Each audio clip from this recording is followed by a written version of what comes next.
match. One action. One chance. One expert. One way. One love. One snatch. One fury. One aim. One match. Rotates. Now teams like now with the revitalize and the suppression. Oh, the fear of Alpha. But now with the Nibiru's faction, Fabian is in trouble. Oh my God! No way! Alpha Windy. My goodness, clutch guiding wind. Divine intervention that should not have happened. Everything in the kitchen sink for them, but no one Tadarashi.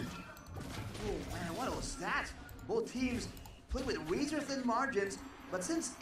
Arashiki wasn't participating in that fight, he actually got a decent amount of value there from the turret gold. Man, Team Liquid ID, it seems like they have ever so slightly the advantage right here. Considering that Super Cat is on an assassin, it is going to be very... Hello, sorry ပါဒီနေ့နည်းနည်းလေးနောက်ကျသွားပါတယ်ရှင်ကဲဒါကတော့ဒီနေ့ Liquid vs BTR တို့ရဲ့ Best of 5ဒါကတော့ upper bracket ပွဲစဉ်ဖြစ်သွားပြီအဲဒီတော့ bracket ပွဲစဉ်ဖြစ်သွားပြီပေါ့နော်နိုင်တဲ့အသင်းက upper bracket ကိုဆက်ပြီးတော့တက်မယ်ရှုံးတဲ့အသင်းက lower bracket ဆင်းရမယ်ပွဲစဉ်တစ်ခုပဲဖြစ်ပါတယ်ဒီနေ့မှာဆိုတော့ liquid နဲ့ BTR အခုလောလောဆယ်မှာတော့ BTR ကနေပြီးတော့ liquid ကို 0-2 နဲ့ 10k ဒါနှစ်ကောင်ရထားတယ်ဒါ liquid ဘက်မှာ 10k မရထားဘူးဆိုပေမဲ့လည်း liquid ရဲ့ network အခြေအနေကလည်း fine နေရလေးတော့တွေ့ရမယ် key ခုနေမှာဆို divine judgment Fabian ကိုဆွဲထည့်သွား Fabian တန်းပြီးတော့ဒီနောက်မှာဆိုရင်တော့ဒါ Morino ultimate တို့ပေမဲ့လည်းအဲ့လောက်ထိတော့အရန်ကြီးတော့ effective ကတော့တိတ်တော့မများလိုက်အနေထားပါArashiki အနေနဲ့ကတော့အခုနေမှာတော့လောလောဆယ်မှာတစ်ခါမှောက်ထားတယ် Arashiki Bruno အမှန်တော့တော့မနေ့ကနည်းနည်းလေးဖန်တရားတေးတဲ့ draft တွေကိုမြင်ရအပြီးမှာဒီနေ့ဒီ draft လေးကိုမြင်ရတော့နည်းနည်းလေးတော့ပြန်ပြီးတော့ fresh ဖြစ်တဲ့အထဲမှာတော့ပါပါတယ်ပေါ့နော်ဒါပေမဲ့ဒီ Indonesia MPL မှာလက်ရှိ hit အဖြစ်ဆုံး playoff ရဲ့ hit အဖြစ်ဆုံး must-man အနေနဲ့ဆိုရင်တော့ဖြင့်ဒါကB-trip ပေါ့နော် B-trip ကတော့တော်တော်လေး hit ဖြစ်ဆုံးထဲမှာတော့ပါနေခဲ့ပါတယ်မနေ့ကလည်းတောက်လျှောက်တွေ့ရတယ်ဒီနေ့လည်းထပ်ပြီးတော့တွေ့ရပြန်ပြီပေါ့နော်ကဲခုနေမှာဒါ 10k ကတော့ 1-4 နောက်ကွာ charge ကတော့ပျောက်ဆုံးလို့နေတယ်ဒီနောက်မှာဒီနေ့ liquid ဘက်ကပြင်ဆင်လာတာကတစ်ဖက်က Hayabusa jungle ကိုပြန်ပြီးတော့ countering လုပ်ဖို့အတွက်ကို Hilda ကို first time အနေနဲ့ထုတ်သုံးလာတာလေးကိုတော့မြင်တွေ့ရမယ်ဆိုရင်နောက်မှာဆိုတော့ super cat Fabian လက်ချက်နဲ့တန်းပြီးတော့ပြတ်လို့သွားခဲ့ပြီလှလိုက်တဲ့ gang game ကြီးပါကွာလှလိုက်တဲ့ gang game ကြီးပါအောက်လမ်းအချိန်နေမှာဆိုရင်တော့ပြင် Iman tower တိုင်းထပ်ကြာရက်သွားပြီးတော့ရိုက်ချိုးထိုင်းနေအခုနေမှာဆိုရင်တော့Team K တာဝါတော့ BTR ကော liquid ကောတတိုင်းစီရထားတယ် mid lane မှာ diamond ထပ်ပြီးတော့ထိုးလာတယ် Luke အနေနဲ့ raking ပြီးတော့ battle ကိုဝင်ချလို့သွားခဲ့ပြီး video တော့တစ်ဖက်မှာပြေးပြီးတော့ဆွဲသွားခဲ့ရဖြစ်တယ် video ထိတ်ဆုံးတဲ့အကြ Luke နဲ့တော့လဲလိုက်ရတယ် one for one trade ဒီလောက်နဲ့ပဲဒီနားမှာကိုရှင်တက်ကြလိမ့်မယ်နောက်ထပ်လာမှာကနောက်ဆုံး last starter ဖြစ်ပါတယ်ဒါ liquid အနေနဲ့ starter နှစ်ကြိမ်စလုံးကိုအပိုင်ရရှိထားခဲ့အပြီးမှာဆိုရင်တော့ဖြင့် RN ခေါင်းတိုးလာမှာအကုန်လုံးတော့တစ်ချက်ပြန်ပြီးတော့ fallback လို့ထားတယ် last starter လည်း liquid ပဲရရှိသွားရင်းနဲ့အခုနေမှာဆိုရင်တော့ဖြင့် BTR နဲ့လုံးဝသူ့နိုင်ကိုနိုင်အပြိုင်ကျိတ်နေခဲ့တဲ့ပွဲတစ်ခုကိုတွေ့ရပါတယ်920လာရဟုတ်920ပြန်နည်းနည်းလေးဝါနေเนาะတင်ပေးမယ်ဖြစ်စေရမယ်ရှင်ဘယ်နာနေကတ်နေရလဲတဲ့ဒီမှာရှိရယ်ကျမအခုလေးနေဂျင်ကနေပြန်ရောက်တာဆိုတော့ဒါထုံးစံအတိုင်းပေါ့ဘာမှမလုပ်ရသေးဘူးဆိုတော့လေနည်းနည်းပြီးတော့မှရေလေးပါလေးပြေးချိုးပြီးတော့မှ webcam လေးဖွင့်ပြီးတော့အဲ့လိုလေးလုပ်မယ်လို့စဉ်းစားထားတယ် RN ကတော့ဒီပွဲမှာကအဲ့ဒီ header roaming မဟုတ်ဘူးနော် header ESP Helada ASB အမှန်တမ်းပြောတော့ဒီ drop ကတော်တော်လေးကိုဒါမမြင်ရတာကြာပြီဖြစ်တဲ့ drop တစ်ခုဖြစ်ပါတယ်များသောအားဖြင့်ကအဲ့ဒီဒါဘယ်လိုမလဲ Helada ကို roaming ထည့်ပြီးတော့စော့ကြရဲဆိုမဲ့ Helada ကို ESP ထည့်တာတော့တော်တော်ရှားပပထဲမှာတွေ့ရတယ်ပေါ့နော်ဒီ season တစ်ခုဒီနှစ်ပိုင်းထဲမှာလုံးဝကိုမမြင်ဘူးသေးပါဘူး meta draft တဲ့ meta draft တွေကနေပြီးတော့ဖောက်ထွက်လာပြီးတော့ဒါ creative draft ဘက်ကိုရောက်လာတယ်တကယ်မိုက်ပါတယ်ဒါပေမဲ့တစ်ခုပဲစိုးရင်ရမှာသူတို့မှာက magic damage ဒါ instant damage အနှင်းငယ်နဲတယ် battle ကိုစိမ့်ပြီးတော့စိမ့်ပြီးဆိုင်မယ်ဆိုအဆင်ပြေတယ်ဒါပေမဲ့ BTR ဘက်မှာ instant ပြတ်မဲ့ drapic ပုံစံမျိုးနဲ့ထွက်လာတယ်ဒါကတော့ Kaja B-Trip ဖြစ်ပါတယ် Kaja B-Trip ကိုမှသူတို့ Morino နဲ့ပြန်ပြီးတော့တွဲထားရပါတော့ကဲခုနေမှာတော့ mid lane အခြေအနေမှာသင်းစလုံးကတော့အခြေအနေအရေးကြီးကြည့်နေအောင်ပဲ concede သုံးလိုက်ပြီးတော့ဒါ jungle တို့ပြေးဝင်လာရိုက်ခဲကိုတွေ့မယ်ရိုက်ခဲနေနောက်မှာ bombardment ပြန်ပြီးတော့ကျဲမပြတ်ဘူးဗျာမပြတ်ဘူးဒါက BTR ဆိုတော့ဒီနေ့မှာဘာအကွက်လောက်တာလဲဆိုတော့မနေ့က Onyx ကလောက်သွားတဲ့အကွက်မျိုးကိုသူတို့လောက်တာ Kaja နဲ့ဆွဲမယ်အနောက်ကနေပြီးတော့ betray bombardment ကျဲမယ်တစ်ခေါင်တန်းပြတ်ဒီလိုမျိုးဖန်တီးချင်တာပေါ့နော်ဒါပေမဲ့အဲ့လောက်ထိတော့ liquid ပေါ်မှာအရင်ဒီ draft ကတက်ရောက်နိုင်မှုတော့တိတ်တော့မမြင်ရသေးဘူး liquid အနေနဲ့ team game နှစ်ကောင်အသာစီး BTR ကိုပေးထားရတယ်ဆိုပေမဲ့လည်း network အခြေအနေကသူတို့ကတော်ကြီးကို fine နေခဲ့တာပါခုနေမှာဆိုရင်တော့ဖြင့်ဒါက first law စတင်ထားတယ် key ကတော့အခုနေမှာ divine judgment မရှိရဲ့အတွက် battle ကိုစတင်ဖို့အတွက်တော်တော်ခက်ခဲနေ look ကတော့ battle ကိုစပြီးတော့ဖွင့်ပေးလိုက်ပြီး Aaron Shiki ဘေးနားမှာပြစ်ခွင့်ရနေ Fabian log ကိုပဲဦးတီပြီးတော့သူ့အနေနဲ့ဒါရယူထားအပြီးမှာဆိုရင်တော့ဖြင့်ယာယီခဲတကောင်တော့ကြထားရဲဆိုပေမဲ့လည်းယာယီခဲကိုတော့ထားလို့တော့ရတယ်ကျန်တဲ့သူတွေ Eman မရသေးဘူး Eman damage ကိုပါအတင်းခေါင်းတိုးစားပြီးတော့ပါအတင်းတိုးဝင်လာတာ BTR အနေနဲ့ဒါကိုရက်တက်မှုကတော့ခက်ခဲနေတော့မယ်လော့ရသွားတဲ့ impact ရဲ့အနောက်မှာဆိုတော့ဖြင့် liquid အနေနဲ့ team ကကအဓိကမဟုတ်တဲ့ပုံစံမျိုးလေးကိုတော့စော့ကစားနေတာတော့တွေ့ရပါတယ်နောက်အသာစီး BTR ကိုလုံးဝဖိထားနိုင်တဲ့အပြင်မှာဆိုရင်ဒီရသွားတဲ့ first law နဲ့ဆိုရင်တော့နောက်အခြေအနေက 4K ကျော်သွားလိမ့်မယ်ကံမကောင်းရင် 5K လောက်ထိပါဆက်လက်ပြီးမြင့်တက်သွားနိုင်ခြေတွေအများကြီးရှိပါတယ် liquid soil ရဲ့ပုံတော်တော်လေးတော့ဘယ်လိုပြောမလဲရဲတင်းတယ်လို့တော့ပြောလို့ရတယ်ပြစ်စမ်းငါ့ကိုပြစ်စမ်းဆိုပြီးတော့တကောင်အတင်းခေါင်းတိုးဝင်လာတဲ့ခါကျတော့ Eman လဲလက်ပြုတ်အောင်ပြစ်နေရတယ် top lane second tower ကျိုးသွားပြီဒီနောက်မှာမြင်လာ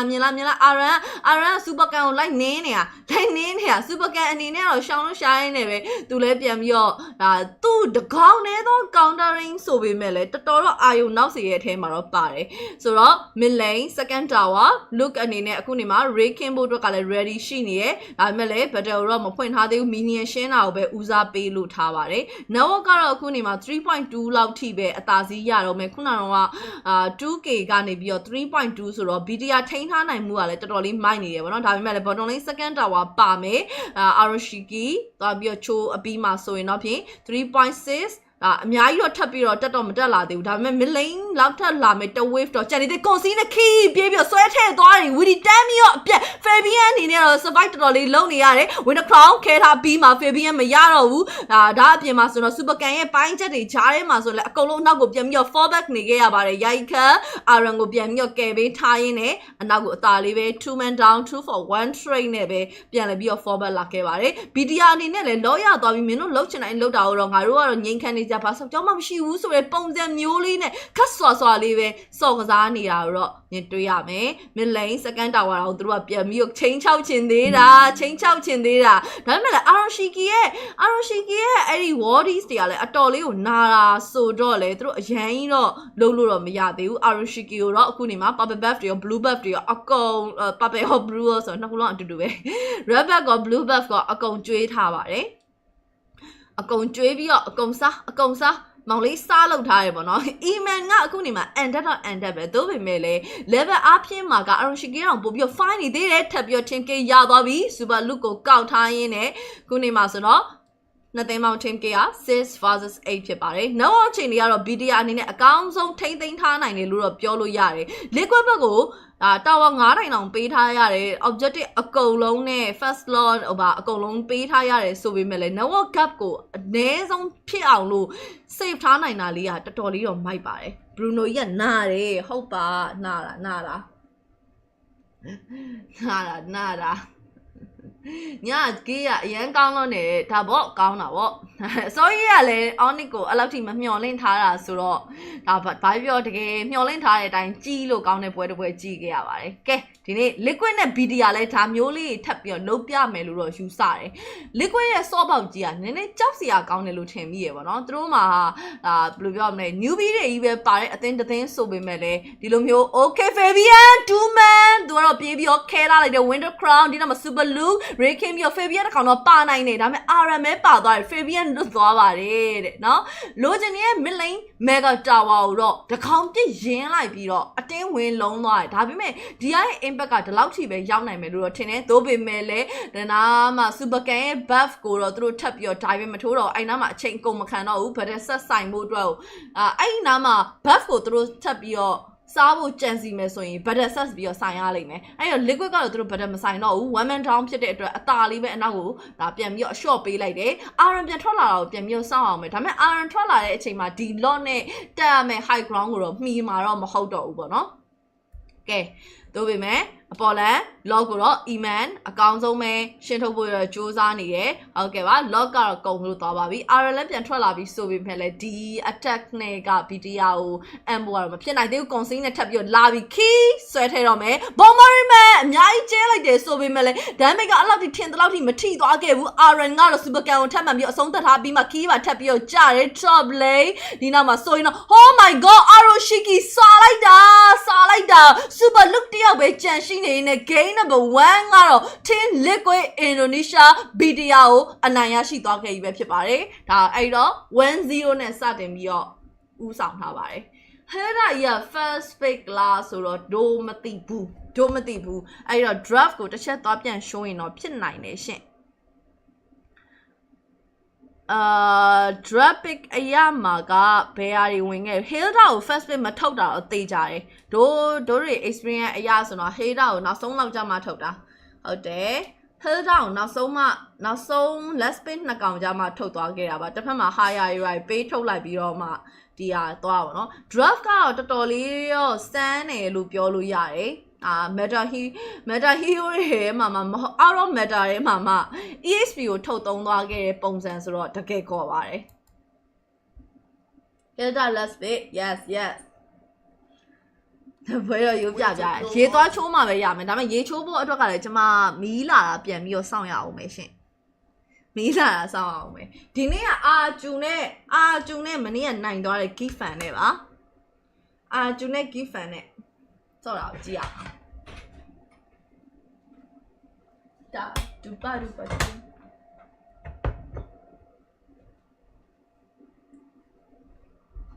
Hold on let's speak မစားလို့လားအလင်းပြပါအောင်နဲ့အလင်းပြလိုက်မြင်ကုန်ပါဘောနော်no please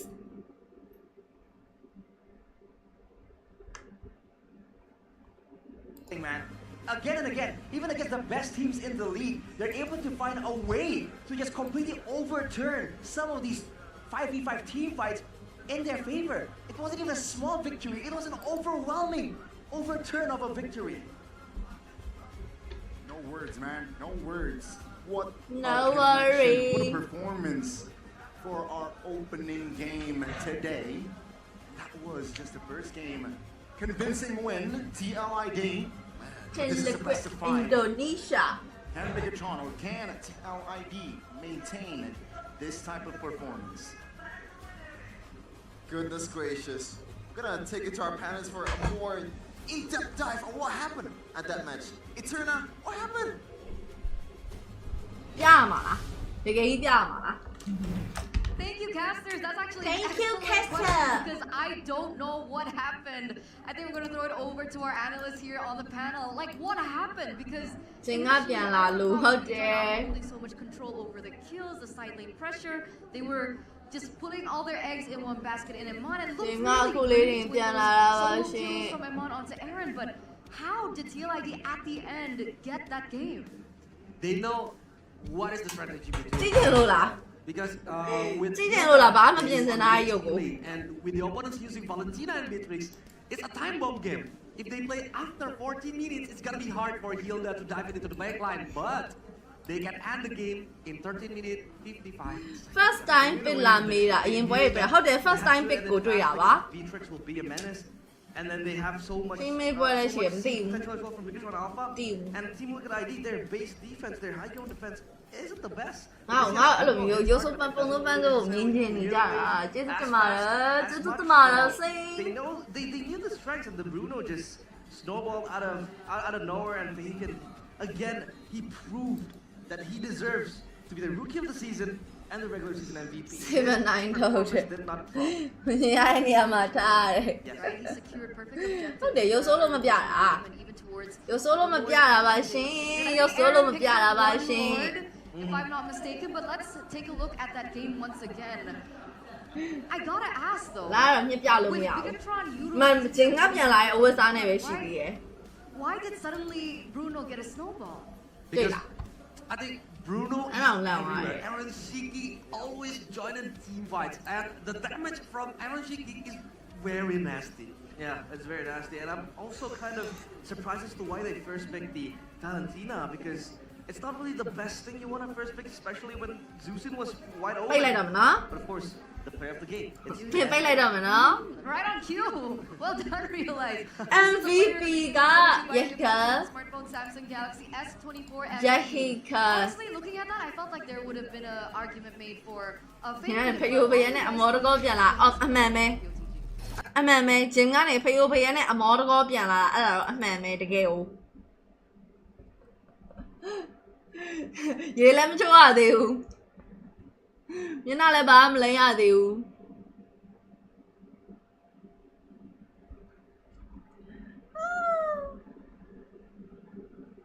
ဒီနေ့က belly saw ခဲ့ဆိုတော့အပိုင်းချီနေအာ belly အဲ့လိုလှည့်ရင်တော့မြင်ရတယ် belly ကအဲ့မှာကြိုက်တယ်ကိုရီးယားတော့ရေမချိုးတော့ဘူးကွာဒေါင်းနာအမဲကွက်ကြီးကပါလဲဆိုတော့အဲ့ဒါကcopyright ထိနိုင်တဲ့နေရာတွေကိုအုပ်ထားတာဒါပေမဲ့ပြီးရင်လည်းပြန်မြုပ်ဖွင့်ပေးရမှာပဲပြန်အုပ်ရမှာပဲပြောတာကျေးဇူးပါပြားရနော်ပြားလုံးနေနဲ့မှမဆိုင်တာဟဲ့ငါ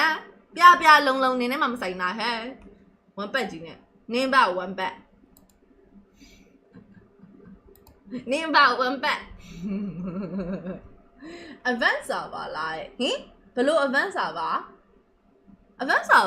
ကြီးကပြိုင်ပွဲလေပြိုင်ပွဲက advance server ဟုတ်ဘူးလေမနောက်နဲ့လေ strange ကြီးကအနံ့တက်မကောင်းပါဘူးလို့နန်ဆန်းနင်တို့နန်ဆန်းငါရေမချိုးထားတဲ့ချွေးနှောင်းနန်ဆန်းငါတော့အနံ့မခံဘူးလက်ဖေးဆိုင်မသွားတဲ့လမ်းမလာလို့ game 2 or လမ်းမ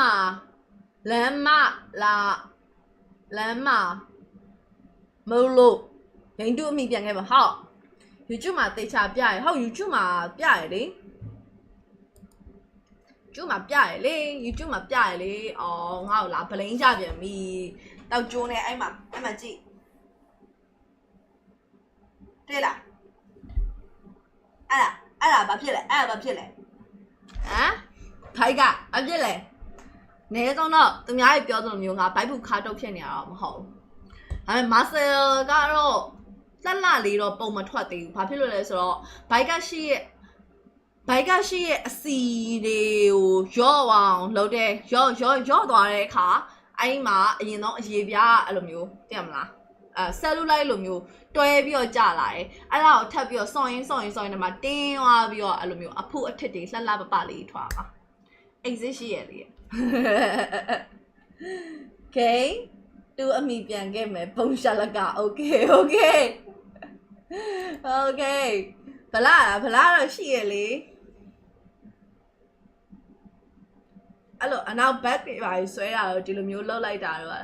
ရှိတ်တွေပါထွန်းလှ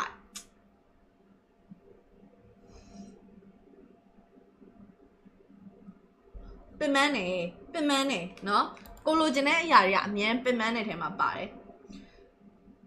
မီဒယ်ဝိတ်မှာလောက်ထိုးပါလားမထိုးပါဘူး ကြည့်ဘာဖြစ်နေဘာကျွန်းဘာမှလည်းမကြော်ညာဘူးဘာမှငါကြွားနေငါခုမှဂျင်းပြန်လာရေခဲရည်စိန်ပေးရရေခဲရည်စိန်တကယ်ကြီးလားနောက်မနောက်နဲ့နော်နောက်နဲ့နော်ငါ body လောက်အောင်ပဲကိုယ့်ကို body လိုချင်တဲ့ body တစ်ခုဖြစ်အောင်ပဲစော့တာအဲ့စော့တဲ့ဟာဟိုလူနဲ့ထိုးဖို့တို့ဒီလူနဲ့ထိုးဖို့တို့ကုံထမ်းဖို့တို့အဲ့ရည်ရွယ်ချက်မဟုတ်ပါဘူးအဲ့တော့အဲ့လိုမျိုးပြောဟိုစော့ရဲ့တကယ် body building စော့ရဲ့လူတွေကိုအဲ့လိုသွားပြောအရင်စိတ်ဆိုးပါတယ်ဘယ်တော့မှမပြောမိပါစေနဲ့ရှင်ရင်ချွတ်တည်ရထားပါတယ်လိုင်းမကောင်းလို့ပြောတာဩလိုင်းမကောင်းတာအဲ့ဒါကျမဘက်ကမကောင်းတာမဟုတ်ဘူးလေကျမဘက်ကလိုင်းရဟိုမှာစိမ့်နေရမှာအမြဲစိမ့်တက်တော်ကြီးလိုပဲမွေးလာပြီခွေးမီးလာပါပြီရှင်ဟာ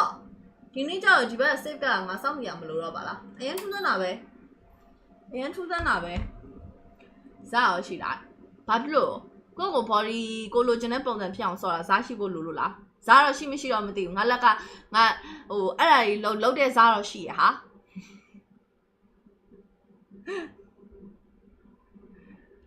အဲ့လောက်ကြီးကြလေးကောင်ချင်းဟုတ်တယ်လေးကောင်ချင်းတို့ပဲဆိုငါနဲ့မဆိုင်ဘူးတော့ cover 1 cover 2 black this is အကျိုးရက်ကမီးလာပြီအေးဆိုငါတို့က BBIB ရက်ကွက်မဟုတ်တော့လဲအဲ့လိုအလောက်တော့ရှိရပါ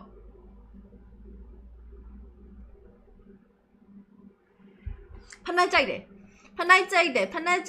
တန်းဖနှက်ကြိုက်တယ်သူဖနှက်ကိုအပြေလေးမြင်ရတယ်တိတ်ကောင်းပါပဲ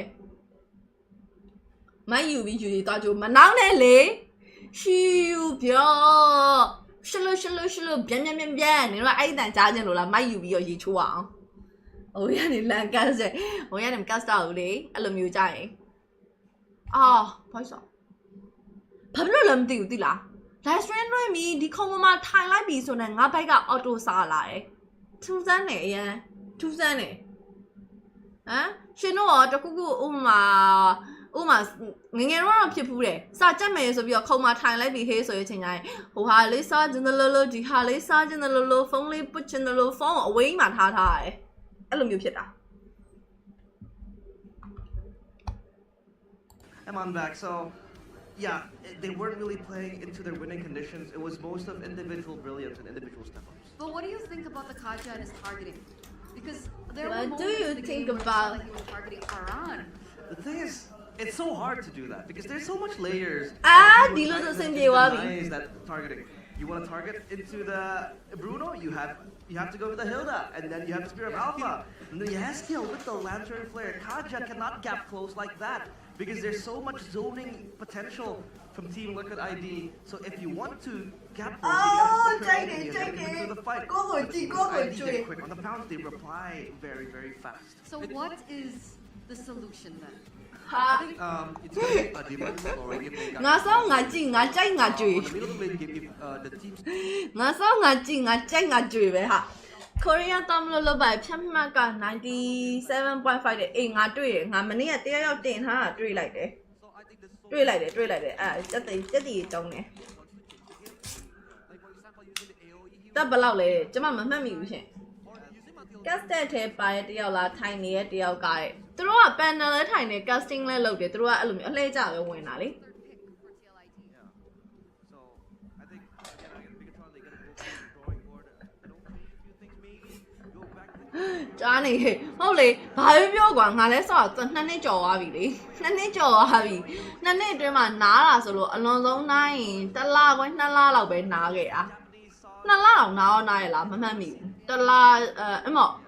အလွန်ဆုံးနိုင်ရင်2လလောက်ပဲအဲ့တော့တောက်လျှောက်ကိုအပင်ပန်းခံခဲ့တဲ့အသီးပွင့်လေးကမှန်မှကြည့်ပြီးတော့ကိုလည်း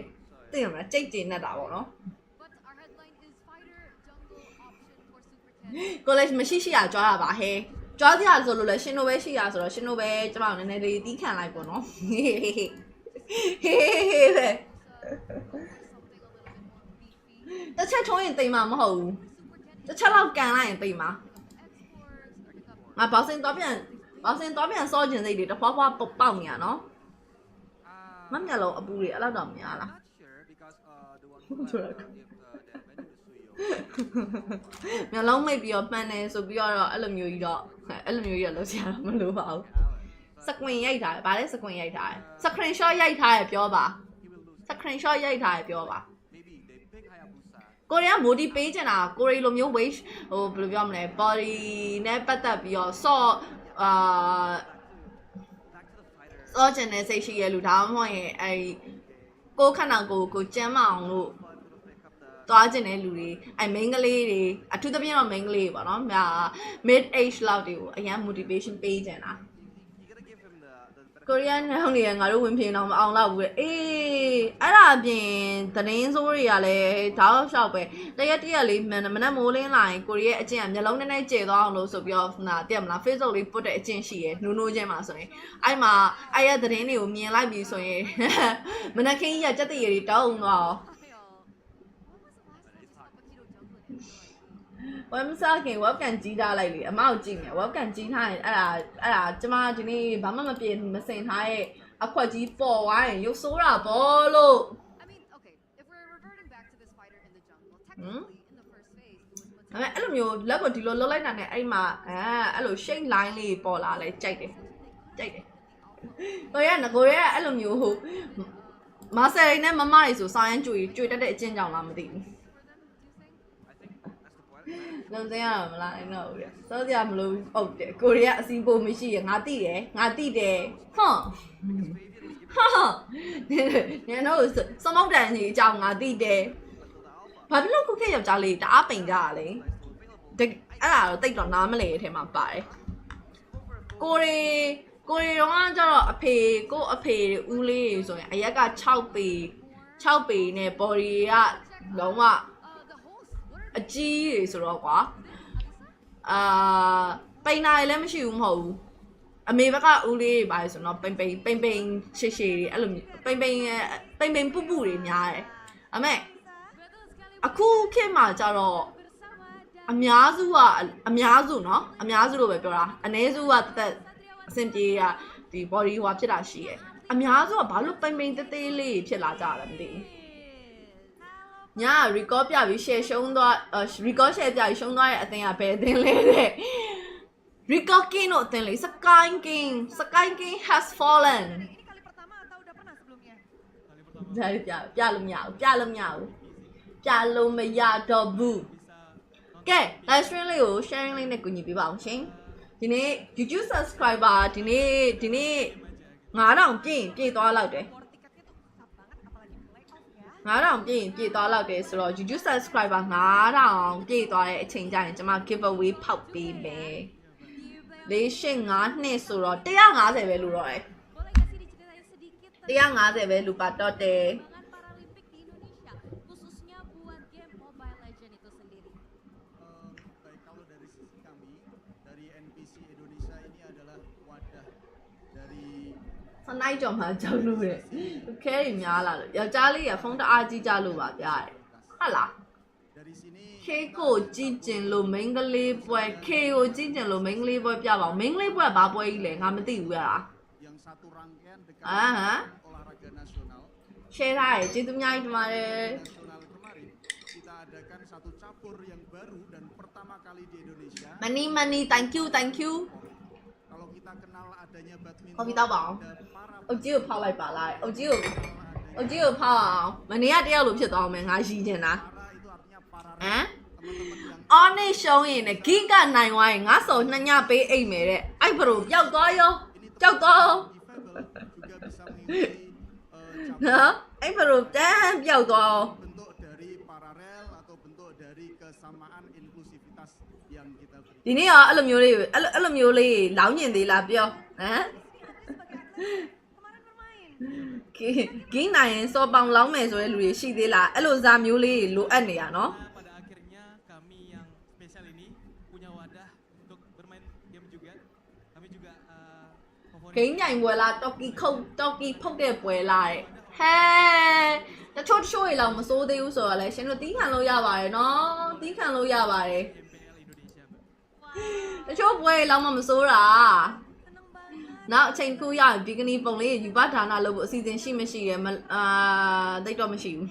အဲ့ဒါမဲ့ခရီးပါလေတိတ်မသွားပြစ်ဘူးအဲ့ဒါကြောင့်ပတ်စံလဲချွေတာနေရလဲပါတယ် Di luar 就မရှိရတယ်အေးရောပေါ့အဲ့ဒါနဲ့မြန်စော်လည်းမရှိပဲနဲ့လေသိရမလားစော်ပေါင်လောင်းတဲ့ဟာကြီးကနည်းနည်းလေးထူးဆန်းတယ်နော်ထူးဆန်းတယ် self promoting လာတော့ငါလည်းမသိဘူးဒါနဲ့စကားမဆက်ဒီနေ့ liquid နဲ့ BTR ထဲမှာဘယ်အသင်းနိုင်မယ်လို့ထင်လဲအာဂျူရှုံးရင်အမအိမ်ကိုတန်ရှင်းရေးလာလုပ်ပြီးမယ်နေတော့လို့ပဲပြောလိုက်တော့မယ်အဲ့ challenge မှာငါမပါဘူးအမ left the group chat ပဲ di tingkat nasional namanya Peparnas yang baru saja kita selesaikan. Lalu kemudian di tingkat provinsi kami punya Peparprov yang bisa dilakukan oleh 35 provinsi se-Indonesia. Karena NPC provinsi masing-masing harus menyelenggarakan Peparprov. Kami akan mendorong BTR နိုင်မယ်လို့ထင်ဟာ juga mengadakan နန်းနေကြပွဲရှိလားလို့လေနန်းကြပွဲကဘာပွဲလဲကျမကို tournament title လေးပြောလေဒီမှာလောက်တဲ့ပွဲလားဒီမှာလောက်တဲ့ပွဲဆိုတော့ကျမပြလို့မရဘူးအဲ့ဒါတော့တဲ့ပဲ kemudian diberi Dewe. prestasi sama dengan teman-teman ဒီမှာ commercial အနေနဲ့လောက်တဲ့ပွဲဆိုရင်တော့ကျမပြလို့မရပါဘူးပြသေးခြင်းကျမကိုလာလွတ်လားမလွတ်လားဆိုတာလေးကိုတစ်ချက်ပြောပေးပါမပြလို့ရရင်ပြပေးပါမယ်ရှင် Indonesia supaya kita nanti ke depan bisa menyiapkan diri lebih dini karena ညီမကဲပွဲပြန်ဖယ်မလိုက်လွင့်နေဟုတ်အဲ့ tournament နာမည်ပြောလေ yang akan dilakukan liquid ထင်တယ်စလာရဲ့အကျန်းစားတွေချနေတာကိုရီးယားတော့ liquid ကိုပိုကြိုက်တယ်ဒီနေ့မှာတော့ cabur tersebut liquid နဲ့ BTR မှာတော့ liquid ကိုပိုကြိုက်နေတယ် depan ini kita mempersiapkan diri BTR ပေါ့လေနာမည်ကြီး organization တွေတက်မလာလေကောင်းလေပဲဟုတ်အမဘာလို့ချိန်နေရလဲသိလားအင်ဒိုနဲ့ဖိလစ်ပင်းရဲ့ rise and fall တွေကိုချိန်နေတာအင်ဒို onic ကဒီဘက်မှာအရန်အောင်မြင်မှုတွေရနေတဲ့အချိန်မှာဟိုဘက်မှာဖိလစ်ပင်း onic ကရေငုံနေတယ်အခုဖိလစ်ပင်း onic ကလုံးဝ champion ဖြစ်တဲ့အချိန်မှာအင်ဒို onic ကပါဦးမပါလာဘူးliquid ဖိလစ်ပင်းကအခုရေငုံနေတဲ့အချိန်မှာဒီဘက်က liquid အင်ဒိုနီးရှား rise ဖြစ်လိမ့်မယ်လို့ယူဆရဲအဲ့ယူဆချက်ကလေးပေါ့နော်အဲ့ဘယ်လိုပြောမလဲအခုဖြစ်နေတဲ့အချိန်ဒီ consequence ကအင်ဒိုဖိလစ်ပင်းရောအဲ့လိုမျိုး crossing ဝင်နေမလားဆိုပြီးတော့အဲ့ဒါကိုစောင့်ကြည့်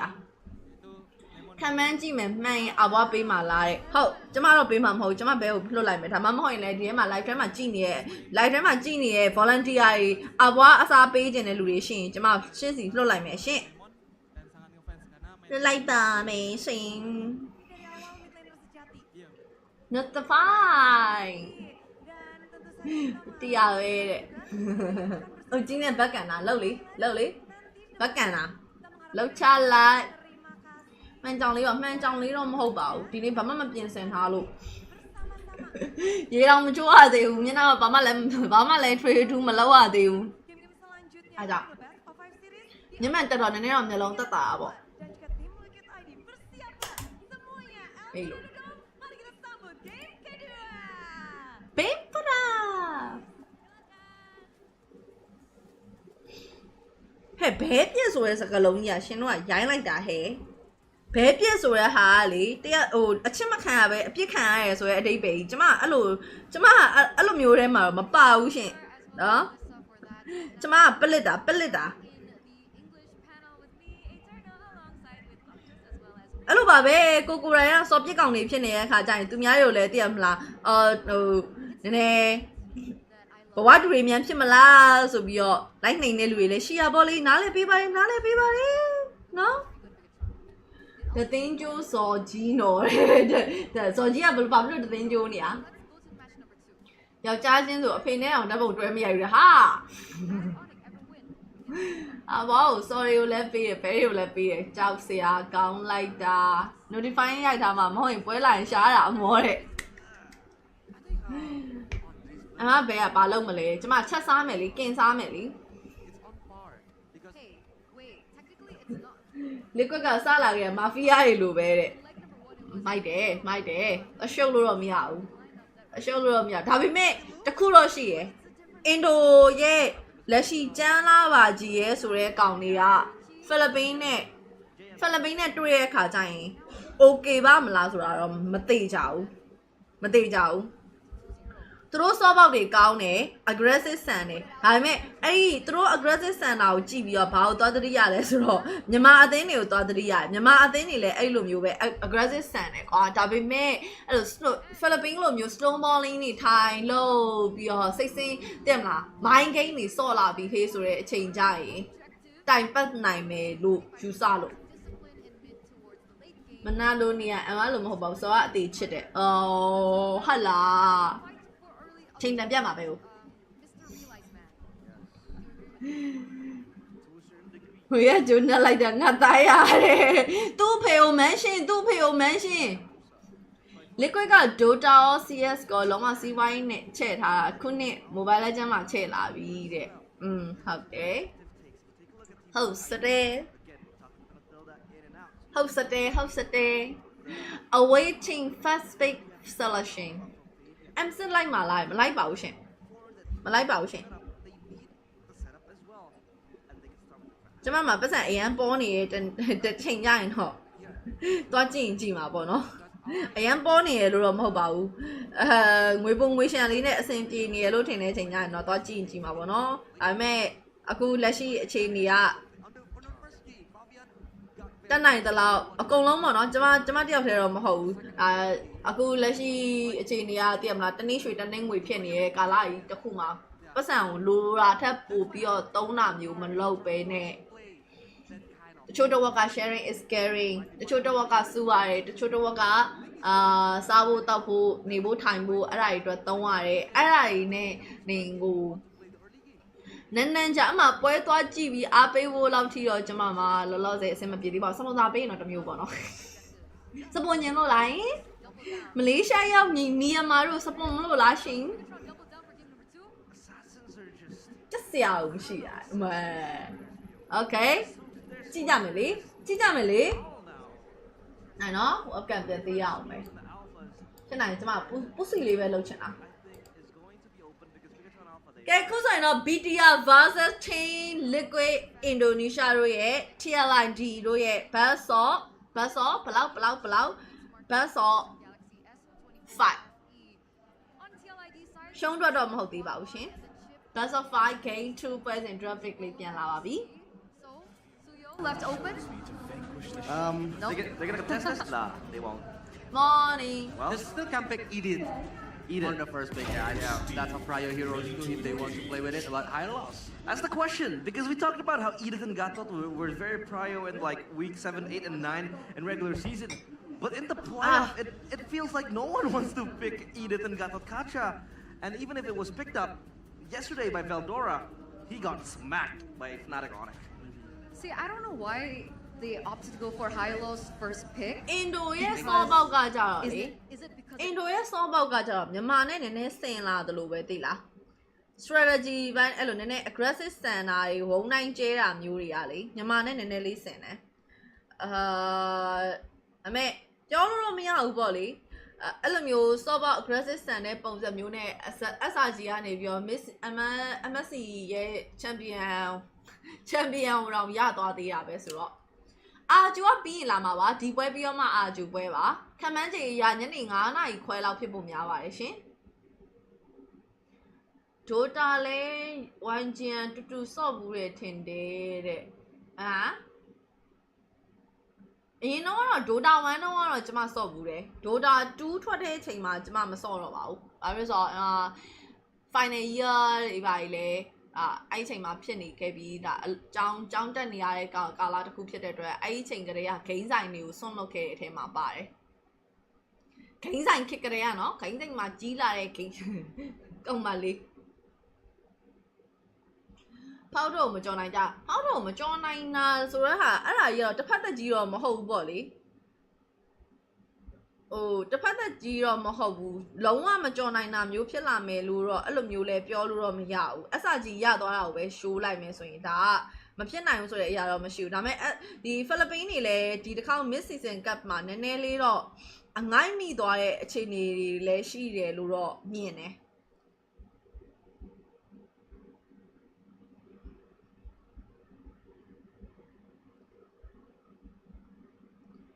aggressive ကအဲ့လိုမျိုး snowball ကိုနှစ်ခုစလုံးကိုတွဲစော့နိုင်တော့အိုးပဲပြောကောင်းမလဲ perfect ပေါ့ရှင် perfect ကဲအဲ့တော့ drop pick ကိုကြည့်မယ်ဆိုရင်တော့ကျဲလာစောစီစီထုတ်လာရဲ့ကြည်စမ်း 4VS ရဲ့ Alpha ရဲ့ fighter နှစ်ကောင်ကိုကျဲလာနဲ့တွဲထားတယ် BTR ဘက်ကတော့ BTR ရဲ့ drop ကတော့အခု meta line ဒါသိရမလားအရင် created တော့မပါသေးဘူး normal draft line မျိုးနဲ့ပဲသူတို့ကဒါပွဲဆော့ဖို့အတွက်ကို plan နေရမျိုးလေးတော့မြင်တွေ့နေရပါတယ်အဲဒီတော့ဒီဘက်က liquid ရဲ့ပြင်ဆင်မှုအားကိုတော့နည်းနည်းတော့မရှုပ်စေချင်ဘူးအိုက်ကောင်တွေကအခုနေမှာဘယ်လိုပြောရမလဲကျုံနဲ့အပြိုင်ညံနဲ့များတဲ့အသင်းလို့ကြည့်မယ်ဆိုရင် liquid လည်းပါတယ်ဒီ season မှာပေါ့လေညံနဲ့တွေတအားများပြီးတော့ creative draft ကိုဒီနှစ်သင်းလုံးကအထုံးနိုင်ဆုံးထဲမှာပါတယ် BTR ရဲ့ draft ကလောလောဆယ်မှာအဲ့လောက်ထိအရင်ရောအားရစရာမျိုးတော့တိတ်တော့မမြင်ရသေးပါဘူးHarriet ပြီးရင် Valentina high loss သုံးမယ်ဒါလောက်ပါပဲ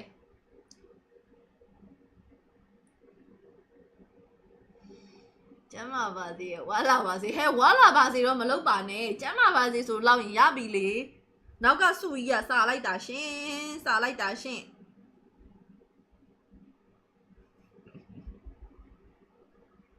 ကျမ်းမာပါစေလောက်နေရင်တော်လိုက်ပါမယ်ကျေးဇူးတွေတင်လိုက်ပါမယ်ရှင်ဝါလာပါစေဆိုတဲ့စုကြီးကိုတော့မယူတော့ပါဘူးရှင်ကျိုင်းစုနောက်ထပ် banning မှာဆိုရင်တော့စုယူ third ban ပြီးတော့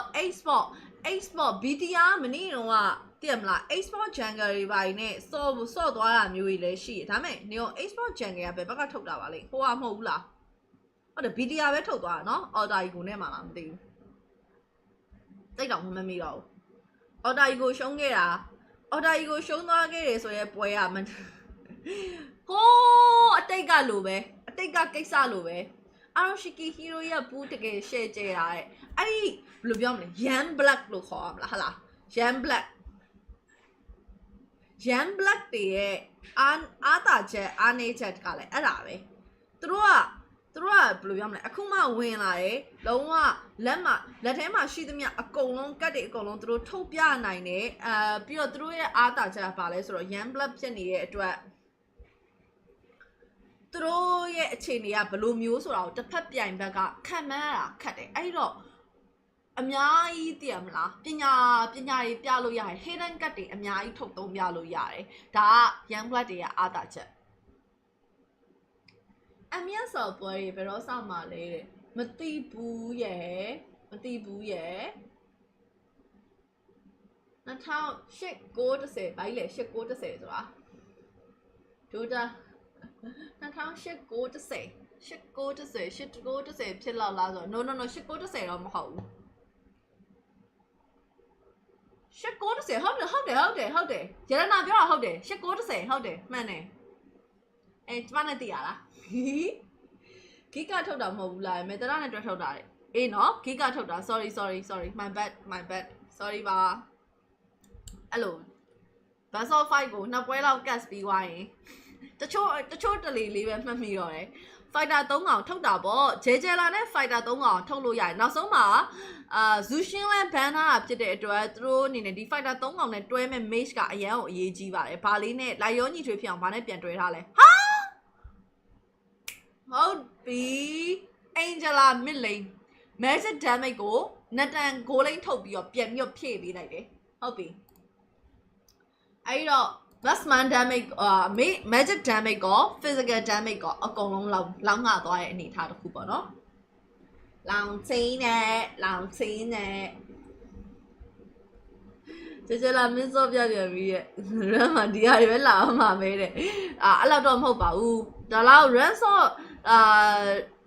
တော်90%လောက်ပဲပွဲကြည့်ကြတာကျန်တဲ့90%က game မဲစောဒါ player ရဲမှာတော့အဲ့လိုရှိရယ်နော်ပွဲကြည့်ရတာမကြိုက်ဘူးဒါ game မဲထိုင်စော့နေတဲ့ player ရောင်ရှိရယ်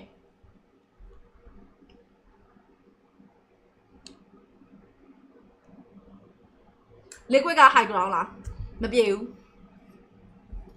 မပြေဘူးသူတို့က attacking only ထုတ်ထားတာဘာနဲ့သွားတူလဲဆိုတော့မနေ့က onic ထုတ်သွားတဲ့ draft နဲ့ခက်ဆန်ဆန်လေး ganking တွေ flanking တွေသိရမလား battle sign တဲ့နေရာတွေအဆင်ပြေတယ်ဒါပေမဲ့ high ground တက်ဖို့အတွက်ကြတော့ risk နည်းနည်းလေးများအတင်းခေါင်းတိုးပြီးတော့ဝင်လုံးဝအဆင်ပြေပဲဒါပေမဲ့တစ်ဖက်မှာပြန်ပြီးတော့ကြည့်မယ်ဆိုလဲ BTR ရဲ့ draft မှာက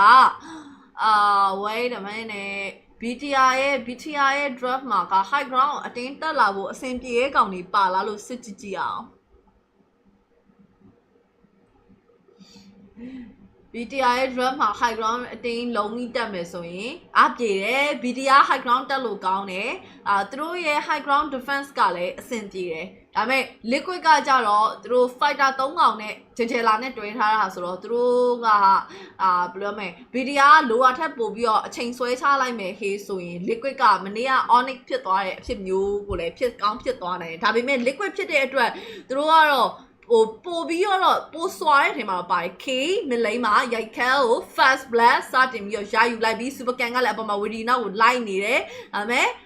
သို့ပေမဲ့လည်းAroshiki အိမ်ကို recall ခေါ်သွားတာလည်းအတော်လေးမြန်သွားခဲ့ပါတယ်ခုနေမှာဆိုတော့ BTR fast blast ထုံးစံအတိုင်းပဲဖြစ်အောင်မလား game 1 တော့ကBTR team ကြီးတွေအများကြီးရထားတဲ့အချိန်မှာ liquid ကဥမကွဲသေးဘူးဒါပေမဲ့ နောက်အခြေအနေက liquid ဘက်မှာပို့ပြီးအသာစီးရှိခဲ့တယ်ပေါ့နော်အခုလောလောဆယ်တော့ first blood ပေးထားရတယ်ဆိုပေမဲ့လည်းနောက်အခြေအနေကဘာမှတိတ်ပြီးကွာခြားနေတဲ့ condition တခုတော့မမြင်နေရသေးပါဘူးနောက်ထပ် data battery ကြရင်တော့လုံးကွက်အနေထားကိုချက်စဉ်းစားကြည့်အောင်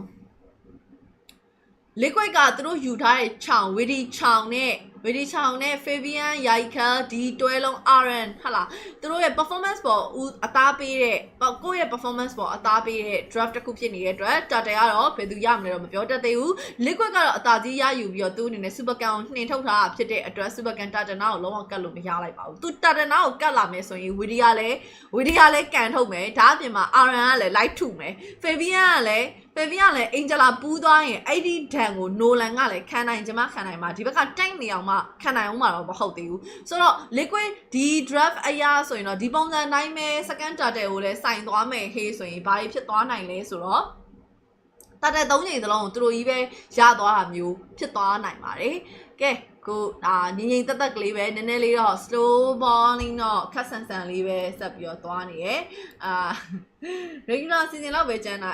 ပေါ့ regular season ကတော့ပြီးခဲ့တဲ့ season တော့လည်း BTR regular season မှာကျန်တယ်လी Fabian ခုနေမှာတော့ရိုက်ခဲနဲ့ပြန်ပြီးတွဲထားတယ်ဆိုပေမဲ့လည်း Angela Hardguard ဒါပြန်ဗတဲ့ဆိုင်မယ်ထင်ပြီးတော့သူ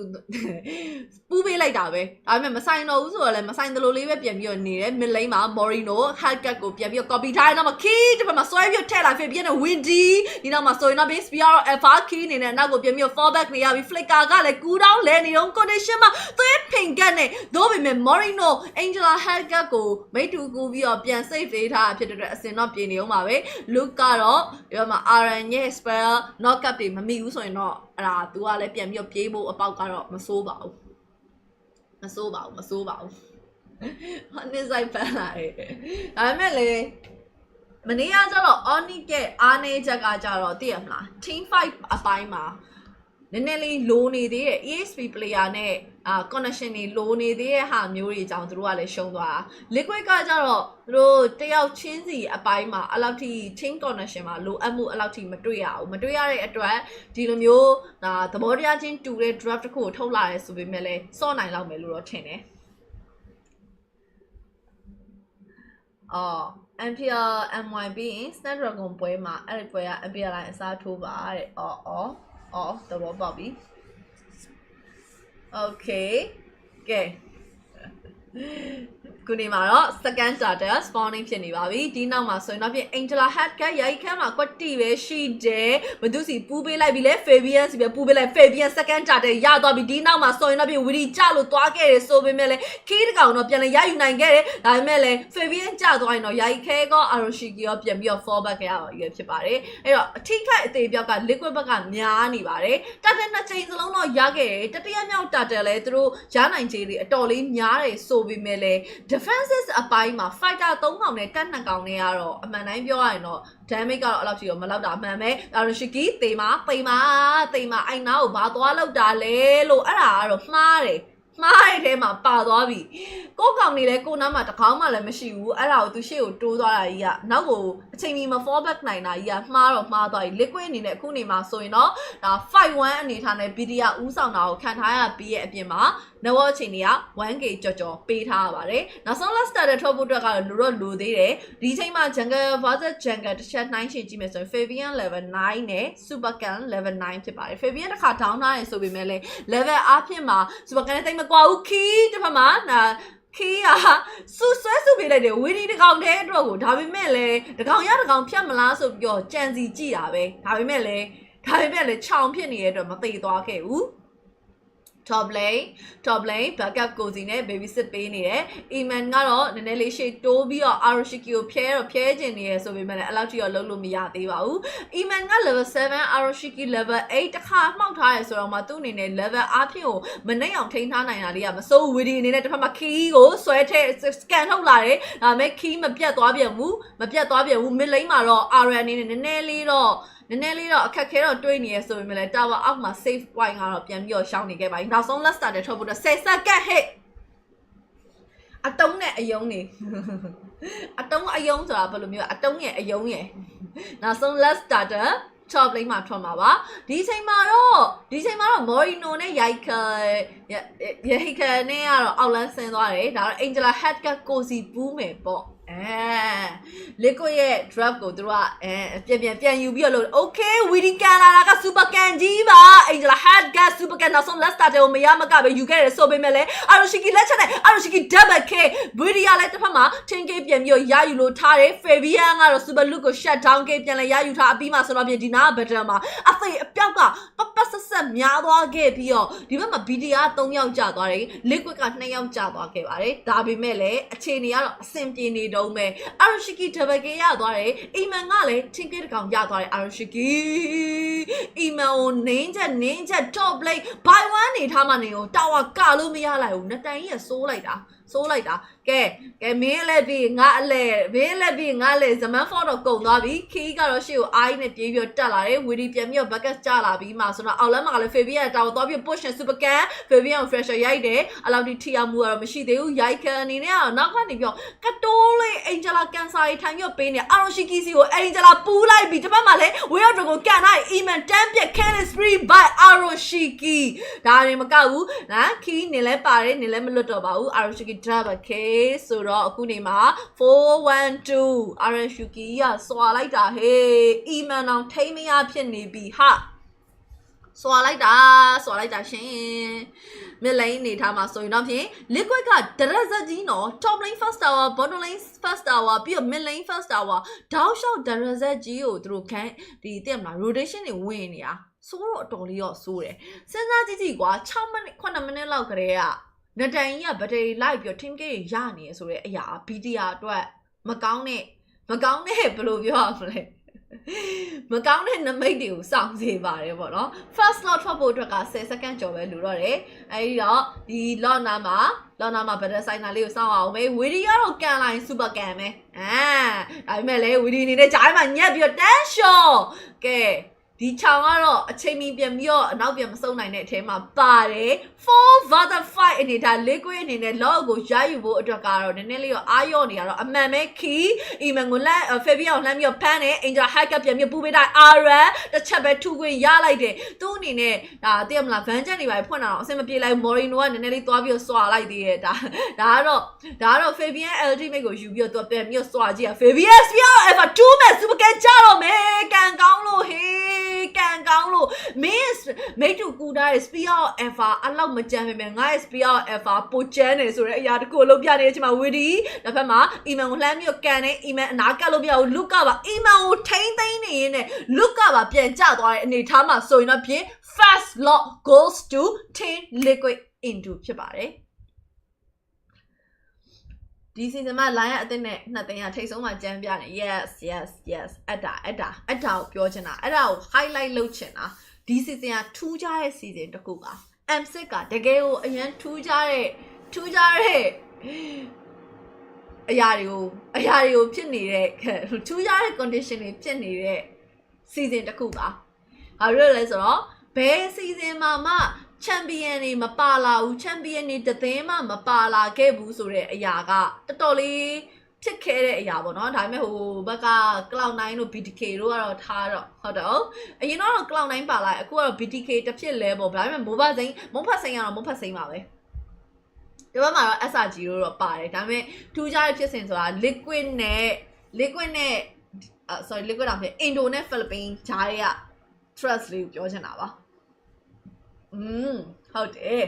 ကဲခုနေမှာဆိုရင်တော့ bottom lane ဒီမှာရိုက်ခဲကိုသွားပြီးတော့ဖြတ်လိုက်တယ်ရိုက်ခဲ ultimate မရှိဘူးဆိုရင်တော့ Angela Corner ရဲ့နောက်မှာ better သွားဆိုင်လို့ liquid အဆင်ပြေခြင်းမှပြေလိမ့်မယ် Fabian တော့ damage တွေအများကြီးစားသုံးထားတယ်ဒီဘက်မှာတော့ Widi Key ကိုကန်ထုတ်ထားရင်းနဲ့ Aroshiki Monster K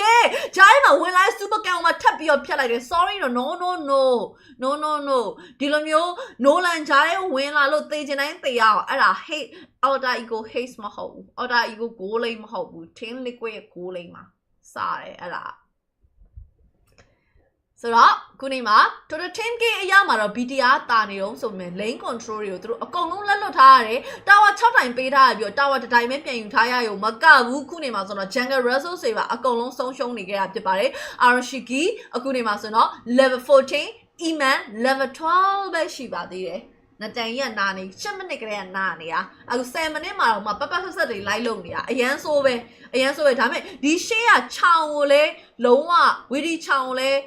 တော်တော်လေးတော့ဟို favor ပေးရမယ်အထဲမှာပါတယ်ချင်းနေငါ့ကိုပတ်ပြီးတော့ကိုက်နေတယ်လို့ပဲ alpha ကြီးကတောင်းချက်တယ်အေးဆိုအမနိုင်ပြောရရင် Fabian ရဲ့ Alpha ကမနေ့က Gi ရဲ့ Vincent Alpha ထက်တောင်ပိုတောင့်သေးရဲ့ Vincent Alpha အဲ့လောက်ထိအားရစရာသိမ့်မရှိတော့မနေ့ကအရန်တည်ရမလားအလောက်ခံရတဲ့အထဲမှာပါတယ်ဒါပေမဲ့ဒီကတော့အဆင်ပြေရပေါ့နော်ဟုတ်တယ်အမလေးဒင်းရလာနေဟန်စင်ကြီးနဲ့အခုမှတက်လာ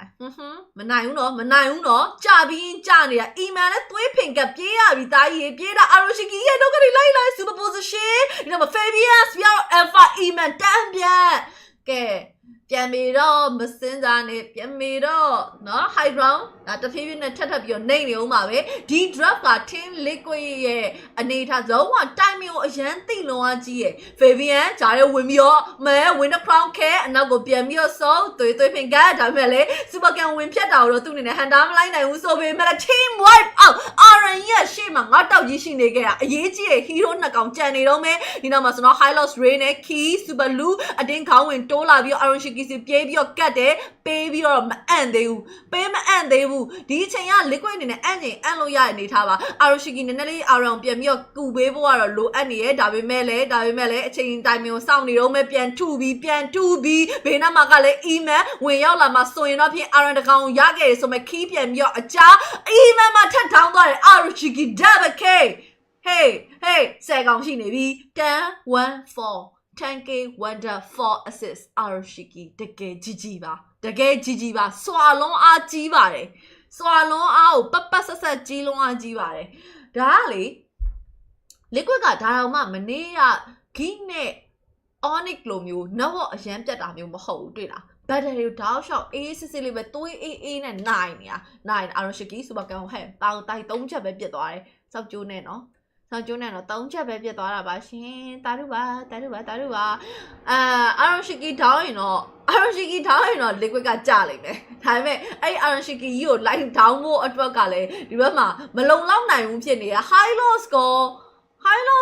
အဲ့ဒီ Tiger ကိုယူထားတာတော့မှရှင်းရနေပြီးနှောက်နေတဲ့ကောင်တွေကိုဘလို့မှသွားပြီးတော့ကြော်လွှားလို့မရဘူးဖြစ်နေရဲ့ Eman ဘဝကလည်းမနေ့ကနဲ့တော်တော်လေးတော့အဖြစ်ကကွာခြားလုံးအားကြီးပါတယ်238တဲ့ 2k 3.8 assist Morino နဲ့ဒါထက်ပိုပြီးသူလည်းဘာမှလုပ်ပေးလို့တော့မရဘူး Angela hard cup ကိုကူပြီးတော့ပြန်ယူထားတယ်ဆိုပေမဲ့လည်းတကယ် Angela မှာထည့်ထားတဲ့ item တွေဒီလိုမျိုး slow effect တွေပြီးတော့သိရမလားအဲ့ဒါကြီးတော့မကြမ်းလေရှော့ပြန်ပြီခီကတန်းရှော့ Fabian ဆွာလိုက်တာဟေးနော်ကြားရဲဝင်ပြီး winner crown ခဲတာရှေ့ဆုံးကနေပြီးတော့ battle point ချက်ကြီးက9လောက်ရှိတယ်မကာနိုင်တော့ဘူးခုနေမှာဆိုရင်တော့ဖြင့် Fabian super can နောက်ကနေပြန်ပြီးတော့ရောက်လာပြီးဆိုပေမဲ့လည်း Crystal Throne တဲ့ဆိုင်ဒါတော့မှ hero ကိုပြေးပြီးတော့နှိမ်နေတာ game number 2မှာလည်း Team Liquid Indonesia ပဲထပ်မံအနိုင်ရရှိပြီးတော့ 2-0 ဆိုတဲ့ရလဒ်နဲ့ဦးဆောင်လို့နေပါတယ် RNG ကကောင်းလိုက်တာအေးဆိုလေတိုက်သွားတာလေပြောမနေနဲ့လေတိုက်ဖို့အတွက် level တစ်ခုမှရှိနေလို့ဒါသူတို့တိုက်သွားနိုင်တာတကယ်မိုက်ပါတယ်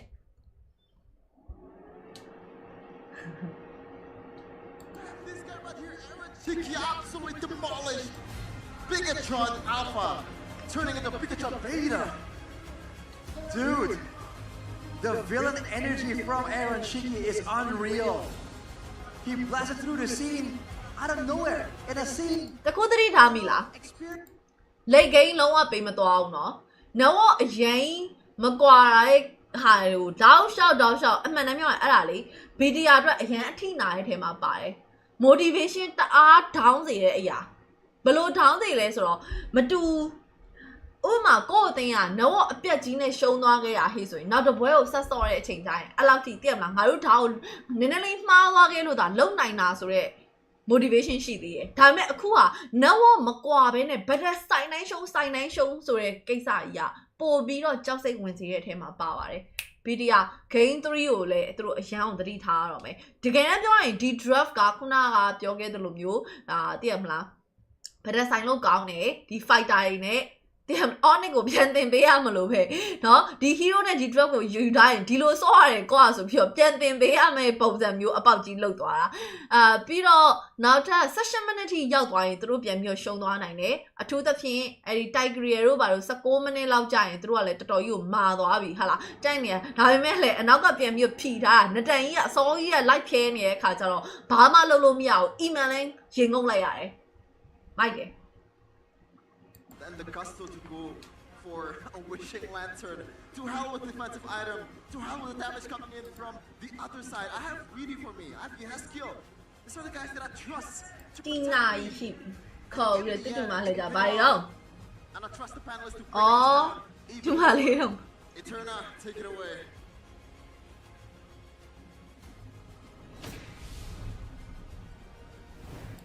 Thanks, Jeffin. Thank you, casters, as well, for game number 2.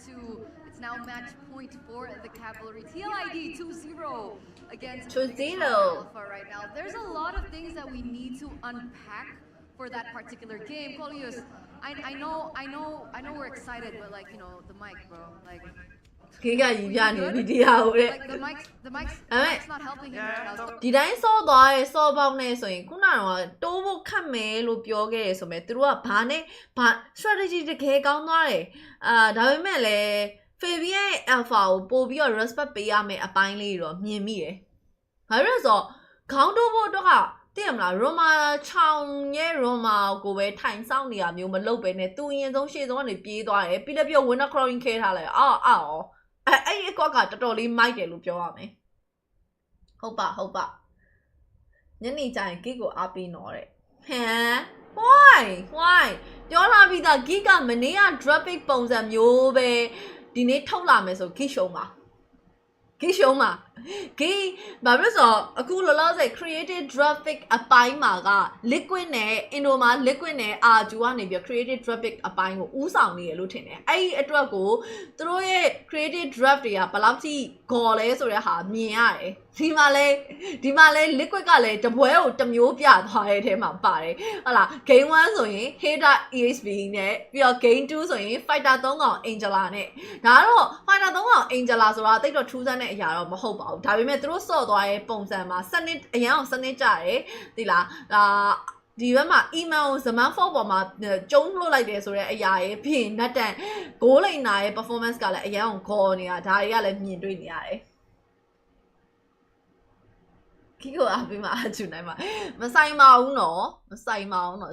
မနဲ့မဆိုင်ပါဘူးနော် BTR မနှစ်ကအရင်စီစဉ်ဒီစင်မှာလည်းပြုတ်တယ်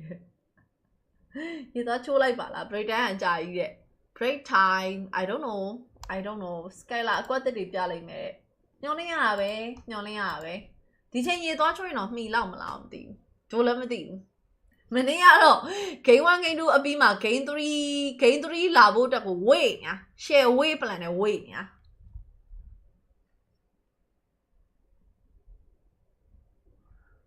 ဒီတိုင်းကြည့်ရအဆင်မပြေလို့လားရှာကာ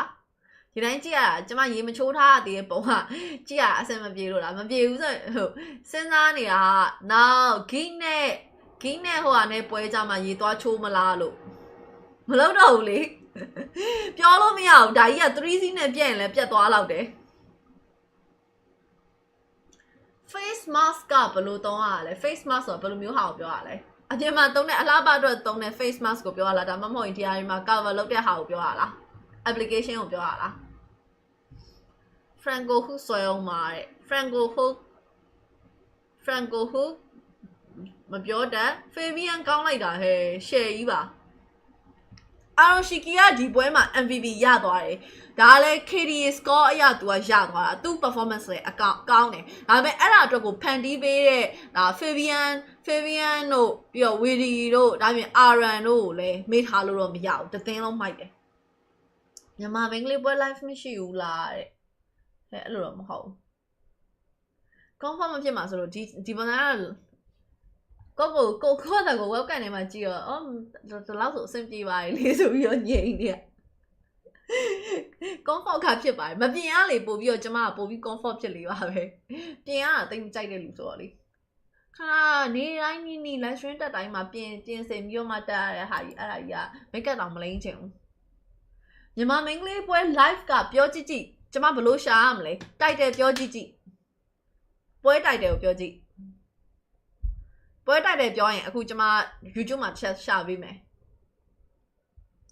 ခြုံနေပုံမြောက် hook ဆွဲတာတဲ့အဲ့ဒါကလည်း Franco ကလောင်းကစားဆန်တဲ့ hero တွေမှာပါတယ်သူ hook ကပါရင်ပါမပါဘူးဆိုရင်တပွဲလုံးအဲ့မှာအတင်းကသုံးစားမရဖြစ်နေရော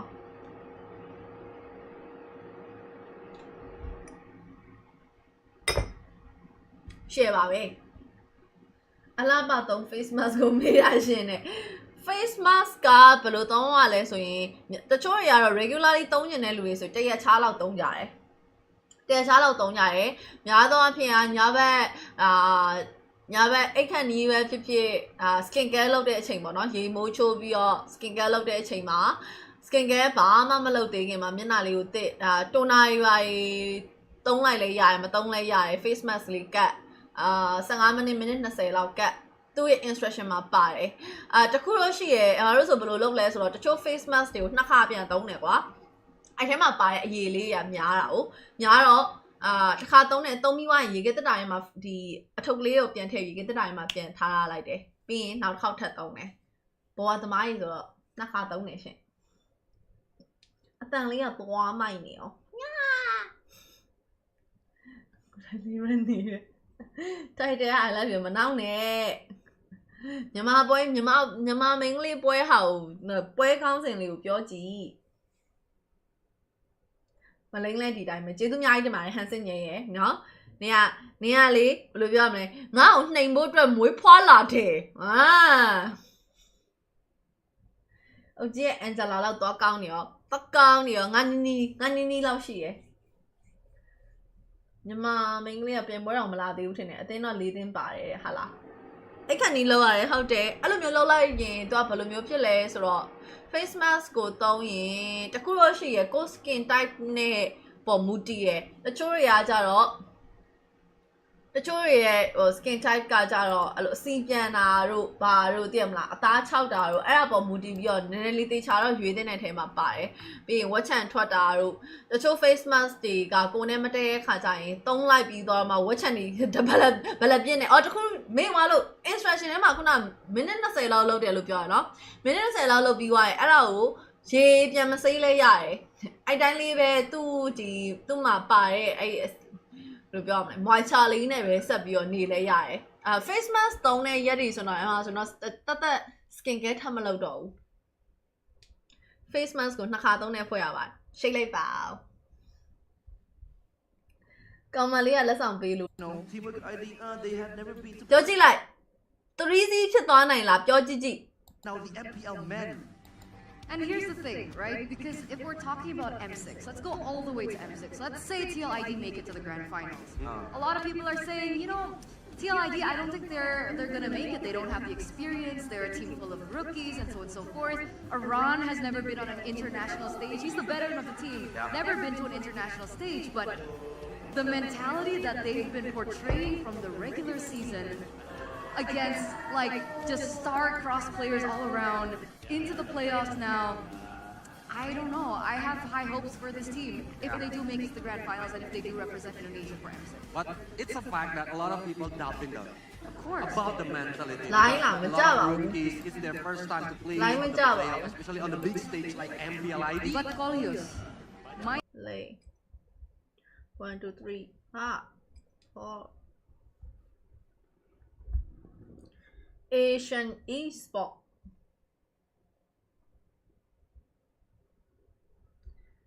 ASIAN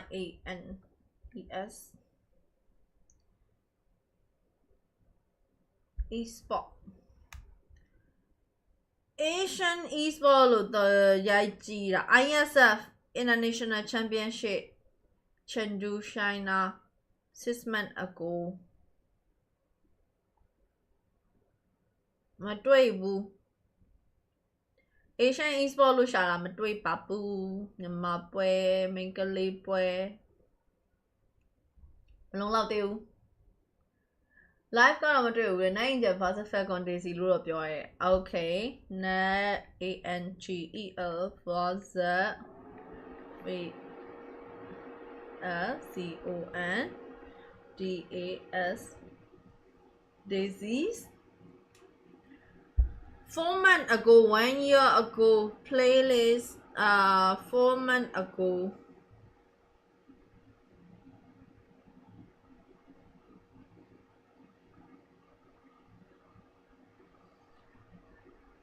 မရှိပါ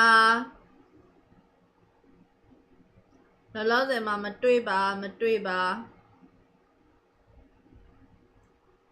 brand liquid ဆိုပေမဲ့ Indo Mobile M6 လေးကြည့်ရတော့မယ်မကောင်းလားမိုက်တာပေါ့ BKK invitation မှာ Mythsy နဲ့ AI ပါရမှာလား liquid aura အရင်ကောင်းလုံးပါတယ် yes သူတို့ရဲ့ဘယ်လိုပြောမလဲ prime ယောက်ျားလေးအများစုကတော့မလုံးကြဘူးပေါ့နော်ဘာလို့လဲဆိုတော့ဘာလို့မလုပ်လဲလို့မေးလိုက်ရင်သူတို့လည်းလှမကြိုက်ဘူးလားဆိုတော့မဟုတ်ဘူးကြိုက်တယ်ဒါပေမဲ့အဲ့လိုမျိုး skin care တွေလုပ်တဲ့အခါကျရင်သူတို့ကိုဒီဟာတဲ့မှာမင်းတို့ gay နေရလားဆိုပြီးတော့ပြောခံရတာမျိုးတွေ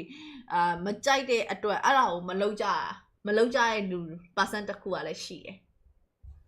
မျက်မှန်လေးချွတ်ပြပါမျက်မှန်လေးချွတ်လိုက်အရန်လှသွားမှာဆိုလို့မချွတ်တော့ဘူးရှင်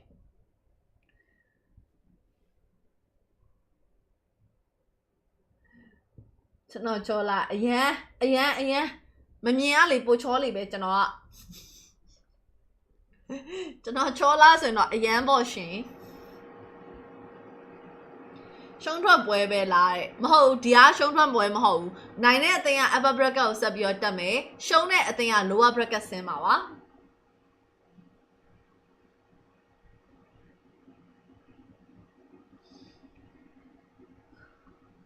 ကျန်ပြီးသားကြောင့်ပြလိုက်ရမလားအုတ်ကြီးအဲ့ဒါတော့နင်းကိစ္စဟဲ့နင်းကိစ္စငါကိစ္စမဟုတ်ကင်မရာကိုပြချင်တာနဲ့ငါ့ကိုလာပြီးတော့ညှင်းစင်းနေရအလားပတ်တဲ့အရက်တောက်နေရတော့သဘောကျနေတော့ကျွန်တော်တို့လည်းတောက်ခဲ့တစ်ချိန်ဟိုလာမယ်ပြီးခဲ့တဲ့လပိုင်းထီကိုပပဆက်ဆက်တောက်ခဲ့တဲ့အထဲမှာပါတယ်ဒါပေမဲ့မိန်းကလေးဖြစ်နေတဲ့အခါကျတော့ယောက်ျားလေးထဲဆိုင်အလှပကိုနည်းနည်းလေးပို့ပြီး queue စိုက်ပေးရတယ်မစိုက်ချင်တော့စိုက်ပေးရတဲ့အထဲမှာပါတယ်မိန်းမတွေကအသက်အရွယ်တစ်ခုရောက်လာတဲ့အခါကျရင် collagen ထွက်တဲ့နှုန်းတွေကကျသွားတယ်လေအဲ့ဒီထဲမှာမှအရက်တွေပြရတဲ့ alcohol တွေက collagen ဓာတ်ကိုပို့ပြီးတော့ခန်းစေတဲ့အထဲမှာပါတယ်ဆိုတော့နေလှချင်းနေအဲ့ဒါကြီးရှောင်းဆိုပြီးတော့တက်နိုင်တဲ့လောက်ရှောင်းဆိုပြီးတော့ရောက်လာတဲ့အချိန်ကျတော့မတက်နိုင်ဘူးအရက်ကိုချစ်ပေမဲ့စွန့်လွတ်ခဲ့သည်စီယာဆိုလာပဲရင်သားကန်ဆာနဲ့တိုင်ငေါကန်ဆာကိုကာကွယ်ပေးရဆိုလို့မစားရဘူးတဲ့အဓိကအဲ့ဒီဟာတွေကာကွယ်ပေးရဆိုတဲ့ဟာတဲ့သူ့ရဲ့တခြား effect တွေကိုကြည့်လေမိန်းကလေးတဲ့အသီးသန့်စားရမယ့်ဟာမျိုးဆိုရင်တော့ရှင်တို့တော့မလိုဘူးပေါ့ဒါပေမဲ့သူ့ရဲ့တခြားသောကောင်းကျိုးလေးရှိရပဲဟုတ်စီယာကြီးဟာလားကိုတဟာဆိုရင် तू သိရမလား तू ရှိတ်ကလေးတောင်ထည့်ပြီးတော့တောက်သေးရယ်ငါတွေးမိသေးရယ်ငါသားမဝယ်ရသေးရဘတ်ဒေးနီးလာပြီရဲ့ Happy birthday to you မကြိမ်နဲ့ရင် issue ဒီပွဲပြီးရင် on versus A ရှိရယ်ဟာနှိမ်ပြန်ပြီကျုံရင်ကျုံသလိုနှိမ်တာနော် yes ဆိုတာဒီနေ့တွေ့တော်တော်ရှောင်းတာ stamina အတွက် yes stamina ကြာတာနေ့အဲ့ဒါကြီးလည်းပါတယ်ပြီးနောက်တစ်ခုကလေရှင်တို့ဒီထဲမှာကြည့်ရလူတွေထဲမှာရောအဲ့လိုမျိုး healing အရန်ကြာတဲ့လူတွေပါလားဥမာဒဏ်ရာတစ်ခုရသွားတယ်တချို့ဆိုကွာဒဏ်ရာရသွားလဲနောက်နေ့ကျရင်အဲ့အနာကျက်သွားပြီနောက်ထပ်3ရက်4ရက်လောက်နေရင်အမာရွတ်တောင်မကြံတော့ဘူးအရာလေးဟောင်မကြံတော့ပဲပျောက်သွားတယ်အဲ့ဒါအဲ့လိုမျိုးမဟုတ်ဘူးကျမကြတော့ဒဏ်ရာတစ်ခုရရင်သူများထက်ကြက်တာလဲကြာတယ်ဒါအပြင်မှာအမာရွတ်ဖြစ်နိုင်ခြေကလည်းပို့ပြီးတော့များသေးတယ်အရန်ဒုက္ခများတဲ့ထဲမှာပါတယ်အဲ့လိုလူကြီးကြတော့အကိုဟောရွာရှောင်းတာပိုကောင်းမယ်နဲ့တူတယ် healing အရန်ကြာလို့လေညီမမင်းကလေးပွဲဒီနေ့စနေပြီတဲ့ဟာအဲ့ဆိုပြောလေအရက်9ပေ9ရှိရတွဲမလားတဲ့9ပေ9ရှိတိုင်းတွဲရအောင်ကျမအရက်ကိုပဲကြည့်ပြီးယူရမှာမဟုတ်တာရှင်တို့ဆိုနေတောက်ရတောက်နင်တို့ယောက်ျားလေးရမလို့တောက်ဒါပေမဲ့ကြည့်ချက်လဲတောက်ပေါ့အသေး6နေအောင်မယ်နော်ငါတို့နိုင်ငံမှာစောက်ဘောသားတွေကြီးပဲပြီးရင်ဂျင်းထုတဲ့အင်းတွေကြီးပဲများနေတာကြည့်ချက်လဲလုပ်ပေါ့ညောင်းကြော်ရဲ့အလောင်းမပေါ်တော့ဟဲ့ဘာကြီးတော့ထိတ်ဆုံးပါပဲ training လောက်အားမရဘူးဟုတ်တယ် stamina တိတာတောက်ထားတာနည်းနည်းလေးများပြီးတော့ခန္ဓာကိုယ်ထဲမှာ percent နေအဲ့ဒါကြီး alcohol percent နေများနေတဲ့အချိန်ကြီးကြရင်ဘာဖြစ်တတ်လဲဆိုရင် muscle quality လဲကျတယ်ပြီး stamina လဲကျတယ်ဘလို့ပဲဆွဲတင်သိရမလားငကိုအချိန်တွေကိုမနေထိန်းရတယ်ဆိုတဲ့ဟာမျိုးရှိတယ်ထိတ်ဆိုးပါပဲ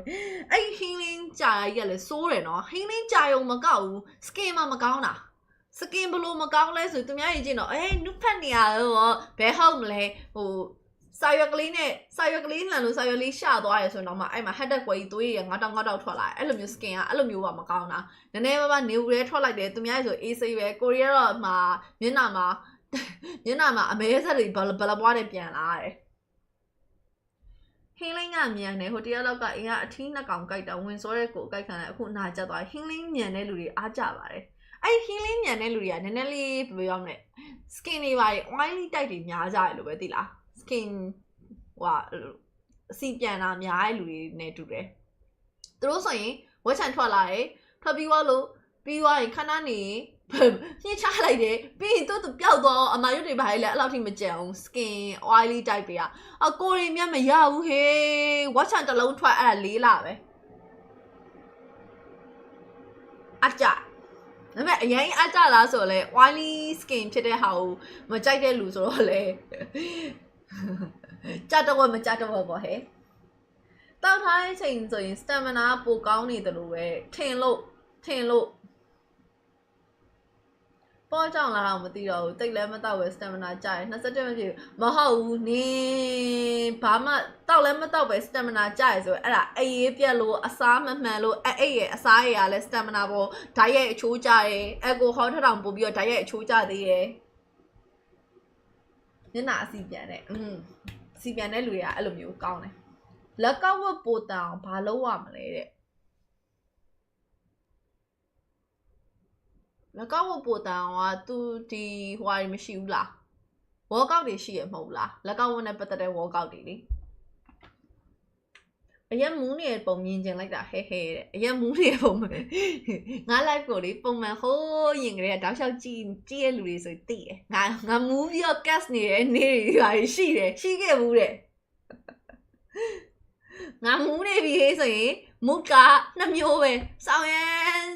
တွက်ရှာတွက်နေဟီးဟာလုံးရင်လုံးမလုံးရင်ပောက်ကွဲဒါပေမဲ့ပောက်ကွဲတာထက်ဟီးဟာလောက်တာပိုများပါတယ်အိမ်စေးကူနေရလေအေးနေအေးမဝလို့ပုံမှန်မအိတ်လို့မစားလို့အဲ့ဒါကြောင့်ဖြစ်တာစွန်လွတ်ပါတဲ့စွန်ဘလို့လွတ်ရမှာ YouTube သွားကြတယ်မက်မြောင်းနဲ့ sticker တွေ spam ပေးမြူမယ်ဆိုလို့စိတ်ကောက်ပြီးမသွားတော့ဘူးတဲ့သွားပါဘာဖြစ်ပါဘူးနှာခေါင်းမှာဝက်ချန်ထွက်တာအခု2လကျော်ပြီအခုဆို1လကျော်ပြီအဲ့ဒါများရယ်နော်အဲ့အစီပြန်တာများတဲ့လူကြတော့အစီခန်းစေးတောက်ရပြန်ရောအစီခန်းစေးတောက်တဲ့ခါကျရင်အဲ့မှာသူတို့ကကြတော့သိရမလားအစီပြန်တဲ့လူကအစီခန်းစေးတောက်နည်းနည်းကြကြဆွဲတောက်လိုက်သူတို့အသားကြီးရာလေ ပုံမှန်ထက်အောင်ပူလှသေးတယ်သူတို့ကြတော့အစီလုံးဝ၆သွားမှာမဟုတ်ပဲမျက်နှာဆူဆူအီလေးနဲ့close skin လေးဖြစ်သွားအောင် share ပဲမြန်မာနိုင်ငံမှာမွေးတယ် e-sport မှာ AI sport မှာ menu အားပေးတော်တော်ကြီးရငါဝေကျွေးဘာဖြစ်လို့ဘာလဲငိုရတာဝါသနာပါလို့လားငိုရတာဝါသနာပါလို့အဲ့ဒီအသိတွေကိုရွေးပြီးအားပေးရလားအကြီးမွေးပောက်ကရရမပြောမိစင်နဲ့ငါအဲ့ချိန်ကြရင်ငါဘယ်ကောင်မှ document မဆိုင်ဘူးကွာဆိုပြီးပြောချင်တာပြောချတော့အဲ့စေးတောင်းနေရင်ညဘက်က3နာရီပုံမှန်ပဲအိတ်တာညဘက်3နာရီအိတ်တာမကောင်း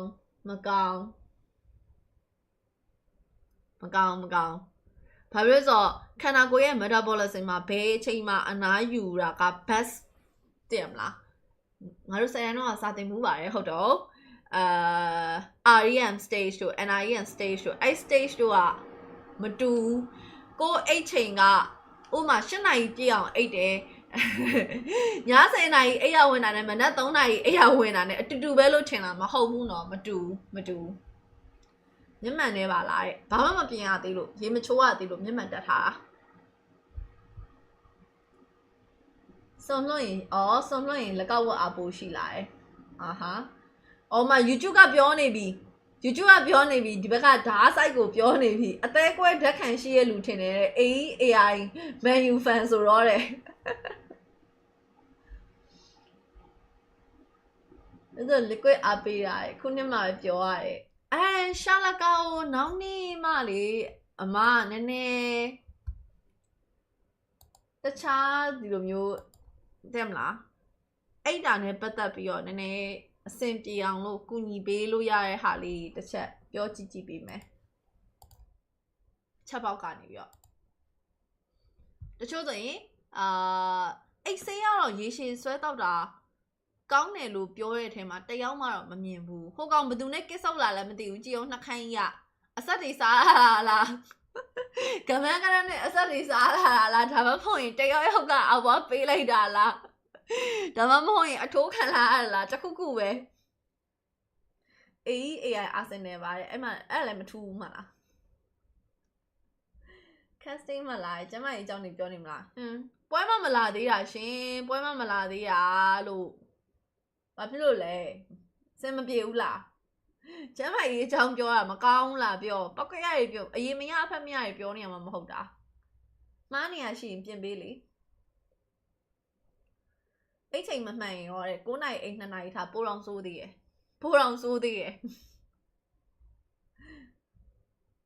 အေးစေးတောင်းနေရ4နှစ်ကျော်ပြီလက်ခွမ်းဟာအနီလေးနန်းဆန်နေပါလားရေမချိုးရသေးရဲ့ငါ့ကိုနန်းဆန်နေပါလားနည်းနည်းအောင်ဂုံးစားခြင်းသွားပြီအလုံးလုံးရ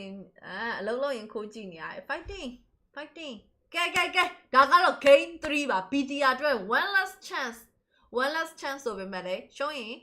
လိုဝစိမ့်အောင်ပဲဆိုတော့ပြဿနာအသိတော့မရှိပါဘူးဒီနောက်မှာ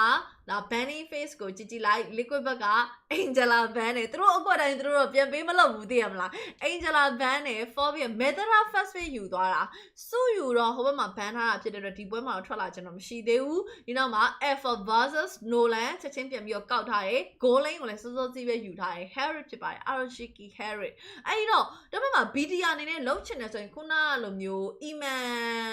Eman Harry တုံးကလိုမျိုးနတန်နေပါပြန်ထုတ်လို့တော့ရရပါတော့တက်ပစ်မှာထုတ်ရင်ထုတ်မထုတ်ရင်တော့မရဘူး Okay ဒါကတော့ Tigreal ပဲပြန်ပြီးတော့တွဲထားပါတယ်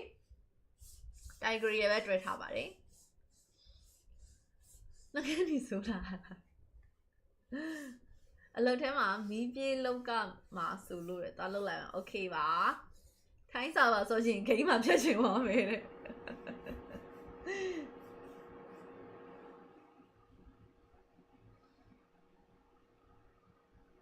အရင်ဆိုလူက black out ဖြစ်ပြီးတော့လောက်ခဲ့သမျှဘာမှမပဲဖြစ်တာတွေလည်းမသိအောင်တမဟဲ Facebook မှာမဖတ်လို့ YouTube ပြေးလာ Facebook ကလည်းဖတ်ပါတယ်နော်စိမ့်ကြည့်လားတွေ့လားအဲ့ဒါ Facebook မှာဖတ်နေရင် YouTube ကလူတွေက YouTube က comment မဖတ်ဘူး Facebook ပဲလာခဲ့တော့မယ် YouTube ဖတ်နေFacebook ဖတ်နေ Facebook မှာမဖတ်ဘူး YouTube လာမယ်အမျိုးပဲ နောက်ထပ် banning phase မှာဆိုရင်တော့ mid lane မထွက်ရသေးဘူးဒီ meta ရဲ့ hit အဖြစ်ဆုံး mage နှစ်ကောင်ဖြစ်တဲ့ Aura နဲ့ Valentina sorry Eve နဲ့ကို ban ထားပါတယ် Aura Eve ကို ban နဲ့ Zushin ယူထားတယ်အဲဒီတော့ mid lane ကဘာပြန်ထုတ်မလဲ Zack တော့မထုတ်နဲ့နော်ပါချမှာတွေ့လား liquid ကတွေ့လားနော် Harry ယူလိုက်တယ်နတန်ဖမ်းပေးထားရဲ့ဗျာနော်ဟိုဟာလိုမျိုးဒီတစ်ခေါက်ငါတို့ဓာယူမယ်ဒီတစ်ခေါက်နင်တို့ဓာယူဆိုပြီးတော့အပြန်လဲလဲရမျိုးတော့မလှုပ်ဘူးအထမထားဘူးသိရမလားငါတို့လှုပ်တဲ့အကွက်တိုင်းတော့နင်တို့ဘာကိစ္စပေးလို့ရမှာလဲဆိုပြီးတော့ ban ထားပါတယ် Let's banning Beatrice nice banning မှာဟိုဘက်က mage နှစ်ကောင် ban တယ်ဒီဘက်မှာ massman နှစ်ကောင် ban တယ် Kali ESP ပုံစံမျိုးနဲ့ super look ကိုတွဲ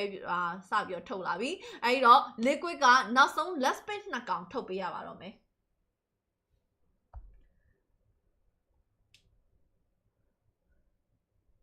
စတိုက်တွေပါရှုံးနေဟွာစကွန်full party ပဲဆော့ပါစိတ်ရဲမခံကြဘူးဆိုရင် full party ပဲဆော့အဲ့ဒါဆိုရင် teammate ကိုဆဲလို့ရတယ်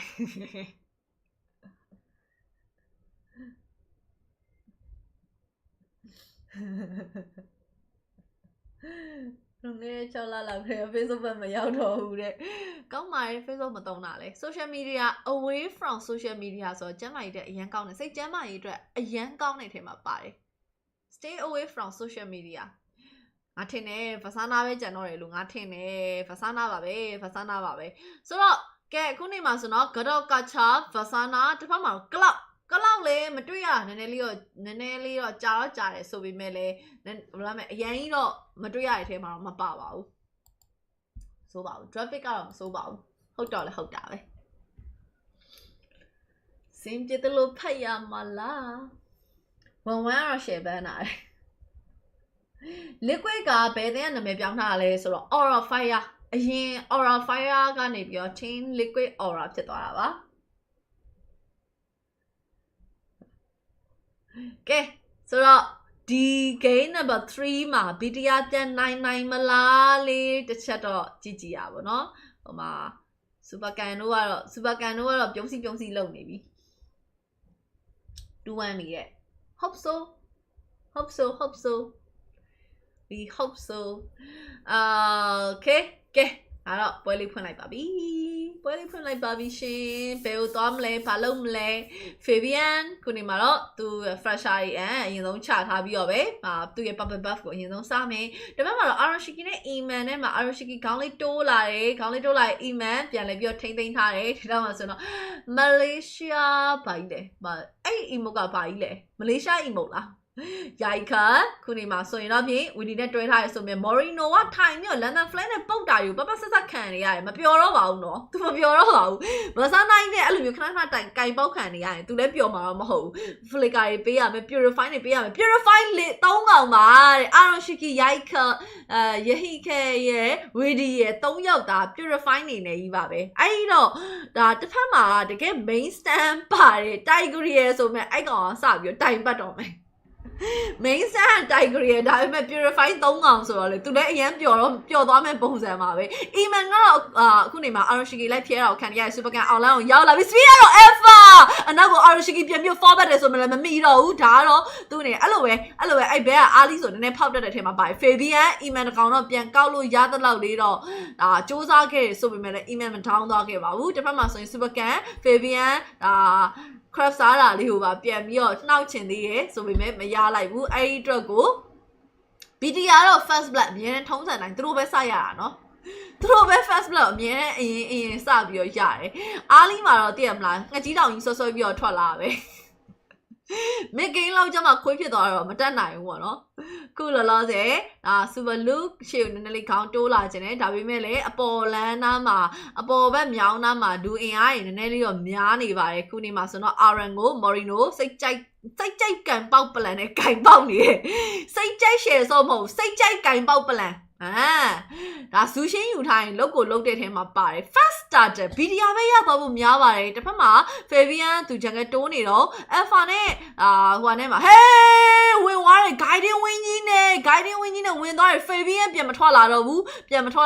ဟုတ်တယ် Widi လည်းအနည်းကိုနည်းနည်းလေးဝေးနေခဲ့ condition တကူမှဆိုတော့ပြင် Widi မှာထက်ကြတယ် Morino double K မြက်လေးရိုက်ခါအနေနဲ့ကတော့ Piatana Dabi Bo, Dairo, Morino, level 5, my Yaika, Akuma level 4 way of the Akuma 4. Aroshikia Amma, Sima Bau, however, Implosion Masuka Bima, Duty and me, Napi, that all the Cape Babi. Cloud you show more chance me. A lot of hope about Kunima. Cloud you show me so ya. Hold on, hopefully. A time of Mutia Valley. Could allow 4-0. 4-0 up your man. No, got 2.4 gigs or BTR, a chain in county or liquid Aima. Nah, don't say navy. Savio, don't lay navy. I can't love 4 years to be Davimel Morino, Machona, Morino, good job, Senza Nepini. I'm now going to look up back line and win in data. Yaikan in a milling time and near Taya to my trolley or jet Fabian about Yamni, RNA, the fact about my she, Super Luca, Fabian, Women, Night, RM, backline, it Pia and Willama, so not La Asu, and Mamiu. That's not look at no Tavi. Alama, Aroshiki, duty and me tap your pancake and purify my pew, see the ma, purify my pews, a man for, Ema, good my child with your piano, Aroshiki, damn you, the Catoli, tap your guy, Bakama, Aroshiki, Daya,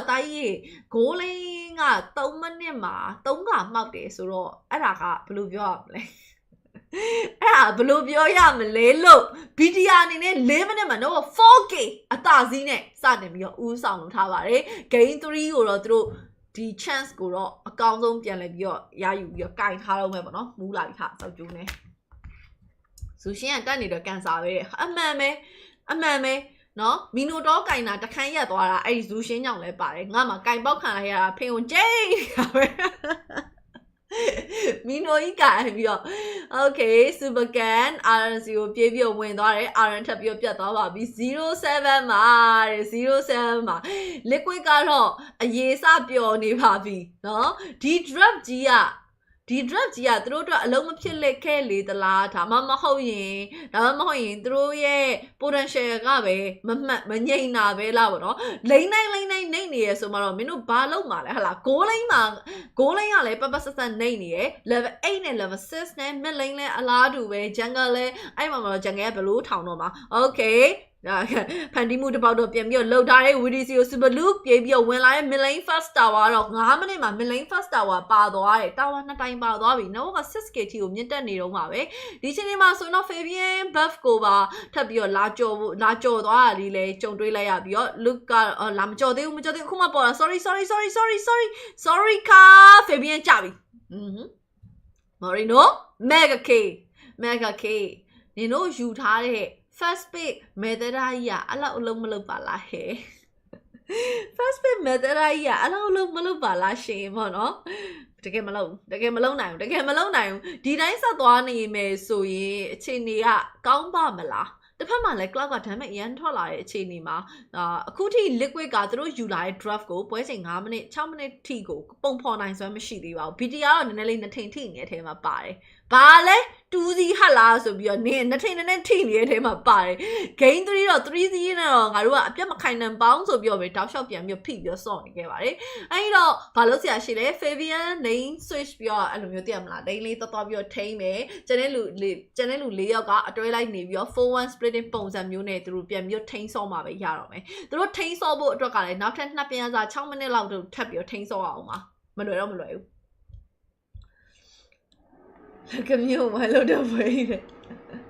Okay. I don't Kunima, Aran, Pian Trouble Jews are how get would be your guy when I get how are they? Kiga di Buema, the Pama purifying. That is a concept, the detail like Mila. Aulama, not how tap your pen can ma. Aroshikima purifying she dane. Purifying she dane, digree implosion when Sura you to Maton like Budamamo, so be your to Tomo. Oh, I say my penny abella, the cuckoo bear, Pana in Yalwalula. To Maton, no, Baka email you. I know ma, Super Luke, child, implosion if I tap your wheel like Fabian, now dash me up your trolley, so Morino, see Pakis up Yankataro, and stop a band, Morino, Super Luke, Caro, Kunimata, or Organive, is it if you pet them your, the Ponshu, your Twibian, that Bobby, hey, Quantamanema, Mega Sheep hour. ချီကျူးလို့မှမဆုံးသေးဘူးရောင်းမကြီးခုတ်ခွာရောင်းမကြီးပေါင်ကြားထိပ်ပြီးတော့တကလောက်ထွက်လာတာထင်း liquid အင်ဒိုနီးရှားပေါ့နော်ဥကတော့ကွဲသွားပါပြီ19ဆိုတော့ဥကတော့ကွဲသွားပါပြီခီးတစ်ကောင်တော့ပြန်ရထားတယ်ဒါပေမဲ့အဲ့ခီးတစ်ကောင်ပြန်ရတာမလုံလောက်ဘူးလေမလုံလောက်ဘူးတိုင်ဂရီယာတစ်ကောင်နဲ့ပြန်ရရုံနဲ့အဲ့ဒါကြီးကမလုံလောက်ဘူးရဲ့မော်ရီနိုကပြောင်းနေပြီရဲ့အရင်တော့ပြောင်းလို့တော့မရပါဘူးအရင်တော့ပြောင်းလို့တော့မရသေးပါဘူးရှင်မရသေးပါဘူးရှုံးမှုများတယ်အားလီဒီသူတို့လိုချင်တဲ့ timing တစ်ခုထိပြန်ပြီးတော့မစောင့်နိုင်ဘူးဆိုရှုံးမှုများတယ်ဒီဒါအပြင်မှာကလောက်ကလည်းစောစောစီးစီးဖတ်သွားပြီးဟေးဆိုတဲ့အချိန်ကျရင်အတင်းဝင်လာတော့ပါပဲလေအတင်းဝင်လာတော့မှာပဲမီနီစတန်တွေအများကြီးပဲမီနီစတန်ကဝင်သွားတာကပြဿနာအဲ့ဇူရှင်းဝင်လာတဲ့အချိန်ကျရင်လည်းအဲ့ဇူရှင်းကင်ပေါက်တာကြီးကတော်တော်ကြီးကိုဆိုးလို့အလုံးအကြီးအနားမှထပ်ပြီးတော့ Iron down BTR အတော်လေးတော့ပြဿနာကြီးရှာနေပြီး Eman high ground ပေါ်ထိတက်လာပြီး Blazing Jewel လမ်းမြဖြန်းနေဒါပေမဲ့လည်းဒီဘက်မှာ damage ကမလောက်တဲ့အခါကျတော့သူကလည်း AC လုံးရှင်းတာလုပ်ပြီးပြုံကြီးပြန်ပြီးထွက်သွားရုံပဲဆိုတော့ Noah ချိန်တွေက10မိနစ်9မိနစ်မပြည့်သေးခင်မှာ 11k ပါတဲ့ 11k အဲ့ဒါက highest စံချိန်တက်ကိုအောင်ရောက်သွားပြီအသင်းကြီးနှစ်သင်းကြားထဲမှာ10မိနစ်ကို11ထိမြင့်တက်သွားခဲ့ရဆိုတဲ့အရာတော်တော်ကြီးကို highest ကိုရောက်သွားပြီအဲ့တော့ first lot စဉ်းစားနေစရာမလိုဘူးဘယ်သူမှလည်းမလာဘူးတော့ကကင်းဝေးဘေးရန်ရှင်းစွာနဲ့ပဲ lock လေး AC လေးတက်ရုံပါပဲ objective တွေအကုန်လုံးလည်းရထားတယ် first lot လည်းရထားတယ်ဒီ first lot top lane ကနေထွက်လာဖို့လမ်းတော့များမလားအော်ဟုတ်ခု mid lane ထွက်လာမယ်တဲ့ကိုရှိပါတာထားတာချင်းအတူတူအပေါ်လမ်းကိုရှိတာပါပြီးသွားပြီလေ mid lane အေးပေါ့တာဝါသွေးကိုပဲကြည့်ရတဲ့တူတယ်ရှိတာမရှိတာကိုဒီ lot ထွက်လာမဲ့လမ်းကြောင်းကထဲမတော့ဘူးနဲ့တူတယ်ဖမ်းနိုင်ဟုတ်ပါကဲခုနေမှာဆိုရင်တော့ချင်းအောက်လန်အနေထားအာရရှိကီဖြီဖို့တော့ကြိုးစားရဲအစင်မပြေထားသေးဘူးဒီနောက်မှာဆိုရင်တော့မစ်လိမ့်မှာလော့ဝင်လာပြီမဲဂါတွေပြောင်းတော့မယ်နှစ်လိမ့်မဲဂါဖြစ်တော့မလားဒါမစ်လိမ့်ရဲ့မဲဂါ wave ကိုတော့ဒါအခုနေမှာဒါ lock ကိုတော့ရှင်းပြီးသွားပြီထုံးစံတိုင်းပဲ RN ထပ်ပြီးတော့ကြားတယ်ဒီနောက်မှာ Fabian down အာရရှိကီ4 ကဲ BTR game number 3မှာပြန်လဲအနိုင်ရရှိနေ 2-1 ဖြစ်သွားပါပြီရှင်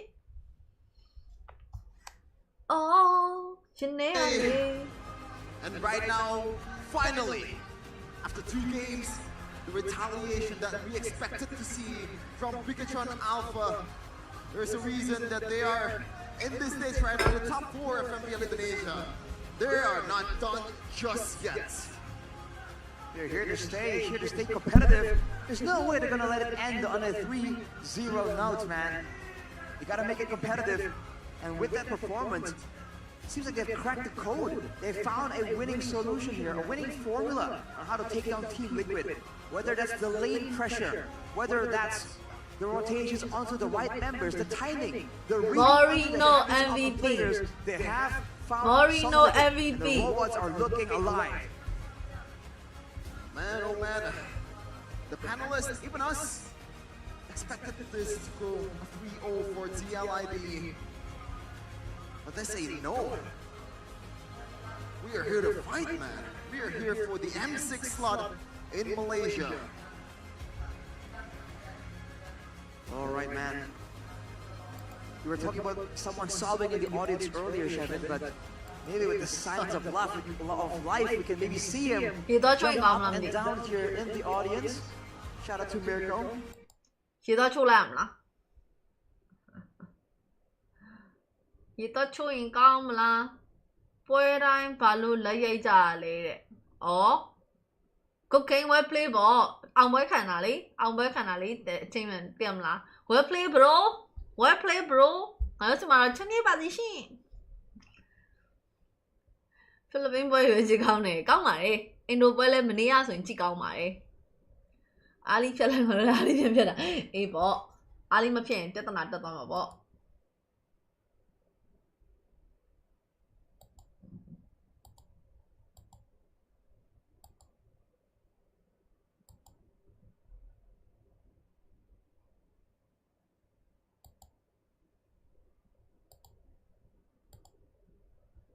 ဘာဖြစ်ပါဘူးထားလိုက်ပါတင်းရဲ့ထားလိုက်ပါဘာမှဖြစ်ဘူး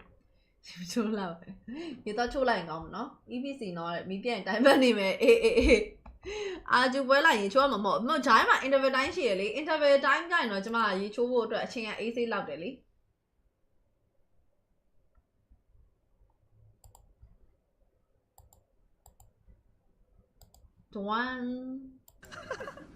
To curse TLID. But that's positively with ID's view. Famous last words, TLID 3-0. What does it even mean? I didn't say it! Turns out to be a curse. Well, it is a curse, and it means, Eternal, that we're not following a pattern. Because it's not going to be a 3-0, at best, if you want your lovely team to win, it's going to be a 3-1. But if we take a look at the draft, Big Eternal's Alpha draft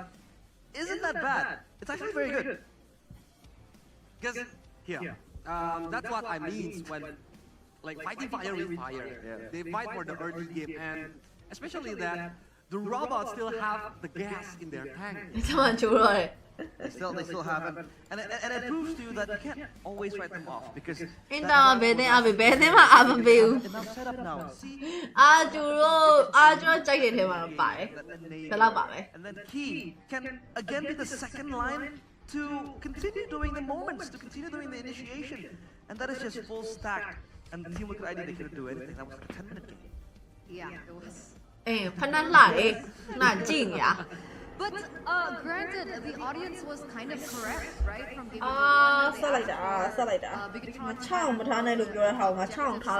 early game and to control the early game, and they were able to do that in game number 3. And then because of those rotations that they kind of had with the mid-prio, with the alpha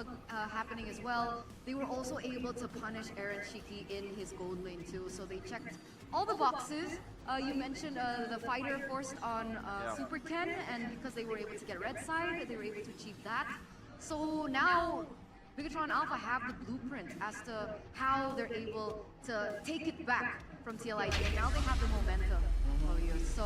let's crown our MVP, presented to you by the official tournament smartphone Samsung Galaxy S24 FE. And finally, with the space, without the Cho in the picture as well, he was able to make some key plays. Yeah. And look at that TP, bro. Now he's not alone. KMVP. He's with Luke now. So there's 2 heroes that can enable, that can initiate the team fights. And the strategy, I think, from Bigatron Alpha. Yeah. I mean, not only that, we also have the Alpha, right, behind Super Ken and Ministry of Alphas. They have been targeting Aaron Shiki from the get-go. They don't want this Herrick to bully the Claude, because why? Because the Claude apparently is a weak side gold laner, but in this scenario, they want to make it a strong side, because they kept on ganking that lane. They kept on funneling the gold towards Amma, and it didn't feel like it was a hard Claude game. He wasn't even bullied that much. Aaron Shiki even got picked up like 2 times, even 3 times with the basic duet, and they had so much heal tools to really keep Amma alive. And I think when you choose Flicker as the battle spell, it's a smart move because he knows that a lot of that ability heroes on the CLID, so that's like he needs the Flicker to chase them down if they will try to run away. Wow. It's all perfect, looking super Luke. See what he wants, this is what he wants. A raging sandstorm into 3 players as the first layer of CC. The second one comes in, that is key. That is El Momento with the implosion. This is what Bigatron Alpha is lacking. That layer of control, that layer of initiation, that they were forcing Super Luke to play high lock. That's not a typical Super Luke hero. This is what happens when you give him the lead. And this is the trend that they're supposed to continue into game number 4. Yeah, they finally found their footing here in game number 3. And, you know, recalling back to yesterday in their match against Alter Ego, one of the keys to victory for Bigatron was to make sure that that momentum role falls on to both Key as well as Luke. So it was actually great that you mentioned it even before the drafts, because they were able to... Game 5 ကမပြောတတ်ဘူးခြေခွင်လေးလက်ဤစိမ့်နေပါတယ်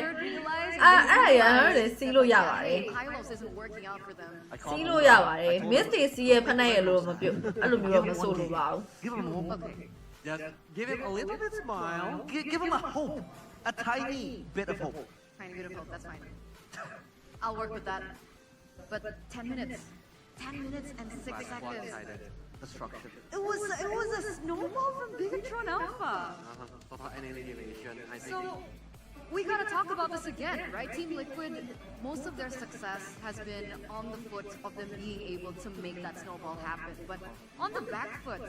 it seems like they didn't really know how to adapt in the game. Yeah, the damage to turret. It's clean. It's very Wow. it's untouched. Zero objectives. Yeah, and this is also like it adds even more salt to the wound because like Fabian is in his comfort hero, he's using the Nolan. But the problem with Team Liquid ID is that they are so reliant on the early game. And I feel like Bigatron Alpha are able to crack that code because they have been so vicious. They have been so annoying since the early game. They know လိပ်ပြဟိုအတောင်မှန် early game. တစ်ဖက်ချမ်းက Ganking towards Iron တစ်ဖက်ချမ်းလိပ်ပြတောင်မှန်တစ်ဖက်လိပ်ပြတောင်မှန်ကကြတော့ပန်းပွင့်နေ when you can take over the early game. Team Liquid ID they were left speechless. Because essentially their draft couldn't really ရင်မွေးတော့ကြိုက်လာတဲ့ into the ကြိုက်ပါတယ်ဟိုအပြင်သွားရင်တော့ရင်မွေးနည်းနည်းတော့ဆွတ်ဖြစ်ပါတယ် Vexana alone. အိမ်မဟုတ်ရင်မရှိချင်ဘူးအေးဘွဲကြည့်ချင်တဲ့ဘရိုတွေကနီနိုလိုက်လွှင့်ပြီး run ဆော့နေပါတယ်တဲ့ fighting Very hard for Vexana. fighting Perfect momentum to use the Eternal's Guard. That's why when the Ammons comes with the Battle Mirror image, the blasting even with the Winter Crown, it's a total disaster for Vexana. Extremely. So do you think that TLID now would want to opt for red side this time? Well, they could if they wanted to, but I don't really see where ပြီး ကောင်မလေးပို့တဲ့အထဲမှာစီပလင်လို့ဟာကြီးပါလာတယ်ဘာအဓိပ္ပာယ်လဲ maybe it's only the Alpha or the Matilda. စီပလင်လို့ဟာကြီးနင်တို့ကလည်း They don't really have that နင်ကလည်း vision winning condition that they want to achieve. So I think red side. White Riser တို့ဒါမှမဟုတ်စီရန်တို့လည်းဖြစ်နိုင်တာပဲပောက်ကရရရန်တွေးနေရပဲနော် စီပလင်လို့ဟာကြီးပါလာတယ်တဲ့ skin care မှာစီစလင်းလို့ဟာပါလာတယ်နင်ကလည်းဟာ I don't know. Do ပောက်ကရ be left open? I don't think that's possible either, right? What's a good matchup against the Alpha? Suyo is the best matchup, actually. Yeah, but I think not all of the teams may be feeling confident to facing against Suyo. That's why they always banning Suyo. They don't want to let စုယို And they know သူ that တို့ကတော့ they စုယို can't လို့ပဲ let အတန်ထွက်ကြတယ် Suyo let မုံ go ရင်း to စီ that လိုပဲ stage. တဲ့ So တီး let's ရွက်စီလိုပဲ let တဲ့ you guys go to the မေးကြည့် very ပါ end. လားနင်းကောင်မလေးပေးရဟာတွေကိုနင်းကနင်းကောင်မလေးကိုမမေးဘဲနဲ့ငါတို့ကိုလာမေးနေတဲ့ခါကျတော့ငါတို့ကဘာမှမြင်လဲမမြင်ပုံစံလည်းမတွေ့ရနဲ့ငါတို့ကဘလို့ပြန်ဖြေရမှာတော့မောင်ဒင်းတကောင်တော့ငါတို့စားပြီဟမ်တော်တော်တွေ့ကြည့်ပြီးရင်မှအတွေးတွေနဲ့ချက်ငါတို့ပါစိတ်ကန်စားရလာပေးလုံနေရမနှောင်းနဲ့ငါရေးသွားချိုးလိုက်အောင်မယ်9မိနစ်ဆိုတော့မှီတယ်ခဏနော်ဟိန်းတဲ့ဆန်ကျေးဇူးပါ Jenny di Telkomsel. ရေးသွားချိုးလိုက်အောင်မယ်နော်ပြန်လိုက်မယ် Di booth Telkomsel sendiri, di sini kita ada yang namanya tukar poin Telkomsel. Selain tukar poin Telkomsel juga, kita ada pembelian diamond juga lewat dunia game. Terus di sini juga kita ada kartu-kartu juga. Kita ada kartu Telkomsel, ada juga Orbit juga, bisa ada juga kartu Halo. Siapa yang mau berlangganan silakan. Selain di sini juga nanti ada lelang untuk baju dari Gfam. Bentar. Untuk baju giveaway ini yang udah ditandatangan oleh pro player aslinya. Ada beberapa semuanya kalau nggak salah tuh ya. Nah ini nanti sistemnya lelang. Jadi siapa yang paling banyak itu nanti yang pemenangnya. Kebetulan tadi sudah ada satu orang ya yang jadi pemenang itu setiap hari dapat satu. Setiap hari dapat satu ya? Ya betul. Hari ini berarti udah keluar nih? Udah keluar satu. Berarti kalau kalian semua para superfans mau lagi harus tunggu di hari esok. Besok sambil ngumpulin untuk poinnya. Sambil ngumpul untuk poinnya. Betul, itu juga besok juga kalau yang berkesempatan boleh nanti ada duel by one dengan pro player Gfam di sini. Jadi ada misalnya konsumen yang mau beli nanti apa bisa nanti untuk duel 1 lawan 1 lawan Gfam. Wow, menarik banget nih ya. Dan mungkin aku penasaran banget nih untuk Kak Ajun. Selain dari tadi udah dibilang ini, dari lelang ini, mungkin ada lagi nggak sih promo-promo yang cuma bisa didapetin di booth Telkomsel ini? Oke, untuk yang di Telkomsel sendiri kita ada promo itu ada kartu Bayu Telkomsel. Itu promonya itu di 7 GB 20.000. Ya, dan itu masa aktifnya itu unlimited, itu nggak ada masa aktifnya. Jadi walaupun tidak diisi kuota, tidak diisi pulsa, itu tidak ada masa aktifnya. Seperti itu. Oke, jadi banyak banget ya buat activity seru yang bisa kalian coba di Bunyian Telkomsel sosial di dunia games. Dan juga tadi sudah kita lihat ya bahwa per hari ada satu aja jersey dengan tanda tangan khusus dari para pemain di tim Geek Fam. Jadi pastiin kalau kalian semua mau dapat langsung aja kunjungin ya di pastinya di MPL Festival di boothnya Telkomsel dan dunia games. Oke, thank you so much kakak sudah kita tanya-tanya. Jangan lupa sekali lagi untuk datang ke sini dan pastinya kita akan melihat game-game yang lebih seru nih Kak Radit. Jadi kita akan kembalikan lagi ke panelis, silakan.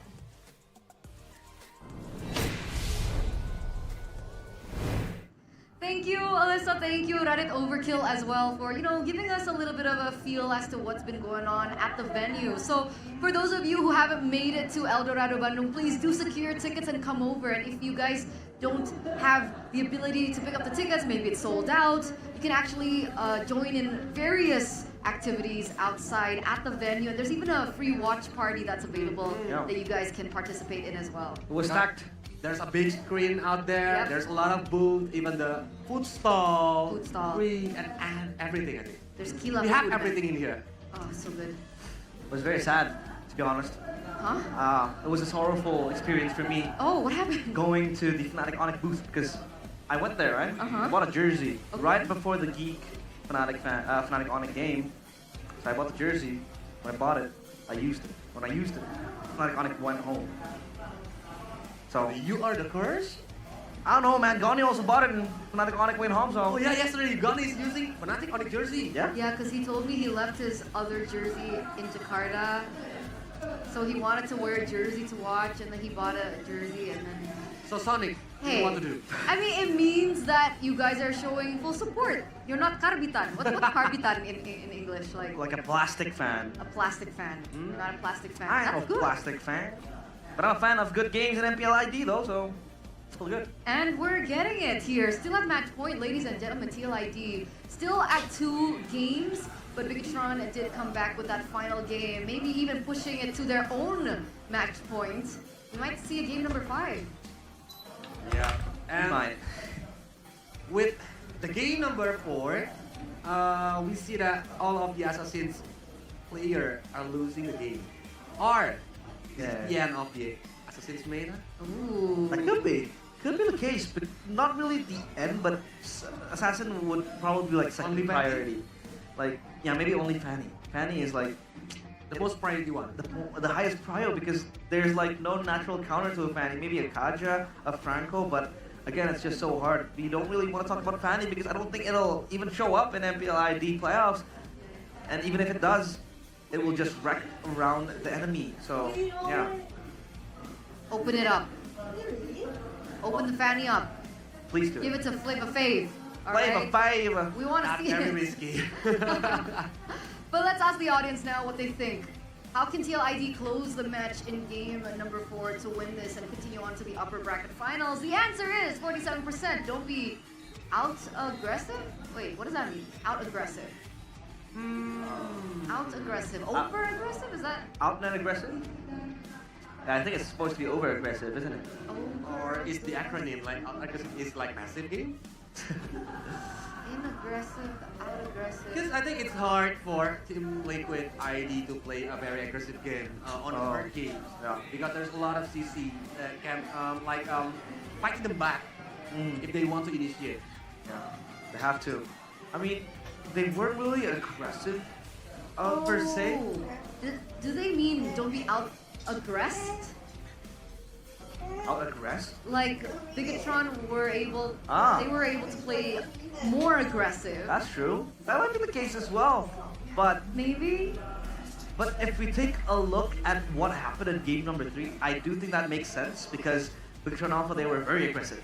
Starting from the early game, they were yanking down bottom, shutting down Aaron Chiki, not giving him the time to play. So yeah, maybe when it is the case, especially when Fabian was in the Nolan, maybe they could have looked for a play, especially when you have a Matilda. It's very easy for you to play in and out as a Nolan. You can burst in, burst out, you have the guiding wind to just go back. So yeah, maybe don't get out of rest by Bigatron Alpha. So mirror plays. Mirror play. Still need to run. Yeah, it's, when they Yo, go for that. yo. it's almost like Suyo against Nolan. Always mentioned it, right? Yeah, because this is not a brawl game where you need to like facing each other Yeah. every time the opponents make the move. You still have a lot of objective, like trying to do the mirroring or trying to steal the opponent's objective. There's a lot of things to do, but yeah, during in-game, I think the players' POV is different with us. Yeah. I mean, to be honest, the TLID that I've watched in the regular season was not the TLID I saw in that game. And Because when TLID are on a back foot, they know exactly what their winning conditions are. So at that moment, they should have known that Bigatron had the better bearings on the objectives. but by the data, I mean, if I'm not wrong, it's above 50%. ခဏလေးနော်ပြင်ဆင်နေလို့ပါ traffic ပြီးလောက်ဆိုရပါပြီ Because they're able to mirror movements. They don't walk into the tempo of whoever they're playing against. They know their winning conditions, they know their strengths, and they play towards that. Here, I didn't see that at all. I saw Fabian just really falling into the pattern that Bigatron had set. So let's see if anything changes. Because all of that, it really starts with the drafts, right? So this is the drafting phase, ladies and gentlemen, for game number 3, presented to you by the official tournament smartphone Samsung Galaxy S24 FE. Oh. Okay, there are a lot of changes here. Still the same bans, except for the Eve ban in the first phase. The Jushin gets picked up by TLID. But Bigatron is given the Matilda and the Alpha. What do we think about this? Well, you got your hands on the Zeusin. You got that zoning potential as well, again with the Lantern Flare, but Matilda Alpha is just way too strong on the objective takes. So, Team Liquid ID, they gotta counter this with something that can set up for the neutral takes as well. No one still can work, but they need to steal the XP laner for Super Loop. So maybe Khalid Nolan right now, left Aaron Siki's heroes on the second big phase. Back to work. Maybe I got Sasha, Edith still on the card, but oh, they first pick Nathan in the second phase. Nathan is Rather in the Mayo. second pick. Yeah. And Cho as well. Because Cho can go to the back line and Nathan can like having his comfortable positioning. If they have Cho as the bodyguard of Nathan and Pobius, Matilda, Alpha. Yeah, the Very versatility nasty. of the Cho was what allowed them to kind of deny the pick coming in from Key, right? We saw the implosions not landing. We saw the cover that Weedy was able to utilize, and the moments, honestly, that Weedy was also able to create. So that they have that playmaking tool. But again, with all this on the board, I think again, mid prio is so important. Sure, they have the Cho and the Jushin now, but they need a good jungler as well to facilitate this, considering that Bigatron have both the Matilda and the Alpha. As we take a look at this cross-region data, please. Yep. So throughout the MPL PHS Season 14 playoffs, Zeusin has a 100% pick and ban rate with a total of 11 picks and a 54.55% win rate. So yeah, it shows to you how busted Zeusin is right now, because with the changes, the mini adjustment that she underwent, like, you know, you basically have a lot of mana in return when you spam the Lantern Flare. When it hits the enemies, you can lift them off. That mana restoration still happens to you, and you have a lot of ways to approach this build. You know, you can go to Sky Piercer to get that burst damage going through. So there's a reason why Zeusin is either picked or banned. Especially there's a lot of frontline hero on this meta. That's why Zeusin might be a good option. Yes. Using the basic common emblem, the Clock of Destiny. So, Zeusin can like airboning the enemies 3 times maximum during the team fights, and it's really important, really annoying.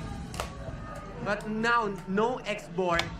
for TLID because Mobius and Alpha Nightmare is X-board. You wanna stop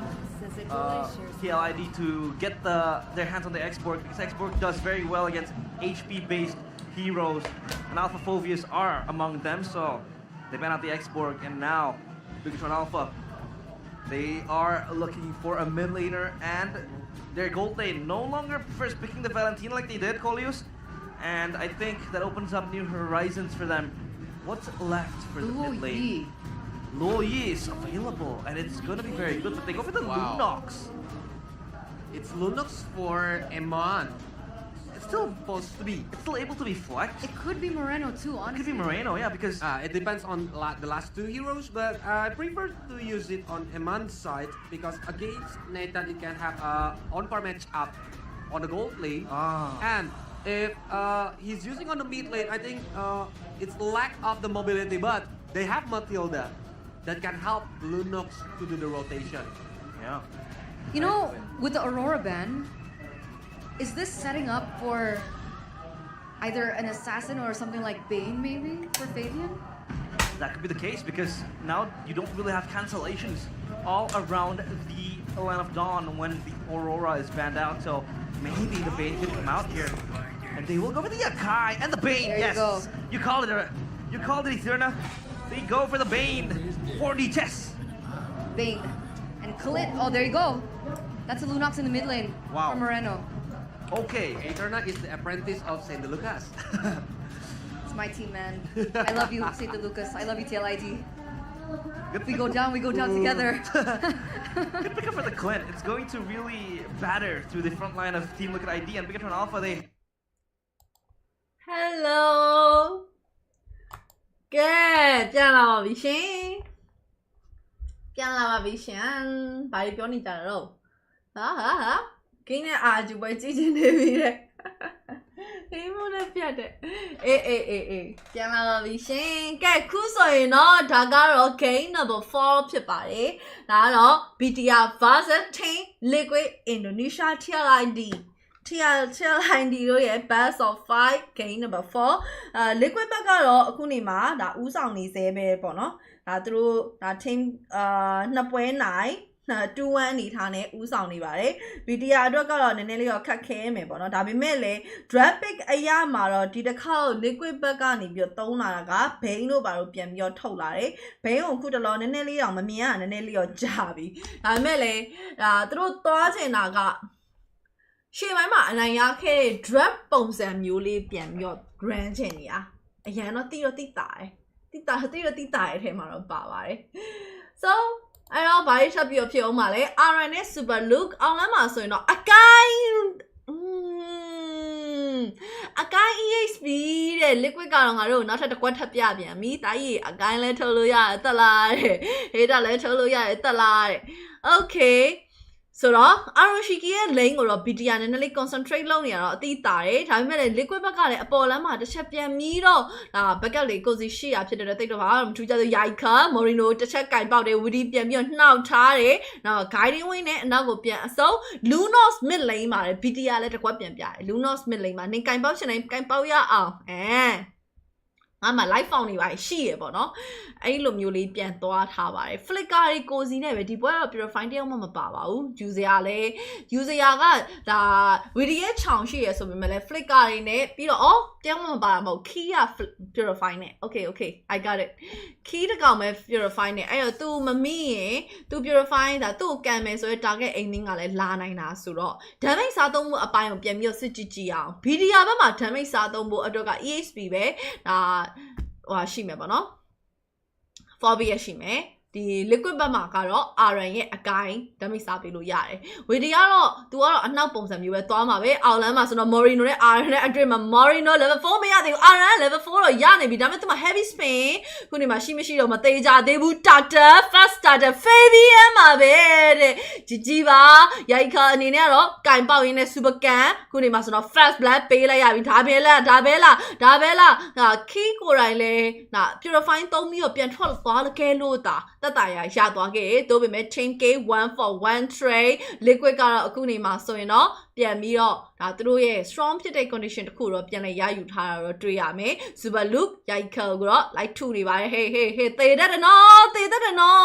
နောက်တစ်ချက်အထူးရိုက်ခါ flick ကတော့ပေးလိုက်ရပြီနောက်ကနေ widi ပြန်ပြီးတော့လာကူပေးလို့လားတော်တော်လေးတက်တာရသွားခဲ့တယ်ဆိုပေမဲ့ widi ကတော့ sacrifice ပါပဲ sacrifice မှာဒါကတော့ကူပေးလို့ပြန်ကူပေးလို့မရအောင်ပြန်ကူပေးလိုက်ရင်နှစ်ကောင်လုံးပြန်ပြီးတော့မှောက်သွားရင်မှောက်သွားနိုင်တဲ့အနေထားဆိုတော့လေဆိုတော့ခုနေမှာ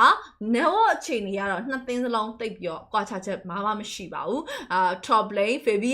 Fabian မသိခင်မှာတော့ဒါငမန်းသုံးကောင်ပြန်လှုပ်လိုက်သေးရဆိုပေမဲ့လည်းကြလို့သွားခဲ့ရပြီBTR ဘက်ကတိုက်စစ်ကလည်းအခုနေမှာတကယ်ကိုအပြစ်ပြောစရာဘာမှမရှိလောက်အောင်ပဲတရဇက်ပဲ aggressive stand နေခဲ့ပါတယ်goal line ခြေနေမှာကလေအဲ့ဒီသူတို့ပြန်သုံးတာ clean ကိုပြန်ထုတ်ထားတယ် clean လည်းမစိုးဘူးသိလား clean damage ကလည်းမစိုးတဲ့အထဲမှာပါတယ်သူရဲ့ဒါ critical target တွေသိရမလား clean ကင်ဖွေးလို့ဆိုသိမှာပါ clean ပြစ်တာခံဘူးရဲ့လူနဲ့ clean ကင်ဘူးရဲ့လူတွေဆိုတော့တော်တော်လေးသိတာပါတယ်ကဲဆိုတော့ခုနေမှာနှစ်သိန်းလုံးရဲ့အနေထားမှာ BTR ဘက်က team K ကတော့ပို့ပြီးတော့ညာနေအောင်ပဲ RN အနေနဲ့အောက်လမ်းမှာဝင်လာတဲ့ minion wave တွေပြန်ပြီးရှင်းထုတ်ထားရင်ဘေးနားမှာ Morino ရဲ့ super look ရောက်လာတယ်သူတို့ AHP lane ကိုပဲ target aiming လုပ်နေတာလေးတော့တွေ့ရမယ်ဒါကလည်းဘာဖြစ်လို့လဲဆိုတော့တသိန်းလုံးမှာ damage စားရမယ့်ကောင်ကရှေ့ဆုံးကနေပြီး front liner weak သွားတဲ့ခါကျရင် back liner တွေကလည်း safe မဖြစ်ပါဘူးဒီအချိန်လေးတစ်ခုကို BTR ရယူဖို့တော့ကြည့်တော့မဲ့ဆိုပေမဲ့လည်း look down ဖြစ်တယ်RN ကလည်းအခုထိတစ်ခါမှမကြထားသေးဘူး second turtle တော့ spawning ဖြစ်ပါပြီ second turtle စီကိုပြေးပြီးတက်သွားရင် lane တွေ switch လိုက်ပြီး liquid ကAronshiki က online ရောက်သွားပြီးအပေါ်မှာတော့ email မှာလာပြီးဆင်နွှဲမယ်ဆို 4/5 အနေထားဆိုတော့ liquid အနေနဲ့အဆင်ပြေပါမလားလွယ်တော့မလွယ်လာဘူးဟို back line နဲ့တော့ RN heavy spin သုံးပြီးပြေးပြီးဝင်သွားပြီး Witty အနေနဲ့တော့ကန်နေဆိုမဲ့၄ပေါ်မှာနေအပြောက်တစ်ဖက်မှာလည်း super look ကဂျားရဲဝင်သွားခဲ့တာဖြစ်တဲ့အတွက် 2 for 1 rare နောက်မှာ Fabian မှာပါတော့ email double K by email ရိုက်ခတ်ရတော့ကင်ပေါက်နေအောင်မဲ့ email နောက်ထပ်တာဝါတွေကိုထပ်ကင်ပေါက်ခဲ့အမှာဆိုရင်တော့ bonus ကို320တန်ကြီးပါရရှိသွားခဲ့ပြီပဲဖြစ်ပါတယ်ဆိုတော့ turtle ကတော့တစ်ဖက်ကိုတစ်ချိန်စီရယူထားတယ်ဒါမဲ့အပေါ်လန်ဘတ်တာတစ်ခုမှာ liquid ဘက်ကတော့နည်းနည်းလေးပို့ပြီးတော့နာကျင်နေဆိုပေမဲ့လည်းတစ်ဖက်က goal line ရဲ့ shutdown K ကိုပြန်ပြီးတော့ရထားတာဖြစ်တဲ့အတွက်အခြေအနေကတော့ပြန်ပြီးတော့ထိမ့်သိမ်းထားနိုင်နေတော့မယ်အဲ့ဒီ K ကို email ကို enter တာမဖြုတ်နိုင်ခဲ့ဘူးဆိုရင် liquid ကအပေါ်လမ်းဘက်တမှာပို့ပြီးတော့ fail သွားတဲ့အနေထားရောက်မယ်ဒါပေမဲ့လည်းအောက်လမ်းမှာ Aronshiki ကအေးတလေးသူကလက်တာဝါလေးသွားပြီးတော့ push နေရယ်ပြီးတော့ဟိုဘက်က email ရဲ့ shutdown K ကိုလည်းရလိုက်တယ်ဆိုတော့မစိုးလာဘူး Fabian နည်းနည်းလေးတော့နာမယ် Morino ဟိုနောက်ထဲကနေရောက်လိုက် live found သုံးဖို့စူးစမ်းတယ် Fabian ultimate ပြန်ပြီးတော့ပြစ်ထိုင်းတယ် light ကတော့ light found ကတော့သုံးလိုက်ရပြီ okay mid lane မှာလည်းတစ်ဖက်မှာ super look ကိုဝိုင်းပြီးဖြတ်လိုက်တဲ့အနေထားမှာဆိုတော့ BTR အနေနဲ့ battle ကိုနှစ်ချမ်းခွဲပြီးဆိုင်နေတယ်လို့မျိုးတော့ဖြစ်နေခဲ့ပါတယ် top lane ရဲ့ first tower လေးကို email အတွက်သူတို့ရယူပေးခြင်းနဲ့ဆိုပေမဲ့လည်းအချိန်တွေကပြန်ပြီး fall back ရမယ် condition တော့ရောက်သွားခဲ့ပြီ super can ခုနေမှာဆိုရင်တော့ဒါ alpha versus bane ဖြစ်တဲ့အတွက်ဒါ alpha ကတော့နည်းလေးတော့တင်မလားinstant damage က bane ထက်တော့ပိုများတဲ့အထဲမှာတော့ပါတယ် bane ကတော့ ultimate မရှိနေဘူးဆိုရင် तू က channel နေဟာအပိုင်းမှာနည်းနည်းဝိရဲ့အထဲမှာတော့ပါတယ်ပျော့တာ哦 alpha ကတော့ခေါင်းတိုးပေးလို့လဲကောင်းတဲ့အထဲမှာပါတယ် Witty ကတော့ Aronshiki ကိုပဲတောက်လျှောက် Aronshiki ထိတ်ထားဆန်လုံးနေရယ် Aran top lane tower push လို့တော့မရသေးဘူး Aronshiki နဲ့ lane ပြန်ပြီး switch မလားတော့ကြည့်အောင်မယ်ရိုက်ခါဘေးနားမှာအသာလေးပဲငုတ်တုပ်ခြုံဆောင်လေးထိုင်ပြီးစောင့်နေပါတယ် Key နဲ့ super look နဲ့အောင်နှစ်ကောင်အတွဲလိုက်ပုံစံမျိုးနဲ့ပဲအဲ့ဒီချိန်မှာ Witty ကအပေါ်ကိုဒါကွန်စီဖြောက်ပြီးပြေးပြီးတက်သွားပြီးကန်လာပြီးပြ super can တန်းပြီးပြတ်မှာလေးကောင်တစ်ကောင်ကြားရကနေပြီးပြန်လွတ်ဖို့အတွက်ဆိုတာ Superman အောင်မှာ Batman နဲ့ Superman နှစ်ကောင်လုံးစက်ကြထားတဲ့ကောင်လောက်မှပဲအဆင်ပြေမယ်ဒါမျိုးကတော့မရဘူးအဲ့တော့ no အခြေအနေကလည်းညီမျှအနေထား 10k ကလည်းတကောင်ပဲကွာတယ်5 versus 6အနေထားပွဲချိန်6မိနစ်မှာနှစ်သိန်းလုံးရဲ့ဒါ height နေတဲ့အခြေအနေကတော့တော်တော်လေးများနေကြလို့ပြောလို့ရတယ် Fabian တကောင်နဲ့ပဲနောက်ဆုံး last starter ကိုတတ်နေတဲ့အခြေအနေမှာတစ်ဖက်မှာက super can မရှိရဖြစ်တဲ့အတွက် Tatana ကိုဘယ်သူမှလာလို့တော့မရတော့ပါဘူးအဲ့တော့လာလို့မရတဲ့အတူတူတော့ bottom lane က tower ကိုနည်းနည်းလေးရသလောက်တွန်းမယ်ဆိုပြီးတော့ပဲ3ယောက်သားလာပြီးတော့တွန်းသွားတယ် Witty တော့ပြန်ပြီးတော့ရောက်လာပြီအဲ့တော့ရသလောက်လေးအဆင်ပြေသလိုလေးပဲဆက်ပြီးတော့သွားထားပါတယ် Aronshiki လုံးဝမသေးထားသေးတာကဒါ BTR အတွက်နည်းနည်းလေးတော့သူတို့စိတ်ထဲမှာစနိုးစမောင်းတော့ဖြစ်သွားနိုင်တယ် top lane first tower RN minion wave တွေပြစ်ထည့်ထားရင်းနဲ့ tower တစ်ထိုင်ရသွားခဲ့ပါပြီ liquid ဘက်က tower 2 တိုင်း BTR ဘက်က tower 1 တိုင်း မတိမ်မရင်လေးပဲ team ကြီးလည်းတစ်ကောင်တာဝါလည်းတစ်တိုင်းအဲ့လောက်လေးပဲကွာထားတယ်ဒါပေမဲ့ Nowak ကလည်းတစ်ထောင်တက်ကနန်းနေ Arashiki ဘယ်နဲ့မှာ Widi ရဲ့အားကိုနဲ့ပဲ position ကိုယူထားတယ်ရှေ့ကိုခေါင်းသိပ်ပြီးတော့မတိုးဘူးအတင်းပြန်ပြီးတော့ဝင်လာမဲ့အရာတွေကိုပြန်ပြီးတော့ရှောင်ရှားထားရင်းနဲ့ခုနေမှာတော့သူ့ရဲ့ family space ကိုပဲပြန်ပြီးတော့ရယူလို့ထားပါတယ် top lane first tower BTR မျက်စိကျနေပြီ Aaron သွားပြီးတော့ကာချင်တယ်ဆိုပေမဲ့ရှေ့မှာ Super Luke ကကန်လိုက်ခံထားတယ်အဲ့ဒီအတွက်ကို top lane first tower ကိုပေးလိုက်ပြီးတော့အမလေးအကြံပိုကြီးရယ်ဗျာ mid lane first tower ကိုပြန် try နေတာ Eman ကတော့ top lane first tower ကျိုးသွားခဲ့ပြီးချိုးလိုက်ပြီးဆိုပေမဲ့လည်း mid lane နေထားမှာရိုက်ခတ်အနောက်ကိုပြန်ပြီးတော့ fall back ရမယ် Super Luke ကြားတဲ့ကိုကောင်းတိုးပြင်းဝင်လာ Fabian ultimate တော့မလာသေးဘူးဒါပေမဲ့လည်းဒီမှာ guiding wing ကိုထိုင်ပြီးတော့စောင့်နေ guiding wing ပြီးသွားပြီဆိုကောင်းလိုက်တဲ့အကာ heavy spin hey double cave by Fabian ဆိုရဲနောက်မှာ BTR အနေနဲ့အနောက်ကိုနည်းနည်းပြန်ပြီးတော့ fall back လိုက်ရရွေးဖြစ်ပါတယ် network အခြေအနေကတော့ 2k နီးနီးလောက် liquid ဘက်ကနေအသာစီးရထားပြီးတော့ deadly cash mid lane ကိုပြစ်ပြီးလွတ်ထားတယ် tower ကိုရသလောက်ပြေးပြီးတော့သွေး short ထားတယ် tower BTR ရဲ့ mid lane tower ကတော့သွေးတစ်ဝက်ဖြစ်နေကြပြီ liquid ဘက်က mid lane tower ကတော့အပြိုစင်လေးပါပဲ long time no see okay အဲ့တော့ဒီပွဲ game 4ကတော့ပို့ပြီးတော့မြိုင်ဆိုင်လေးပြန်ပြီးတော့ဖြစ်လာတယ် liquid ဘက်ကလည်းအများကြီးတာတာမျိုးတော့မဟုတ်ဘူး9မိနစ်လောက်မှာ 2k လောက်တာတာကပြန်လိုက်လို့တော့ရတယ်ဒါပေမဲ့ NDL များရဲ့ first law စပြီးတော့ထွက်လာပြီ BTR ဘက်ကရမယ်ခေဆိုရင်အခြေအနေကိုပြန်ပြီးထိန်းသွားနိုင်မယ် no gap တွေပါကိုဖျောက်နိုင်မယ်ဒါပေမဲ့ liquid ရသွားမယ်ဆိုရင်ပို့ပြီးတော့အသာစီးရရဲ့ condition တစ်ခုဖြစ်သွားနိုင်တယ် RM မှာခုဒီမှာ heavy spin မရှိဘူး WD ကတော့ကြာလို့သွားပြီး Fabian lock ကိုတော့ရအောင်ယူခဲ့တယ် one man down super cat ဆိုရတော့ Alpha နဲ့ဂျာရီကိုပြေးပြီးဝင်လာတဲ့ယာယီခဲကိုလည်းတစ်ဖက်ချက်မှာ super look လိုက်ပြီးထုနေယာယီခဲကိုကယ်လို့မလွယ်တော့ဘူးဒါပေမဲ့လည်း Aroshiki ပြန်လုံးဝပြစ်ပေါက်ကြီးက playing ရထားတယ် Aaron heavy spin နဲ့လုတ်ပေးခဲ့တယ်ဆိုပေမဲ့လည်း team K ပြန်ပြီးတော့မရခဲ့တာတော့အတော်လေးတော့နှမျောစရာကောင်းတယ် mid lane first tower ပြန်ပါပြီဗျာ deadly cash ရသလောက်တော့ tower ကိုပြန်ပြီးတော့ရှင်းထုတ်ပြီးတော့ကာထားတော့ဆိုပေမဲ့လည်းအဲ့ဒီအချိန်မှာ buff ကြီးကထွက်နေပြီဟိုဘက်ကလည်းပြဿနာဒီဘက်က super position ကြီးနဲ့ Fabian ရဲ့ဒီ data ကိုသူ့ရဲ့ buff ကိုသူပြန်ရသွားပါတယ်တဲ့ကြီးပါဗောနော်အဲ့ဒီတော့Nowak Cup ကတော့အခုနေမှာခုနက 2k လောက်ကနေပြီးတော့ 1k စွန်းလောက်ထိတော့နည်းနည်းလေးတော့ပြန်ပြီးတော့ကျသွားတယ်ဒါပေမဲ့ lock ကအခုမှထွက်တုံး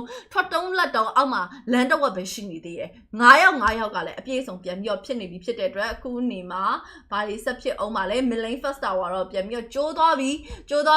mid lane second tower minion wave ကတော့ legacy ပဲကျန်တော့တာဖြစ်တဲ့အတွက် BTR အနေနဲ့ဒါကိုရှင်းထုတ်လိုက်နိုင်ပြီ bottom lane မှာဝင်လာတဲ့ lock ကိုတော့သူတို့ရှင်းရအောင်မယ်ဆိုတော့အပေါ်လမ်း minion wave mid lane minion wave နဲ့ဆိုရင်တော့ဒီလောက်ကိုရှင်းနေတဲ့အချိန်မှာ tower second tower ရောရသွားနိုင်ကြည်တော့အတော်လေးတော့များပါတယ်လောက်ကိုတော့စကေးလက်ကြီးနဲ့ပေးမရှင်းဘူး daily cash တွေပါပြစ်ထည့်ထားပြီးတော့ရောလှိုင်းစီကန်းဆက်လေးရေလိုက်လေးပါပို့လိုက်တယ် top lane ကိုဦးတည်သွားပြီအဲဒီတော့ tower 6တိုင်ဖြစ်ဖို့အတွက်အတော်လေးတော့နီးစပ်နေပါတယ်ငါဒါ tower 6တိုင်နဲ့ပဲရရမယ်အထဲမှာပါတယ် Fabian ကဲလုံးတွေပြစ်တာနားရနော် key ကိုယ်တိုင်နောက်ကိုပြန်ပြီး fall back နေရတယ်ဒီနောက်မှာဟောတွေ့လားကဲလုံးတစ်ချက်ကအနောက်မှာ dash ရှိနေတဲ့ကောင်အတွက်ကလုံးဝရင်နာဖင်ခါစရာကြီးဖြစ်လို့နေပါတယ်ဒီ Bane ultimate ကြောင့် Iman ရှေ့တက်တာကလင်းကရှေ့တက်တာခက်ခဲသွားနိုင်တယ်သူရှေ့တက်လာပြီဆိုတော့မှဒီ ultimate သုံးပြီးသွားပြီဆိုမှ तू ကလည်းရှေ့တက်လာလို့ပို့ပြီးအဆင်ပြေမဲ့အထဲမှာပါတယ်အဲ့တော့ position ယူရတာဒါရှင်းစဉ်းစားရတယ်တော်လေးတော့များတယ်ခုနေမှာတော့ tower C ကိုတော့ ultimate ကိုပွင့်တိုင်းမီးလင်းတိုင်းနှိမ့်ပလန်ကြီးနဲ့ okay ultimate ပြီးသွားပြီဆိုပြီးတော့ခေါင်းပြန်တိုးလာဖို့အတွက်သွေးတို့စမ်းကြည့်သေးရဆိုမှရတော့မရထားသေးဘူးယာယီခဲရလဲဘေးနားမှာဒါအုပ်ဆောင်ကြီးတပြနဲ့ဆိုတော့လေ Iman လည်းရှေ့ကိုဝင်မလာရဲပါဘူးတဲ့နော်ဆိုတော့ခုနေမှာ team K ကတကောင်ပဲကွာတယ်7 versus 8အနေထား Nowak အခြေအနေကတော့ 2.5k liquid ဘက်ကအသာစီးရရှိထားတယ်သို့ပေမဲ့လည်း BTR အနေနဲ့ mega lane တွေအများကြီး mega 3 lane လုံးကျန်နေတဲ့ရွေးကသူတို့အတွက်ပြဿနာတော့အရင်တော့မကြီးမားသေးပါဘူးထိန်းလို့ရသေးတဲ့အနေထားရှိတယ်နောက်ထပ်လာမယ် second lock second 20တိုင်းလို့စီပါဟုတ်ပါတယ်ကဲတော့ လောနာမှာတော့ Fabian အရင်ဆုံးရောက်နေပြီ Fabian ဒီတစ်ခေါက် team gate တွေရတယ်နော် 421 နဲ့ 421 နဲ့ရှေ့ပိုင်းဗဒယ်ဆိုင်ထားတဲ့နှစ်ခေါက်မှာပဲသူကျသွားကျန်တဲ့အချိန်တွေမှာသူကတော်တော်လေးအဆင်ပြေနေ Aroshiki level 14မှာ email level 13ဖြစ်ပါတယ် email ကတော့ခုနကတော့ဒါသိမလား double K နှစ်ခါပြန်လောက်ရသွားခဲ့တယ်ဆိုပေမဲ့တစ်ခါထောင်းထားပြီးရဲ့အနောက်ဒီလိုမျိုး55ဗဒယ်ဆိုင်တဲ့နေရာမှာသူ့အနေနဲ့ position ယူရအရန်ခက်ခဲမယ်ဘာဖြစ်လို့ဆိုတော့ခြောင်လဲပါတယ်ပြီးရင်စဉ်းစားကြည့်ခြောင်ရယ်ဇူရှင်းရယ်ဘိန်းရယ်ဂျိုင်းမှာဘလို့ရှေ့တိုးလာမလဲအာရန်တေလူမျောပါပဲလူကတော့ရှေ့ကိုခေါင်းတိုးလာပြီအာရန်လိုက်ထူမှာလူအာရန်ကိုတော့ရခဲ့ပြီဒီနောက်မှာဆိုတော့ဖြင့်ဝီဒီရတော့တော့ဂျီကွန်တိုတွေသုံးပြီးတော့ဒါတာဝါတွေတော့ပြန်ပြီးပြေးလာပြီးဝေရော့ဒရဂွန်ကြီးကန်ထက်တဲ့ကားကနေပဲစူပါလူတန်မျိုးကြဒါပေမဲ့လေမော်ရီနို live found နဲ့ယာရီခဲနဲ့အာရိုရှိကီစီကိုပြေးကတ်သွားအာရိုရှိကီမသေးသွားဘူးဆိုတော့လေအစင်ပြေးသွားပြန်ရောယာရီခဲတစ်ကောင်တော့ရခဲ့တယ်ဒါပေမဲ့အာရိုရှိကီကိုမရခဲ့တာက BTR အတွက်နည်းနည်းလေးတော့နှမျောစရာကောင်းတဲ့ထဲမှာတော့ပါတယ်ဒါပေမဲ့လေ King K က2 for 3 trade BTR ဘက်မှာတစ်ကောင်ပို့ပြီးတော့တာနေတော့မှာပဲ lot ကတော့ online ကနေထွက်သွားပြီဒါပေမဲ့လေ liquid ဘက်မှာကလူစုံတက်စုံနဲ့သွားဖို့အတွက်ကယာရီခဲရဲ့ video ရဲ့မပါလာတာဖြစ်တဲ့အတွက်အဲ့ lot ကတော့ဒီတိုင်းပဲထားလိုက်ရတော့မယ်ဒီတိုင်းလေးပဲထားလိုက်ရတော့မယ်ပေါ့နော်အဲ့တော့ကဲနောက်ထပ်ဘာရေးဆက်ပြီးတော့ဖြစ်အောင်မလဲလောနဲ့အတူတူတော့ Aaron Shiki ရဲ့ Aaron ရဲ့နှစ်ကောင်အတွဲလိုက် Fabian မှာလိုက်သွားတယ် bottom lane ရဲ့ mega လေးကိုတော့နည်းနည်းလေးစိတ်ဒုက္ခလေးတော့ပေးမယ်ပေါ့ဟုတ်တယ်ကျိုးရင်လည်းကျိုးသွားနိုင်တဲ့အနေထားရှိရယ်lock ကတော့ဒါ second lock ဒီနောက်မှာ ultimate ဒါ tower လှမ်းပြီးတော့သွေး short တယ်နောက်ကနေ2ချက်လောက်လှမ်းပြီးတော့ပစ်လိုက်ရင် tower ကျိုးသွားမယ် okay ကျိုးသွားပါပြီ bottom lane mega တထိုင်တော့ second lock နဲ့အတူရခဲ့တယ်ဆိုတော့လေ liquid အနေနဲ့နည်းနည်းလေးတော့ခံတာရဲ့အနေထားတော့ပြန်ရထားတယ်။နောက်အချိန်တွေကတော့ 4K အသာစီးကတော့ liquid ဘက်မှာရှိနေရုံပဲဒါပေမဲ့14မိနစ်ဆိုတော့ဒီအနေထားက BTR အတွက်လည်းပြန်ပြီးတော့ countering ဆင်းဖို့အတွက်တိတ်တော့မခက်ခဲနေသေးတဲ့အနေထားပါ 4K ကများတော့များပေမဲ့လေ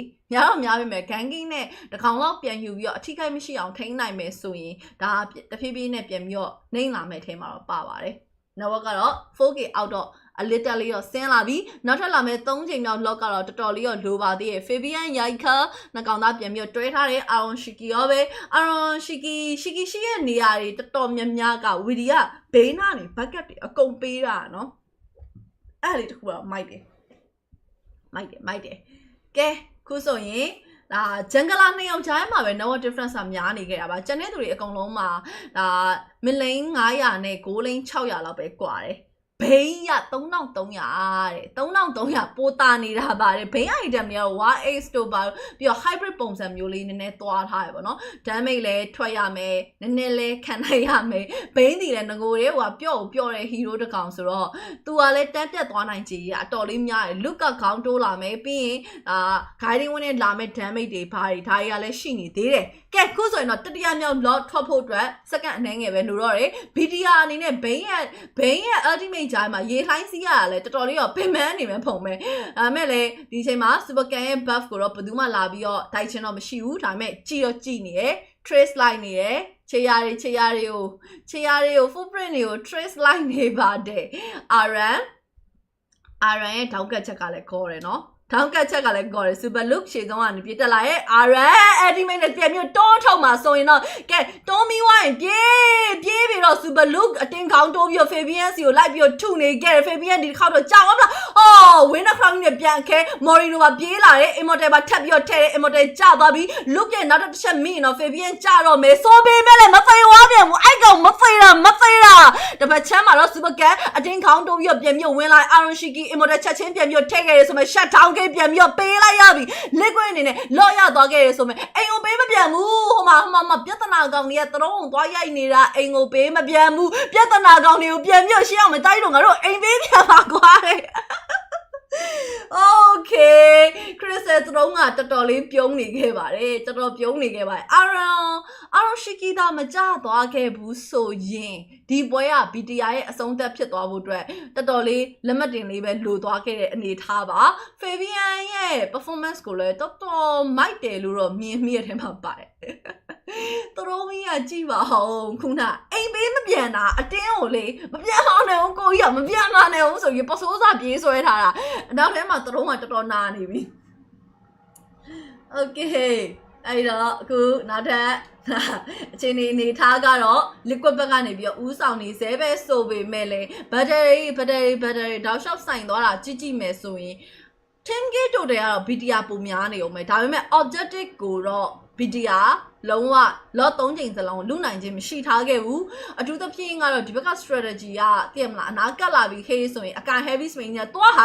ဆိုပြီးတွန်းထုတ်တာရဲ့ပြီးရင် video လည်းရှိသေးတယ် Fabi ရဲ့ line တွေကိုလည်းစီးရအောင်မယ် BTR ခေါင်းတော့တော်တော်လေးတော့ခက်ခဲနေရတော့အမှန်ပဲဒါပေမဲ့သူတို့မှလည်း damage ကအတော်လေးများတာဖြစ်တယ်ဒါအပြင်မှာ undead ကတော့ key တစ်ယောက်ပဲရှိပါတယ်နှစ်သင်းလုံးရဲ့ undead ကအဲ့ metera တစ်ကောင်ပဲရှိရယ်ကျန်တဲ့ကောင်တွေကတော့တစ်ယောက်တစ်ခါအနည်းဆုံးတော့တစ်ယောက်တစ်ခါတော့မဟုတ်တစ်ယောက်နှစ်ခါလောက်တော့မှောက်ဖူးထားတဲ့လူတွေကြီးပဲဆိုတော့ main item ဘေးကိုကြည့်လိုက်အောင်သူက Nanyo beautiful breastplate YH ရဲ့ beautiful breastplate ရဲ့ပြီးတော့magic blade sorry rose gold meteor endless battle queen swing ဖြစ်ပါတယ်နှစ်တိုင်ကတော့တိတ်ပြ true ကြအောင်မို့ဒါတော့မှခုနကသူဘလောက်တောင် no fan နေလဲမေး immortal တွေ winter crown တွေကိုခုနကဇော့ဆိုပြီး switch သွားတာမြင်လိုက်တယ်ဟုတ်နှစ်တိုင်ကလည်း item သူ normal full item ဘက်ကိုပြန်ပြီးရောက်သွားပါပြီအဲဒီတော့ခုနေမှာနောက်ထပ်လာမယ့် lot 4ချိန်တော့ lot ကိုပဲဆက်လက်ပြီးစောင့်မျှော်နေပွဲချိန်ကတော့18မိနစ်ကိုရောက်နေပြီ no အခြေအနေကအခုနေမှာဒါညီမျှသွားပြီလို့တော့ပြောလို့ရတယ် 2k 2.5 လောက်ထိတာနေရဆိုပေမဲ့လည်းအချိန်တွေကမျှတပါတယ် BTR အနေနဲ့ကလည်းသူတို့မှာ50-50 chance လောက်ကတော့ကြန့်ရှိနေတော့မယ် liquid ကိုပြန်နိုင်ဖို့ဆိုရင်လွယ်တော့မလွယ်ဘူး RN ရှေ့သွားနေပြီး super count ပြေးပြီးဖြတ်ထိန်းထားတဲ့အက heavy spin နဲ့နောက်မှလည်း ultimate တွေလာပြီး winter crown ပြန်ပြီးခဲထားပြီးမှ Morino ကြတော့မလားဒါပေမဲ့လည်း Fabian winter crown ပြန်ခဲပြီးတော့ရအောင်အချိန်ကိုပြစ်ပြီးဆွဲထားတဲ့ super look ကတော့ကြလို့သွားခဲ့ပြီး RN နောက်ကနေပြီး Amen flicker နဲ့ပါလိုက်ပြီးပြစ်သွားခဲ့တာဖြစ်တဲ့အတွက် RN ကတော့ကြလို့သွားခဲ့တယ်ဒီနောက်မှာဆိုရင်တော့ဖြင့် 142 trade look တစ်ခေါင်နဲ့လဲခဲ့ရတာအမှန်တိုင်းပြောရရင်တော့ BTR တန်တယ် Fabian ကြသွားတာလေ Fabian မကြသွားဘူးဆိုတော့သူတို့မတန်အောင် Fabian ကြသွားဖြစ်တဲ့အတွက်လောက်ဆက်ပြီးလုံးလို့မရဘူးဒို့ပေမဲ့လည်းအိမ်နောက်ဖေးပေါက်ကပွင့်နေတဲ့ပြဿနာကလည်းရှိနေသေးတာဖြစ်တဲ့အတွက်နောက်ဖေးတစ်ခါကိုသွားပြန်ပိတ်ရသေးတယ်မီနီယန်နေရှင်းပြီးတော့စပကန်တော့ရောက်နေပြီးဝီဒီဘေးနားမှာအချိန်နေရယူထားတယ် Morino ကလည်း whole backline ထဲမှာနေရယူထားဖြစ်တဲ့ Aroshiki ဒုက္ခရောက်တော့မယ်ပြောနေ super position Aroshiki ပြောတယ်နော် Morino double kick ဝီဒီပါထပ်ပြီးတော့ကြမယ် team wipe out ခုနေမှာတော့19မိနစ်မှာ team liquid ID ပေးလိုက်ရပြီဖြစ်ပါတယ်ဆိုတော့ပြန်ထွက်လာဖို့တော့ VD ပြန်ထွက်လာဖို့4စက္ကန့်40 Aaron Shiki ပြန်ထွက်လာဖို့စက္ကန့်30 BTR နိုင်သွားတော့မလားခုနေမှာတော့ Midlane First Tower ကျိုးသွားပြီMidlane First Tower ကျိုးတဲ့အချိန်မှာဟိုဘက်မှာစက္ကန့်20 Midlane Second Tower ကျိုးမယ် Aaron ရဲ့ Fabian ရဲ့ကာလို့တော့ရတယ် Ultimate ဒါမဲ့လေအထဲကိုဝင်မလာသေးသေးရတော့သူတို့မလုတ်သေးဘူးရောရေလိုင်းတစ်ချက်စီးခိုင်းတာရယ် Fabian ရတော့ damage တော့ပေးရဆိုပေမဲ့လည်းရှိမှရှိနေ Aaron တော့ down လို့သွားခဲ့ပြီး 4/1 အနေထား Morino ပြန်ရခဲ့တယ် 4/1 ဖြစ်သွားပြီ Okay super gas we are ever နဲ့အတင်းခေါင်းနဲ့တိုးပြီးပြေးတယ် super gas ကြောက်သွားပြီ ladies ကုန်သွားပြီဆိုပေမဲ့လည်း game number 4 BTR ပြန်လဲအနိုင်ရရှိပြီးတော့ 2-2 ဖြစ်သွားပါပြီပရိသတ် 2-2 ဖြစ်သွားပါပြီဟာမင်းတို့ကမဟုတ်တော့ဘူးလို့ Way to do it! Third watch. Team Liquid ID with a textbook front to back went for risks in that game, and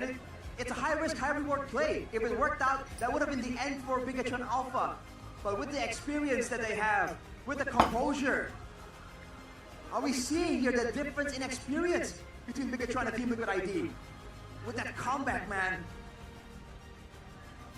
Man, oh man. Best of 5, closed out in actual 5 games. This is what the fans are trying to see. The MLBB esports enthusiasts is trying to see. Morino GG the climax of the series. Who will go to top 3 in MPL Indonesia Season 14 Playoffs? Is it the Cavalry or Bigatron Alpha? One more game and we will find out. Is it the Cavalries or is it the Red Robots? Red Robot. Boy. If you wonder again if there's a difference in mentality here, with everyone so confidently predicting that Team Liquid ID will have this game. Man, we've seen them perform as underdogs before, but when you're the favorites, there's a different pressure that you have to face. And this was at play. It was looking so good. But again, when you have good burst damage, you can go for movements like this where you can make a single flicker play, secure a kill, and the longer the game goes, it's just dangerous. And Moreno, man, the game sense on this guy. The engage here from the rest of the team as well. Team Liquid ID, they could have played it safe, but perhaps their dominance, their mechanical team fighting prowess has come to haunt them in the back, going for that fight 3v5. An intelligent draft as well. That Lunox, even I question it. Why did they pick Lunox? It was such a risky pick. But when you can dive with a flicker, with a brilliance, who's gonna stop you? It's a Shushin. And also an attack. This might be the question or the answer to this Natan problem that we have in MPL Indonesia's 14 playoff so far. But let's see though what our panelists has to say for this game. What our panelists have to say for this game?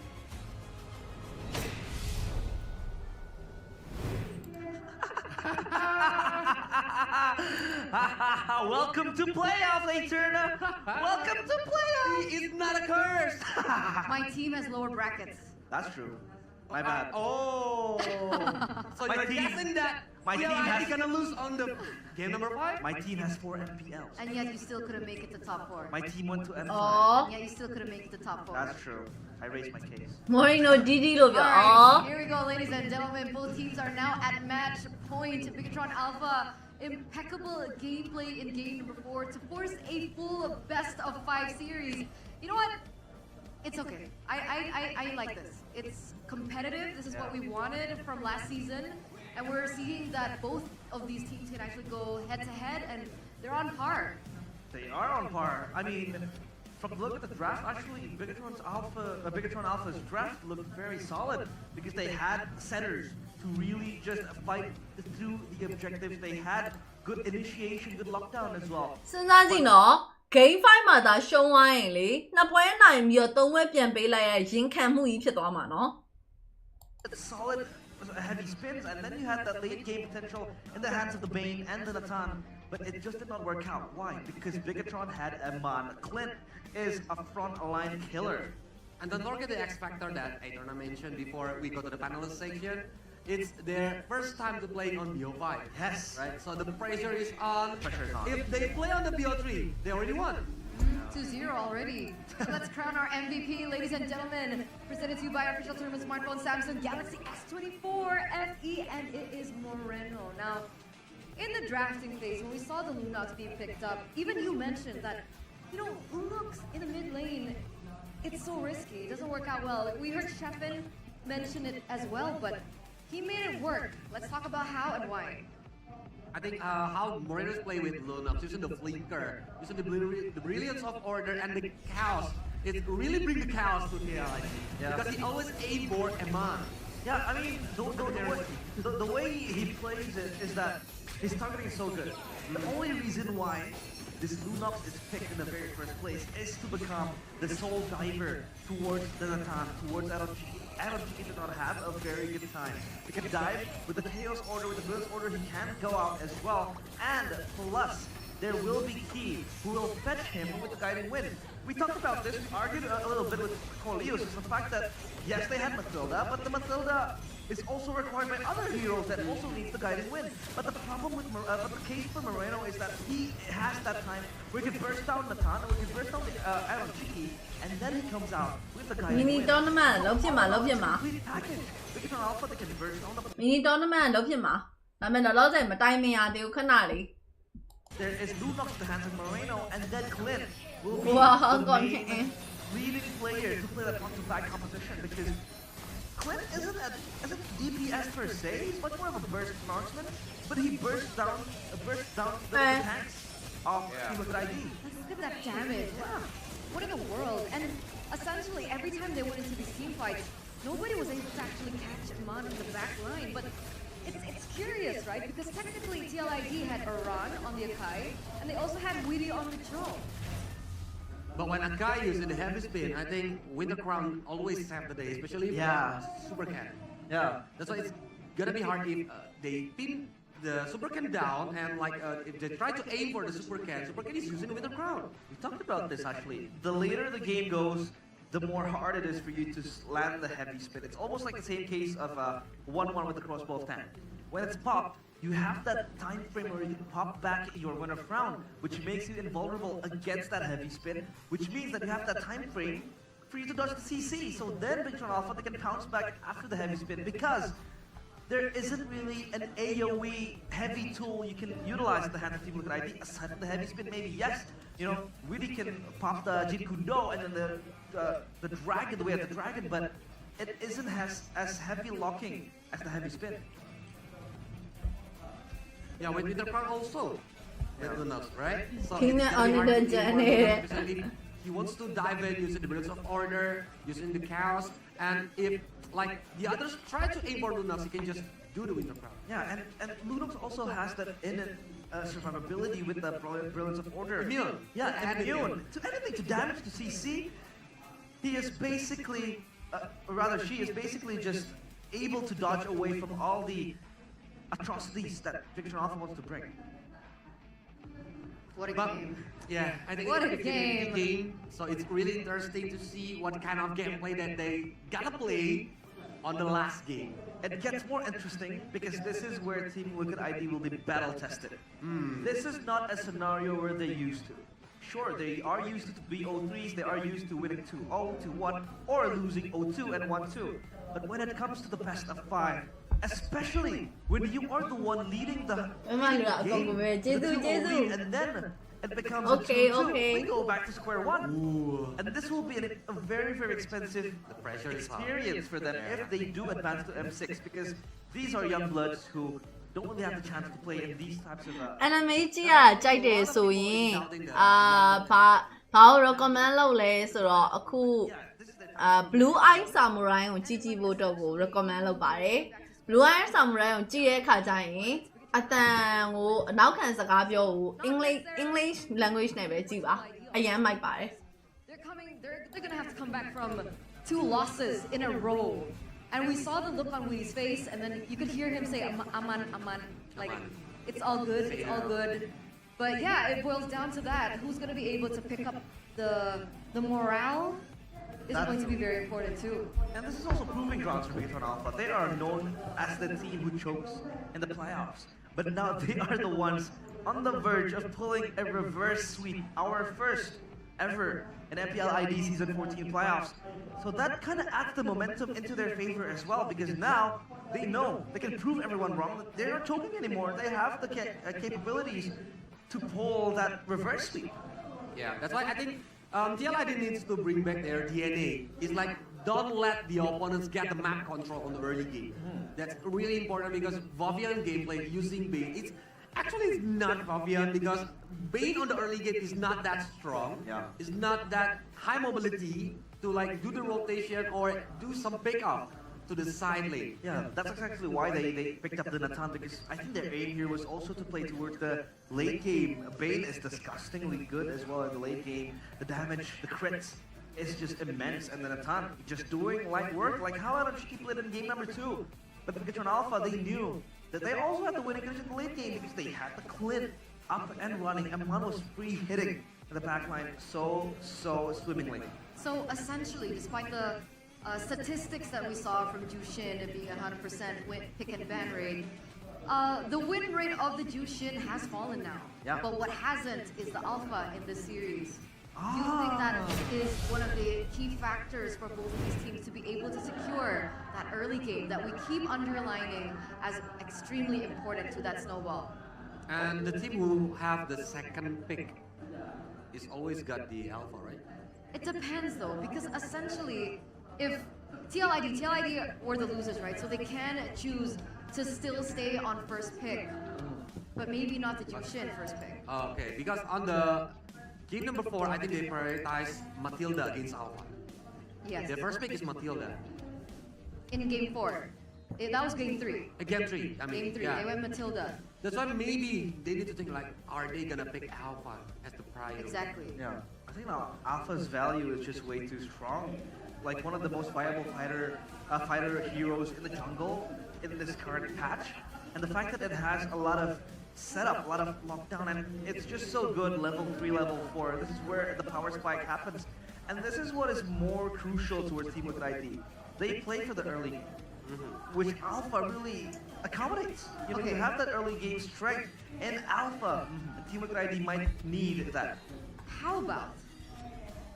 they still go for Ôi, muốn whatever sao they mày? need. But Này, muốn you sao nào? realize, right? Every time the alpha gets picked up, we see an export ban in the second phase.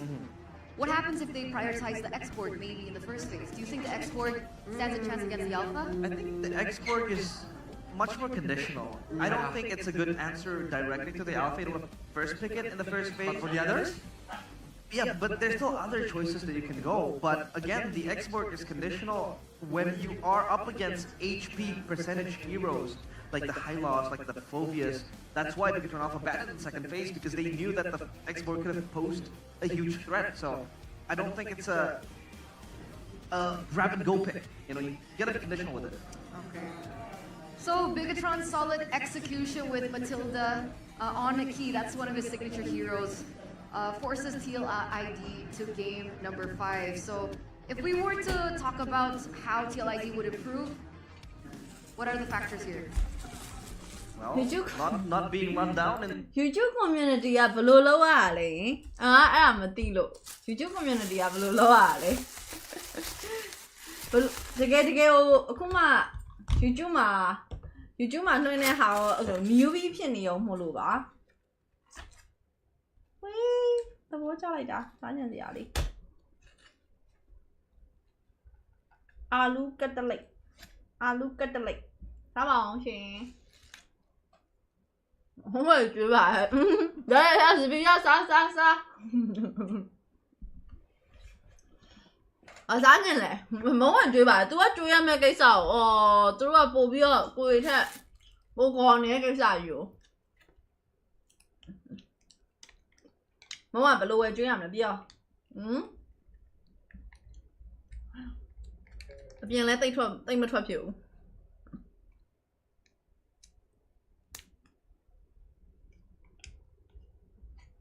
ပြင်လဲတိတ်မထွက်ဖြစ်ပါပြင်ထွက်အခုနေကဟိုရှေ့ရက်တွေကမိုးတွေအတကုံချထားပြီးတော့ဒီနေ့ကြည့်ရရာသီဥတုရပြန်ပူဖို့အတွက်ကိုတာဆူနေရယ်ရာသီဥတုပူရင်ကကြအပြင်ထွက်ရတာခက်တယ်ထွက်ချင်ဒါမဲ့အလုပ်တွေကလည်းများနေပွဲရထောက်လျှောက်ဆိုပွဲထောက်လျှောက်ကတ်နေရအပြင်မှာတွေ့ရင်မဝဲကျွေးပါတယ်အေးရ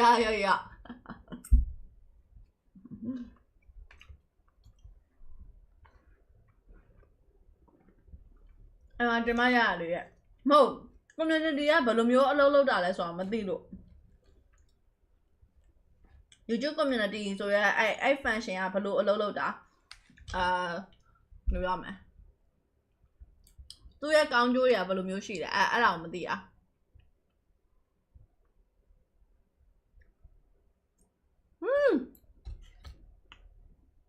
ကောင်းလား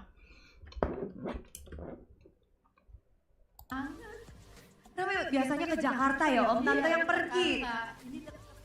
Deket, selalu mendukung. Hari ini ngelihat mungkin bermain untuk pembukaan match ini, ada harapan gak sih dari Papa Mama?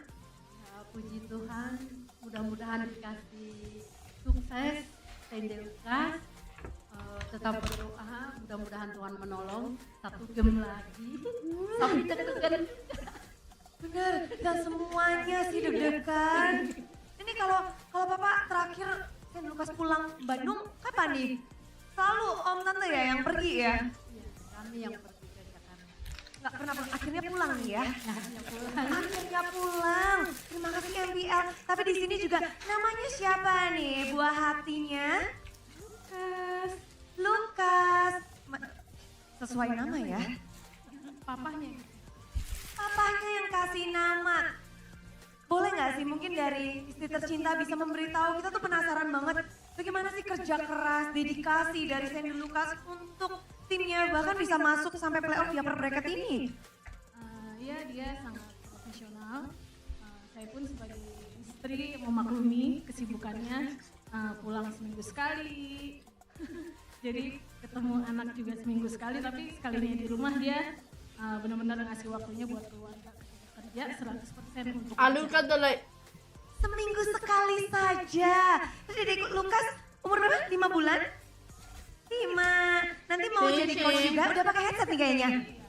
Iya. Tapi ada yang pengen disampaikan nggak sih tentunya untuk mungkin Dedek Lukas dan juga tim Liquid? Untuk tim Liquid semangat, semoga bisa lolos ke MC. Nanti ikut dong ke Malaysia. Keluarga ikut ya nih? kalau lolos ikut. Ikut semua, papa mama juga ya? Ikut semua, rame banget. Lukas, semangatin papanya ya. Dan semangat sudah ada di sini. Tentu saja The Cavalry kasih semangat dong untuk tim Liquid. Dan semangat sudah membanjiri Eldorado Dome Bandung untuk tim Liquid. Tapi bagaimana halnya dengan Bigetron dan Bigetroopers di sana? Soal Lisa, what's going on there? Thank you Bude, Bigetroopers kita mau dengar suaranya. Oke, kalau tadi kita sudah mendengarkan wawancara dengan tim Sandy Lucas dari tim Liquid Indonesia, sekarang saya sudah bersama dengan keluarga dari Super Ken. Halo Tante Om dan juga Cici dari Ken. Halo. Oke, Tante Om dan juga Cici, kalau misalkan Super Ken ada Ken dan sini ada Cici Barbie, mungkin aku mau tanya-tanya sedikit sama Cici, gimana nih perasaannya ngelihat adik tersayang tadi bertanding di match kali ini? Tadi sempat tertekan banget sih, soalnya udah sempat 2-0 ya. Tapi kayak keren banget, apalagi di match keempatnya itu bisa comeback. Oke, menurut Cici bisa nggak di game terakhir ini akhirnya 3-2? Bisa. Harus pede, pasti bisa. Harus optimis ya. Oke, kita juga pengen tanya nih sama Om ya. Om dan Tante juga pastinya selalu setia mendukung Super Ken dan selalu hadir setiap Super Ken dan pastinya Bigetron Alpha ketika sedang bertanding. Gimana perasaannya Om Tante? Boleh dari Tante dulu silakan. Ya, senang sih kita bisa support terus. Selalu support ya dan selalu hadir untuk Ken. Kalau Om sendiri gimana nih Om? Ya, kalau kita hadir selalu supaya memberi semangat kepada Super Ken dan tim supaya mainnya tambah lebih semangat. Betul sekali, dan gimana perasaannya, bangga banget gak sih ngelihat Super Ken sendiri selalu memberikan yang terbaik? Bangga. Dan Tante sendiri dan juga Cici pastinya bakal hadir nggak di Malaysia kalau misalkan Bigetron Alpha berhasil masuk ke M6 World Championship? Pasti hadir. Pasti hadir ya? Oke, nanti kita tunggu pastinya hasil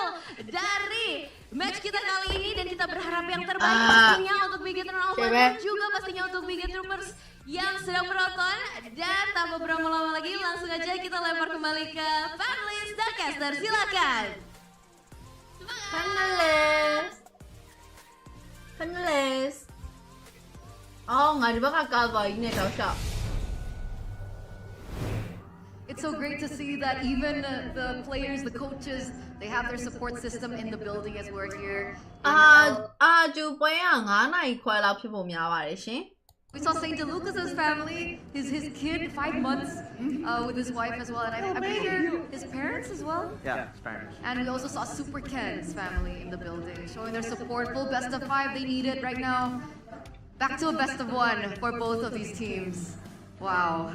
But yeah, I love the headlines. It's like Game 5 isn't a battle of assassins or fighters, it's a mental warfare. There you go. Mental warfare. This is where Team Liquid ID needs to prove themselves. This is what is going to separate them from the other teams. Because, yeah, sure, they're young bloods, they are hungry to win, but are they able to withstand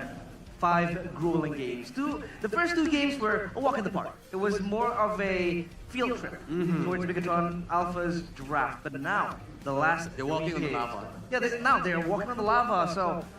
this is where they are going to be tested. Their mental and everything, like their endurance as well. Yeah, endurance. I think that's the key here, endurance. So let's ask the audience right now, how can TLID avoid a reverse sweep? They're now 2-2, both teams are at match point. Bigetron are a game away of winning this entire thing. And stepping forward into the upper bracket finals, and it looks like 54% of you agree that they need to stay disciplined in the late game. Let's throw it over to you first, Kolios. Do we agree with this statement? I go with the audience because on the last game, I think because they are trying to like rushing the team fights. So Moreno and M1 got the free position. They lose the team fight and they lose the game. That's why, because before that team fight, the position is like 50-50 for both of the teams. It was pretty rushed because they knew that they had to get their hand on the Clint and they had to shut it down, but the Clint was just free hitting for most of the times, and Amman was just a tank killer. He was shredding Team Liquid ID's frontline, so that was the question in hand. Best of 5, game 5. Catch their hands on the Clint. I mean, sure, the heavy spin was there, but not as effective when it comes to late game because of so much tools that Overturned Alpha had at their disposal. Hey. အစားအစာလူနဲ့တဲ့လူနဲ့တဲ့တယ်မတဲ့တာ body နဲ့မတဲ့တာ body နဲ့ပဲမတဲ့တာလူနဲ့တိတ်တိတ်တဲ့အရန်တဲ့အလွန်တဲ့ပပစစတဲ့ချက်ပဲဟိညနေအာဂျူပွဲကတော့ရင်ခုန်နေပါပြီဟဲ့တော်တော်လေးရင်ခုန်နေပါပြီ Also, the statue hero, sure, only like area you have is the glorious pathway, and that's it. You don't really have a hard lock CC that enables your teammates to pounce on the enemies. And we didn't see Edith because I think Edith is a best or perfect heroes to be used, and it's flex. You can use it as a roamer, you can use it as XP laner, and all of the crowd control. Don't forget about the primal red. It has damage on it. Until the late game, it's very painful. There's versatility to the Edith kit, and it's a wonder why we haven't seen the Edith surface just yet. So maybe now we could see it here in our last game of this best of 5 series, and now TLID are actually on red side. So they've actually opted to swap sides with Bigatron here as we enter the drafting phase for game number 5, presented to you by our official tournament smartphone, Samsung Galaxy S24 FE. We saw a cheese pick in the Hilda in the first game. I'm wondering whether or not the strategy ends there. They banned the Alpha. Now no Alpha. After 4 games with Alpha. Wait, if Team Liquid bans Suyo, we might see an assassin showdown. Let's go. I'm here for it. But the question is, do they want to concede Suyo to the hands of Bigatron Alpha? The thing is, like, they need fighters, right? They need fighters that can really enable the objective takes. But we will see. If they're gonna ban the Suyo, I really hope they give it to us in a silver platter. They give us that assassin matchup. I don't think they're gonna let it go. TLID, no way, right? Yeah, no way to let it go, to be honest. Okay.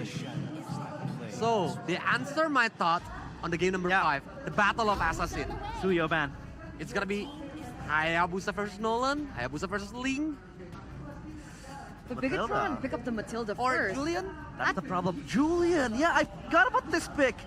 Julian is actually a good... Julian can work with Matilda? Yeah, Julian Matilda is actually a very good pick. A good alternative after the Alpha Matilda.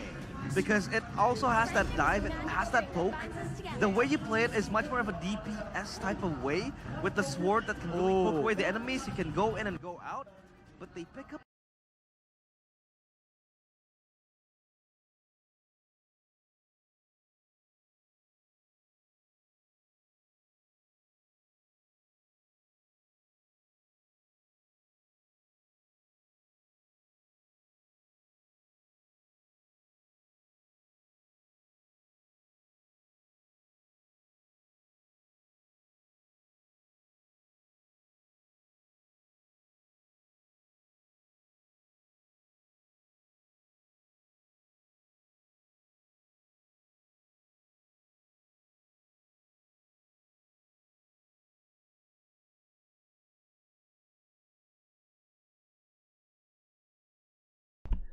sorry ပါ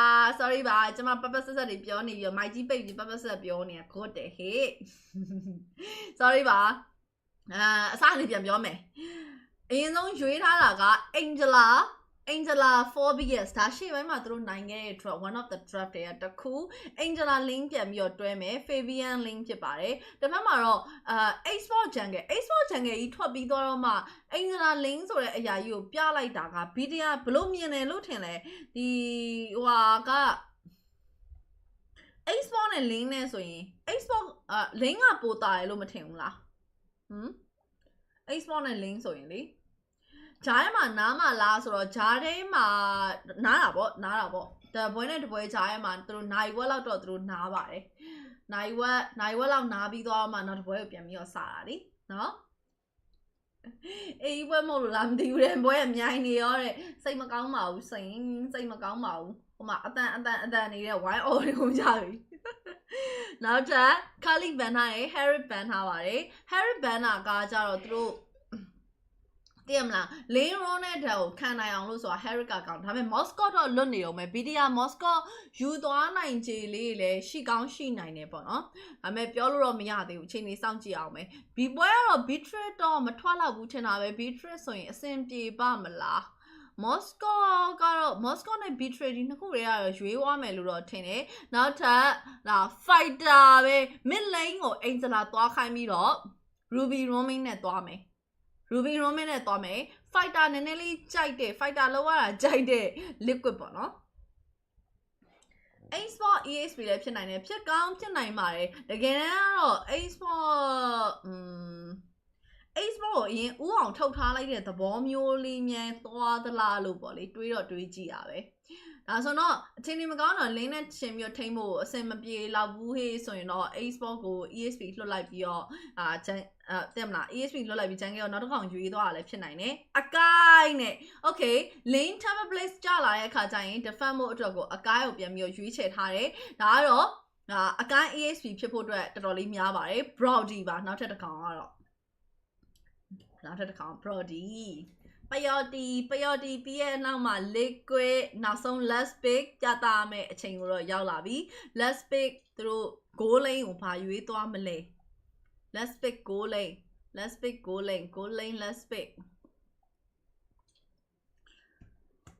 အခုစဉ်းစားကြည့်ရလေ Angela Alice Framis အဲ့လိုအဲ့နောက်မှာဘာထပ်ယူရင်ကောင်းမလဲ Angela Alice Framis ပြီးတော့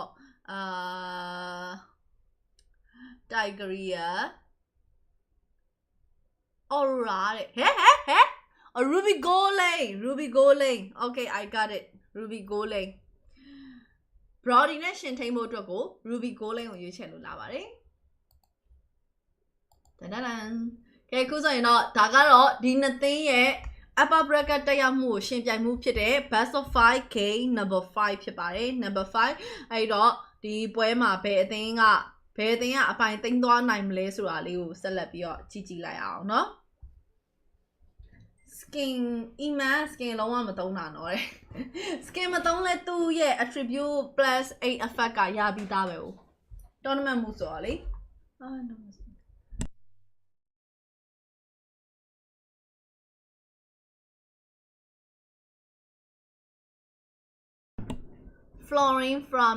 Florine Framis ကတော့နည်းနည်းတော့စတာပေါ့တော်ပြီလားလို့တော့မေးရအောင်မယ်တော်ပြီလားကဲခုဆိုရင်တော့ game 5ကိုတော့ရောက်သွားပြီဒီ game 5ကအဆုံးဖြတ်ဒါ liquid အနေနဲ့ဆိုရင်လည်းရှေ့2ပွဲနိုင်ထားပြီးတော့မှ2ပွဲ BTR ကိုပြန်ပေးလိုက်ရတဲ့အတွက်သူတို့အနေနဲ့လည်းအရင်တော့ပြောစရာတော့မကောင်းတော့ Aroshiki အပေါ်လမ်းမှာ goal lane Ruby အနေနဲ့ထိမ့်မယ်တစ်ဖက်ကအီမန်ကိုတော့သူတက်နိုင်သလောက်ထိမ့်သိမ့်ပြီးတော့ဆော့ပေးရမယ်အထဲမှာတော့ပါလိမ့်မယ်ဒီနောက်မှာဆိုတော့ K ကတော့အခုလောလောဆယ် fast recall တော့စပြီးတော့ခေါ်သွားပြီတစ်ဖက်မှာလည်း combo မိသွားပြီဆိုတော့ liquid ရဲ့ combo မိသွားပြီဟေးဆိုရင် BTR အနေနဲ့လည်းနည်းနည်းတော့အထိနာမယ်ဒါပေမဲ့သူတို့ရဲ့ Framis တွေ method တွေကဒီ Frigid Glacier တွေကနေပြီးတော့လွတ်မြောက်ဖို့အတွက်ဘယ်လောက်ထိအလုံးလုံးနိုင်မလဲလေးကတော့စောင့်ကြည့်အောင်မယ် Fabian ဒါ walking creek လေးတော့ River ရဲ့ walking creek လေးတော့ wipe ပြီးတော့ jungle ထဲပြန်ပြီးတော့ဝင်သွားပြီဒီနောက်မှာဒါတကယ်တမ်း Widi ကိုသူတို့က Angela roaming အနေနဲ့ထည့်လိုက်တဲ့အခါကျတော့နည်းနည်းလေးတော့ twist တော့လုပ်သွားတယ်ပေါ့နော်vision ကြည့်ရတဲ့အပိုင်းကြရင်တော့ Aroshiki နဲ့ခေါင်းတိုးဖို့တော့ Aroshiki နဲ့ Aran နဲ့ကနေပြီးတော့အဓိကတည်ပြီးတော့ခေါင်းတိုးရမယ့်အပိုင်းတွေရောက်လာလိမ့်မယ်တစ်ဖက်မှာတော့ super look ရှိနေတာဖြစ်တဲ့အတွက်ဒီအရာကိုလည်းပြန်ပြီးတော့ balance လုပ်ဖို့ကလည်းရှိအောင်မယ်ဆိုတော့ခုနေမှာ Key Morino Milane နည်းနည်းလေးတော့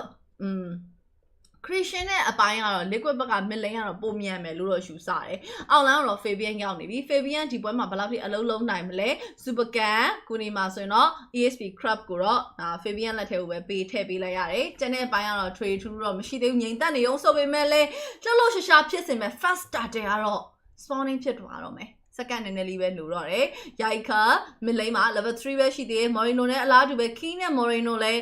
level 3 Cozy နဲ့ပဲပေါ့နော် mid lane minion wave ကိုတော့အပြိုင်ဆိုင်ပဲပြပြရှင်းနေရအပေါ်မှာတော့ Aaron Shiki နဲ့ Iman နဲ့ဂျားထဲမှာ Aaron Shiki ကတော့ပို့ပြီးတော့အဆင်ပြေတာပေါ့ Ruby ကသွေးပြန်တက်တာဟုတ်ဟာလားသူရဲ့ spell တွေကသွေးပြန်တက်တာ offline တွေပါလှမ်းပြီးတော့ဆွဲလိုက်သေးတယ် recall ကတော့ Iman စပြီးတော့ခေါ်သွားခဲ့ပြီဒီနောက်မှာဆိုတော့ဖြင့် Tartan နားမှာတော့ကျန်တဲ့၄ယောက်ကတော့ 4/4 ဘတ်တက်ဆိုင်မို့တော့ကိုချောင်းနေတယ်ချောင်းနေရ RN ခြေစုံကနေပြီးတော့ Super Look ကိုလိုက်ပြီးတော့ထုတယ် Lane Tempest ဆို Blake တစ်ဖက်မှာလည်း Netherlands ဖွင့်ချထားပြီးသား Fabian ကတော့ Super Can ကို a little လေးတော့နည်းနည်းသွားပြီးတော့မောင်းထားတယ် Moreno အနောက် line ထဲမှာရှိရဆိုမှတိတ်တော့အဖက်မလို့ Fabian တာတဲကိုတော့ရအောင်ယူသွားခဲ့တယ် RN ကတော့ first blood ပေးခဲ့ရတယ်တို့မဲ့ Angela Head ကနေအခုမှလာတာတားကြီးရေအခုမှဆိုတော့ Team K က 1 for 1 trade ဒါ ESP တက်ကောင်းတော့အပြန်လဲလို့ထားတယ်တာတဲကို liquid ရသွားတာဖြစ်တဲ့အတွက် network အခြေအနေကတော့ခုနေမှာ900လောက်အသာစီရရှိလို့သွားခဲ့ပါပြီ Aaron Shiki ရဲ့ offense တစ်ဖက်ကိုမမိထားသေးဘူးဆွဲထုတ်ထားလို့တော့ရနေတော့မယ်ဒီနောက်မှာဆိုတော့ Fabian လည်း walking crease ကိုပြန်ပြီးတော့ရောက်လာပြီ Super Can အနာကတ်ချင်ပေမဲ့တိတ်တော့မလွယ်လှဘူးဒါပေမဲ့လည်း walking crease ကိုလည်း second time မှာ liquid ဘက်ကပဲရရှိလို့သွားခဲ့ပါတယ်အဲ့တော့အပေါ်လမ်းမှာရှိရဲ့ Aaron Shiki စီကိုနည်းနည်းလေးပြန်ပြီးတော့မျက်စောင်းစပြီးတော့ထိုးလာပြီ Aaron Shiki ကတော့ဒါ तू ကတော့နည်းနည်းသိမလားဘယ်လိုပြောမလဲတစ်ဖက်က Massman ကိုအတင်းဝင်လုံးပြီးတော့လုံးဖို့ကောင်းတာရဲ့ပြီးတော့သူ့ရဲ့အားသာချက်ကသွေးတက်တာရဲ့နေဆိုတော့ Iman ကတော့ Tower အောက်ထဲကမထွက်တော့ပါဘူး Tower အောက်ထဲမှာပဲအသက်ရှူတော့မယ် RN နဲ့ Super Look နဲ့ by 1အောက်လမ်းချိန်တွေကလည်း trade true ရလို့မရှိတော့မှာ Aaron Shiki ခုနေမှာဆိုတော့နောက်မှာ Angel Hacker ကလည်းအစင်သိရင်ချိန်ပြီးတော့ထောက်ထားတယ်ဘာလာလောက်ချင်တာလဲတဲ့ Key ကိုတော့ပြန်ပြီးတော့မေးလိုက်သေးတယ်အဲ့တော့အပေါ်လောက်တော့ရိုက်ခဲတော့ရောက်လာပြီဒီနောက်မှာဆိုရင်တော့ဒီဘက်မှာလည်း spare သုံးလိုက်ပြီဆိုတော့မြင်သွားပြီဆိုတော့အကုန်လုံးကလည်းပြန်ပြီးတော့ fall back ရမယ်အချိန်နေပါပဲ Super Look heavy spin သုံးပြီးတော့ပဲပြန်ပြီးတော့ပြေးလာတယ် mid lane ရှင်ဘာညာနှစ်သင်းလုံးကတော့အခုနေမှာအမားမခံမဲနဲ့အကဲဆန်းတာလေးတွေကိုတော့မြင်တွေ့နေရပါတယ်အောက်လန်း Super Can jungle ကိုတော့ Fabian လာပြီးတော့ကြိတ်သွားရင်းနဲ့ Fabian level အသာစီးနဲ့ဦးဆောင်လို့နေပါတယ်jungle နေအောင်ဂျားထဲမှာတော့ fighter jungle နဲ့ assassin jungle နဲ့ဂျားထဲမှာတော့ကွာခြားအဲ့လောက်တော့ရှိမယ် Aaron Shiki offense ဆွဲတာပါသွားတယ် offense flicker ကြီးပါသွားတယ်ဆိုမှ Iman စီက flicker တော့ तू မတောင်းနိုင်ခဲ့ဘူး guiding wing နေရလဲဘေးနာအာယုံဆောင်လဲနောက်တဲ့ထဲမှာပဲ Witty သေတော့မယ် Shadow Snap မှာပါသွားသေးတယ်အဆုံးထိသာပါသွားရင် Witty အနေနဲ့အိုင်နာမှာကျသွားနိုင်တဲ့အနေထားတွေရှိပါတယ် flicker ပေးလိုက်လို့ဒါကန်ကောင်းသွားခဲ့တယ်ပေါ့နော်ဒါပေမဲ့ဒါ second target ထွက်နေတဲ့အချိန်မှာAngela Headcut ခုတောင်ပြန်ပြီးတော့မပြေသေးဘူး Fabian ကလည်းဂျန်ငယ်တစ်ချက်ပြန်ပြီးတော့တိုးဖို့အတွက်အချိန်စောင့်ရအောင်မယ်ဒါပေမဲ့ Super Can ကတော့ဒါသူကတော့စောင့်ဆိုင်စရာတိတ်တော့မလိုလှပါဘူးIman ကိုအပေါ်မှာ Aaron Shiki လိုက်ပြီးတော့မေးထားနေ Iman ကတော့ recall ခေါ်ထားပြီဆိုတော့ lane switch သွားမယ်လို့တော့ယူဆတာပဲဒါပေမဲ့ဒီချိန်မှာ Tarashi ကလည်း fall down ဖြစ်သွားပြီဖြစ်တဲ့အတွက်သူကတော့အေးဆေးလေးပဲပေါ့နော်ဂိုးရှိပါသွားပြီးတော့မှောက်စရာလည်းမလိုရိုက်ခတ်ခုနေမှာဆိုရင်တော့နောက်မှာ Key ရဲ့ cycling egan နဲ့ရှောင်ထားသေးတယ် Angela Hardgat Fabian ဒီနောက်မှာဆိုရင်တော့ပြင် Luke ကလည်းဒီတစ်ဖက်မှာ guiding wing နဲ့ပြန်ပြီးတော့အထွက် escaping ရအောင်နှစ်သင်းလုံးကတော့ share များတဲ့အထက်မှာပါတယ်သို့ပေမဲ့လေ Super Luke ရဲ့အကိုင် heavy spin ကိုခုနက RN ရဲ့ heavy spin လောက်တော့အရင်မိတာမျိုးတော့တိတ်တော့မမြင်ရသေးဘူးဒါပေမဲ့လေဒီပွဲကနှစ်သိန်းလောက်လည်းမျှတဲ့ပွဲတစ်ခုဆိုတဲ့ခါကြတော့အဲ့လောက်ထိတော့အရင်တော့ကွာခြားချက်တွေတော့တိတ်တော့မမြင်ထားသေးပါဘူး RN Shadow Snap မှာမပါတော့ဘူးပါသွားရင်တော့တေဖို့လန်အတော်လေးတော့များတယ် 4/4 ပဲခုနေထိကတော့16မိနစ်တော့ရောက်လာပြီ liquid ဘက်မှာ network အသာစီ 2k ရောက်ရှိလို့နေပါတယ် 3k နီးလောက်ထိချင်းကပ်လို့နေတယ် mid lane minion wave တစ်ချက်ရှင်းပြီးသွားရင်ဘယ်ဘက်ကိုဦးတည်ကြမလဲစောင့်ကြည့်အောင်မယ်ဒီဘက်မှာကလည်း BTR လည်း9ယောက်လုံးအတွဲလိုက်ပဲသူတို့တောက်လျှောက် roll နေတာဖြစ်တဲ့အတွက်liquid ဘက်ကဝင်လာလို့ကလည်းအဆင်မပြေဘူး liquid ကတော့သူတို့ဘယ်လိုပြောမလဲ stand နေပါတယ်မိသွားတယ် aura spell မိသွားတော့မှသူတို့ကလည်းခေါင်းတိုးလို့ကောင်းမဲ့ထဲမှာပါတယ် liquid ရဲ့ attacking ကိုတော့အရင်ကြီးတော့မြင်တွေ့ရမယ်လို့တော့မထင်ဘူး but team fight ကိုပဲဦးစားပေးထားတဲ့ပုံစံမျိုးကိုသွားထားပါတယ်ဟုတ်တယ် နေပါအောင်ညနေ9နာရီခွဲလောက်မှလာမှာပါအာဂျူနဲ့ကီဖန်နဲ့ပွဲရလေ Fabian ကြည့်ရမယ် Fabian retribution ကခေါ်တယ်နော် Super Can ကိုရှီတစ်ချက်ပြေးပြီးတော့ချွတ်တယ်မရထားသေးဘူး lesson စာနဲ့ဒီတော့ပေးလိုက်ပြီး immortal တော့ရှိနေရဆိုပေမဲ့လည်း Fabian နည်းနည်းလေးသွားပြီးတော့နှောက်ပြီးတော့ပဲအနောက်ပြန်ပြီးတော့ fallback လို့သွားတယ်Aroshiki ကတော့အခုနေမှာ level 9 Iman က level 8ဂိုးလိုက်တာ2ယောက်ကြားမှာအရင်ကြီးတော့ကွာချားနေရမျိုးတော့တိတ်တော့မမြင်ရဘူးပေါ့နော် Aroshiki level 9ကြားမှာ Noah ဘယ်လောက်ဟာနေလဲပဲကြည့်ရမှာနောက်ဆုံး last starter ထွက်ပါတော့မယ်အခုပွဲချိန်9 minute ထိကိုတစ်ဖက်ကို1 man down ကိုစီနေပဲ1 versus 1နဲ့သွားထားအောင်မယ်ပေါ့နော်အဲ့တော့နောက်ဆုံး last starter BTR ရယူဖို့အတွက်နည်းနည်းတော့ခတ်ပါလိမ့်မယ်နည်းနည်းလေးတော့ခတ်မယ်ဘာဖြစ်လို့ဆိုတော့ဟိုဘက်မှာကFabian link ဖြစ်နေတာကိုAaron ကတော့ Super Look ကိုသွေး a little လေးသွား short ပြီးတော့ပဲနည်းနည်းလေးဟန်တာထားတယ်ဒါပေမဲ့အဲ့လောက်ထိလုံလောက်မှုတော့အများကြီးတော့မြင်တွေ့နေရမျိုးတော့မရှိသေးဘူး Turtle ကိုတော့ BTR ရိုက်နေတဲ့အချိန်တွေမှာနောက်မှာ Fabian buff စားနေတော့မယ်မအားသေးဘူးခဏလေးပုံစတေးထားတယ်ကဲစားလို့ပြီးပြီတဲ့ပြန်လာပြီဗျာဗတဲ့ဆိုင်တို့တွေ့ရတော့မယ် Super Look ဂျားကိုပြေးပြီးဝင်သွားရိုက်ခဲကိုပြန်ပြီးတွန်းထုတ်တဲ့အကာ heavy space ဒီတော့ Super Can နောက်ဆုံး last starter တော့ရသွားပြီး Aaron ကိုပါထပ်ပြီးရ Aroshiki ကိုပါရလူနီးနီးဆိုပေမဲ့ Super Can Immortal ပဲချုပ်ခံလိုက်ရပါတယ်ကျန်တဲ့နေရာမှာဆိုတော့ 2 for 1 trade plus 1 starter ရလိုက်တဲ့အတွက် BTR အနေနဲ့ဒီဘတ်တန်မှာပို့ပြီးတော့အသာစီးရသွားရလို့ဆိုနိုင်ပါတယ်ပို့သာစီးရသွားပြီအဲဒီတော့ Iman နဲ့ Key ရဲ့အောက်လန်းက first tower ကိုရိုက်မယ်ကျိုးမယ် second tower ကတော့မကျိုးနိုင်ဘူးနောက်ကနေပြီးတော့မှတစ်ချက်ရိုက်ခတ်ပြန်ပြီးတော့လာနေရဟိခဲပြန်လာနေရဆိုတော့ဒီ tower တော့သူတို့ဆက်ပြီးတော့ထိခိုက်လို့တော့မရထားသေးဘူးဆိုရင်တော့မလေးခဲတာရင်မိရင်နာလိုက်တာခဲတာမိရင်ကလေ2-1တစ်ချက်မိသွားတယ်ပြဲနေအောင်နာ top lane မှာတော့ Fabian သွားပြီးတော့ lane push နေရ Morino Shadow Stand Fabian ပြန်ပြီးတော့ပါသွား ultimate Angela head ကအကုန်လုံး ready made ပဲ save ထားနေတော့မှာပဲteam ဒါ total network ကတော့အခုနေမှာ 2k ကျော်ကနေပြီးတော့ 1k အကျော်ကိုပြန်ပြီးတော့ဆင်းလာရဲဆိုတော့ BTR တော့ကလည်းအခြေအနေကအေးစစ်စစ်လေးကောင်းနေတော့ strong နေတော့မယ် late game သွားမယ်ဆိုရင်တော့မလွယ်ဘူး late game သွားမယ်ဆိုရင် liquid ဘက်က late game ကအဲ့လောက်ထိတော့အရင်ကြီးတော့ကြိုက်လာတဲ့အထက်မှာတော့မပါဘူးဒါပေမဲ့လည်း liquid ဖြစ်နေတဲ့အတွက်စောင့်ကြည့်ရပါမယ်Fabian ကတော့အခုနေအထိမှာရထားတဲ့ team game နှစ်ကောင်စလုံးကသူ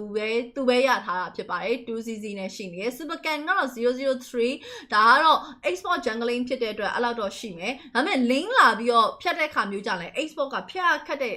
မျိုးဆိုင်မှာပါတဲ့အတွက်အဆင်ပြေနေတော့မယ် look ကိုတော့နောက်မှာ Aran van jump ဖွင့်ပြီးတော့ပါလိုက်ပြီး2နေ super look အက heavy space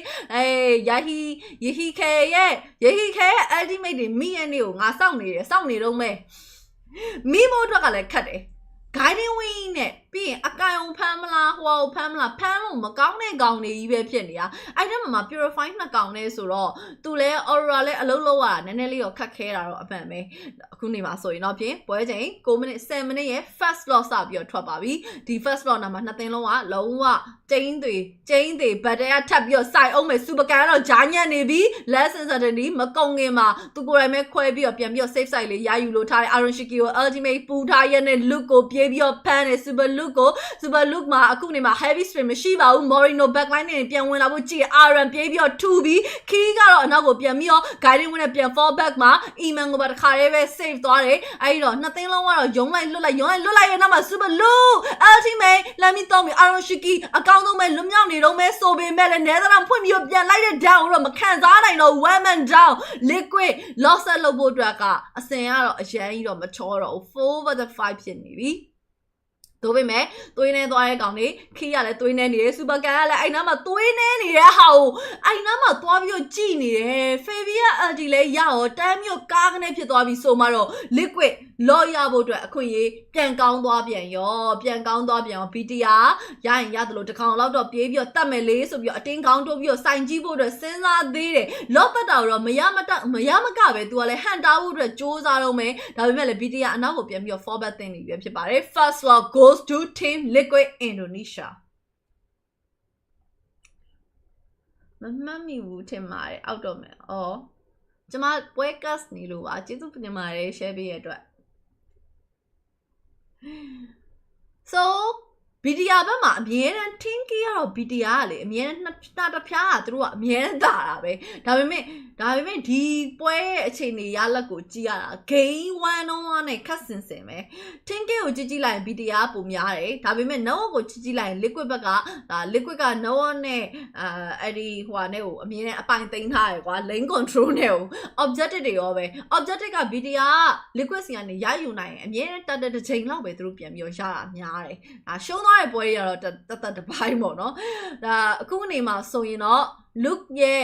အကင်ကလည်း position တရတာအရင်ခက်ခဲတယ်နောက်မှာဆိုရင်တော့ super can သွေးတော့ win the crown နဲ့ပြန်ပြီးခဲနောက်မှာ guiding win နဲ့ပြန်ပြီး save top lane လောဝင်လာပါပြီဒီ top နဲ့ကို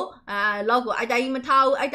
နည်းနည်းလေးခေါင်းတိုးကြည့်ဖို့တော့ကြည်သေးတယ် Morino ပြန်ပြီး save ထားတာဖြစ်တဲ့အတွက် top lane mega tower တော့တိတ်ပြီးဝင်မလုံးတော့ mid lane second ကိုပဲသူတို့ပြန်ထပ်ပြီးရယူမယ်ဒါမှလာကာဖို့အတွက်ကကာဖို့တော့ရှိရဆိုပေမဲ့အဲ့လောက်ထိတော့အရင်အဆင်မပြေဘူးအတင်းခေါင်းဝင်တိုးပြီးကင် Aurora Spell တွေမိသွားမှလဲစိုးတာဖြစ်တဲ့အတွက်ဒါကိုလဲသွားပြီးတော့ရှုပ်လို့တော့မရဘူး high ground defenses ကောင်းလားဟေးဆိုတော့ BTR အရင်ကြီးတော့ strong တဲ့ထဲမှာတော့မပါဘူး high ground ကလေliquid ဘက်ကကြောက် high ground ကိုခေါင်းတိုးပြီးတော့တက်လို့အဆင်ပြေတယ်အထူးသဖြင့်ကတော့ Iron Shiki ရဲ့ offense မိမယ်ဒါမှမဟုတ်ရင်Aurora Spell မိသွားမယ်ဆိုရင်တော့လုံးလို့ကောင်းတဲ့ထဲမှာတော့ပါပါတယ်အခုနေကတော့ liquid လည်းအကုန်လုံး fall back BTR လည်းပြန်ပြီး fall back BTR ဘက်မှာတော့ Super Can ရဲ့ buff ကထွက်တော့မယ် Iron နဲ့ Iron Shiki ယာယီခဲပါလိုက်သွားတယ် buff ထွက်တော့မယ်ဆိုလို့လာကူပေးရလေဘာလဲညိုညင်တာလားလိုက်ထုတယ်ညိုညင်တဲ့ကောင်ထု Iron Shiki အနေနဲ့ကတော့ပြန်ပြီးမရယူနိုင်ဘူးဒါ Super Can လက်ထဲကိုပဲတာတာပေးလိုက်ရတယ်ဆိုပေမဲ့လည်း Winter Crown ပြန်ပြီးခဲ Angela High ကနေပူ Iron နောက်ကနေလိုက်ထုပြီးအဲ့နောက်မှာ Netherland ပြစ်ချထားပြီးအနောက်မှာဆိုရင်တော့တယောက်မှတော့မကြသေးဘူးဆိုမဲ့ Iron ထိတ်ဆုံးကပဲကြလို့သွားခဲ့တယ် Morino တော့ပြန်ပြီးရခဲ့တယ်ဆိုပေမဲ့လည်း Iron Shiki down and hey နင်း BTR ဘက်ကတယောက်မှမကြသွားဘူးယဟီခဲပါထပ်ပြီးပါပါမယ် Triple K by Eman ဒီတစ်ခေါက်ဘတ်တမှာအပြတ်အသက်ပဲရရှိသွားခဲ့တာတော့ BTR Liquid က aggressive stand နဲ့ဆိုပေမဲ့လည်းဒီနေရာမှာဘတ်တဝင်သွားတဲ့စိုင်ဝါရဲ့ပုံစံနည်းနည်းလေးကတိုင်းကရန်နိုင်လုံးအကြီးသွားတယ်အထူးသဖြင့် Iron ကျော်သွားတာကိုနောက်ကနေ VDR ultimate နဲ့ပြန် save ဖို့ကြိုးစားတယ်ဒါပေမဲ့လည်းအဆင်မပြေခဲ့ဘူးအဲ့ဒီအရာက liquid mid lane mega tower tempest play ပြစ်ချပြီးရသလောက်တော့ကာထားတယ်ဆိုပေမဲ့လည်းလွယ်တော့မလွယ်လောက်လဲတစည်းကိုရှင်းဖို့ကြံသေးတယ် Iron တော့ပြန်ပြီးထွက်လာပြီး high ground defenses mega tower မကြိုးသာပြောတာဒါပေမဲ့အတော်လေးကိုထိခိုက်သွားခဲ့တယ် Fabian နောက်ကိုပြန်ပြီး fall back မှာဆိုရင်တော့ပြင်အောင်မလေး look at heavy spin နေရလဲအာယုန်နေအများကြီးပဲ Morino ကညက်ပြီးကြံခဲ့တယ် Shadow Stan ပါသွားရင်ရှော့သွားမယ်နော်လောကထွက်နေပြီ BTR လည်းကစားသွားတာလုံးဝတည်ငြိမ်နဲ့တည်တက်နဲ့ပဲ liquid ကတော့ပို့ပြီးစွာရဲဆိုတာမှန်ပေမဲ့သူတို့ရဲ့စွာရဲနောက်မှာနည်းနည်းလေးအမှားလေးတော့ရှိနေအောင်ပဲဆိုတော့လေ liquid အနေနဲ့ဒီပွဲကိုသူတို့အပိုင်သိမ်းနိုင်ပါမလားဆိုတာမသေးကြဘူး BTR ဘက်မှာလည်း50ရာခိုင်နှုန်းအပြည့်ရတော့ရှိနေတော့မှာပဲပွဲချိန်15မိနစ်မှာဆိုတော့ပြင်တော့အသာစီးက 3.6k တိတ်ပြီးမထူးကြလောက်ဘူး Iron Shiki ကတော့လောက်သွားပြီဟေးလောက်သွားပြီသူကတော့မမ buff ကြီးဝိုက်သွားတယ်အဲ့ဒီတော့အခုချိန်ထိလုံးဝအန်တက်ဖြစ်နေတာ Eman သိလား Eman ကိုသူတို့မတတ်နိုင်သေးဘူး Eman ကိုတတ်ဖို့ကလည်းမလွယ်ဘူးလေခီရော Morino ရောနှစ်ကောင်စလုံးက Eman supported type ကိုသွားတာတပွဲလုံးမှာတစ်ချက်ကြည့်လိုက် BTR မှာ Eman ကြရင်ရှုံးပြီEman ကြရင်ရှုံးပြီ Core Hero က Eman ဖြစ်ပါတယ်အဲ့ဒီအတွက် Eman ကြသွားလို့မရဘူးတစ်ဖက်ချမ်းမှာတော့ Liquid ဘက်မှာဆိုရင် Angela ကြသွားရင်အဲ့ဒီ battle သူတို့ favor အတွက်ရခိုင်တော့တအားများသွားလိမ့်မယ်အဲ့ဒီຢာလေးကတော့ကိုစီရှိနေတယ် top lane မှာအခုထွက်လာမှာက second lot ဖြစ်ပါတယ် second time second attack ဒီဟာကို BTR ဘယ်လိုပြန်ပြီးဖြည့်ရှင်းပြမလဲကြည့်အောင် so okay top lane မှာလောက်ဝင်လာပါပြီဒီလောက်ရှင်းဖို့အတွက် BTR မခက်ခဲဘူးတိလား export lens sensitivity လည်းရှိတယ်အကိုင်းလည်းရှိတယ်သေဖို့အတွက်ကိုခက်မဲ့ကောင်တွေကိုလည်းရွေးထားတယ်အဲ့တော့ BTR ရဲ့ high ground defenses လည်းမကောင်းသေးအောင်နဲ့အမှန်တိုင်းပြောရင်တော့ကောင်းတယ် ကောင်းတယ်တစ်ဖက်မှာ liquid ဒါကိုဘယ်လိုမျိုးဝင်လာမလဲတော့စောင့်ကြည့်အောင်မယ် Iron Shiki ပေါ့အများကြီး money မူတီးပါတယ်ရိုက်ခါရသလောက်တော့ဒီဘက်မှာဟန်တာနေတော့မယ် super can ဒါသွေးတဝက်အကြခံပြီးတော့ပါ log ကိုသွားရှင်းတယ်ဒါပေမဲ့လေဦးတော့ Fabian ဘယ်လိုဖြစ်တာတော့ whole backline နဲ့ဝင်သွားပြီ Fabian immortal တော့ download သွားခဲ့ပြီးဒီမှာ Morin တော့အတင်းကောင်းတော့ပြီးလိုက်လာတယ် Fabian ရအောင်တော့ပြန်ပြီးတော့ခဲထားအောင်မယ် super look ကိုပြန်ပြီးတော့ရှောင်ရှားနေရတာအတော်များနေခဲ့ပြီး Iron Shit ကိုပြေးအထုမှာ Morin တော့ကြာသွားပြီး last insanity အရင် effect ရှိပါမလား Iron တယောက်ကတော့အခုနေမှာ winner crown ပြန်ပြီးတော့ခဲထားတယ် top lane mega tower အရင်ချိုးဖို့လိုအပ်နေပြီ mega tower ကြီးက Iron ကိုထိုင်ရိုက်နေတာနည်းနည်းလေးတစ်စက္ကန့်လောက်လေးနောက်ကျသွားတဲ့အနောက်မှာ Iron အသက်ပြန်မပါလာခဲ့ပါဘူးတဲ့ဒါပေမဲ့လိုချင်နေခဲ့တဲ့သူတို့ရဲ့2 lane mega တော့ရခဲ့တယ် Iron Shiki ကျွန်တော်ပြန်ပြေးနေရပြီ2 ဝက်ဟေးအောင်ရေ hacker ပြေးသွားပြီတဲ့ပြေး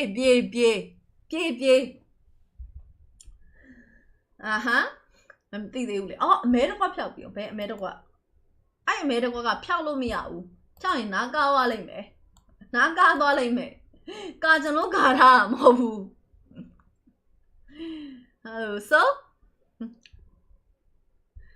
so ခုနေမှာအပေါ်တောင်းကအမဲကွက်လေးကတော့ဘယ်သူမှလည်းမကြည့်ဘူးလေဟုတ်တယ်မလား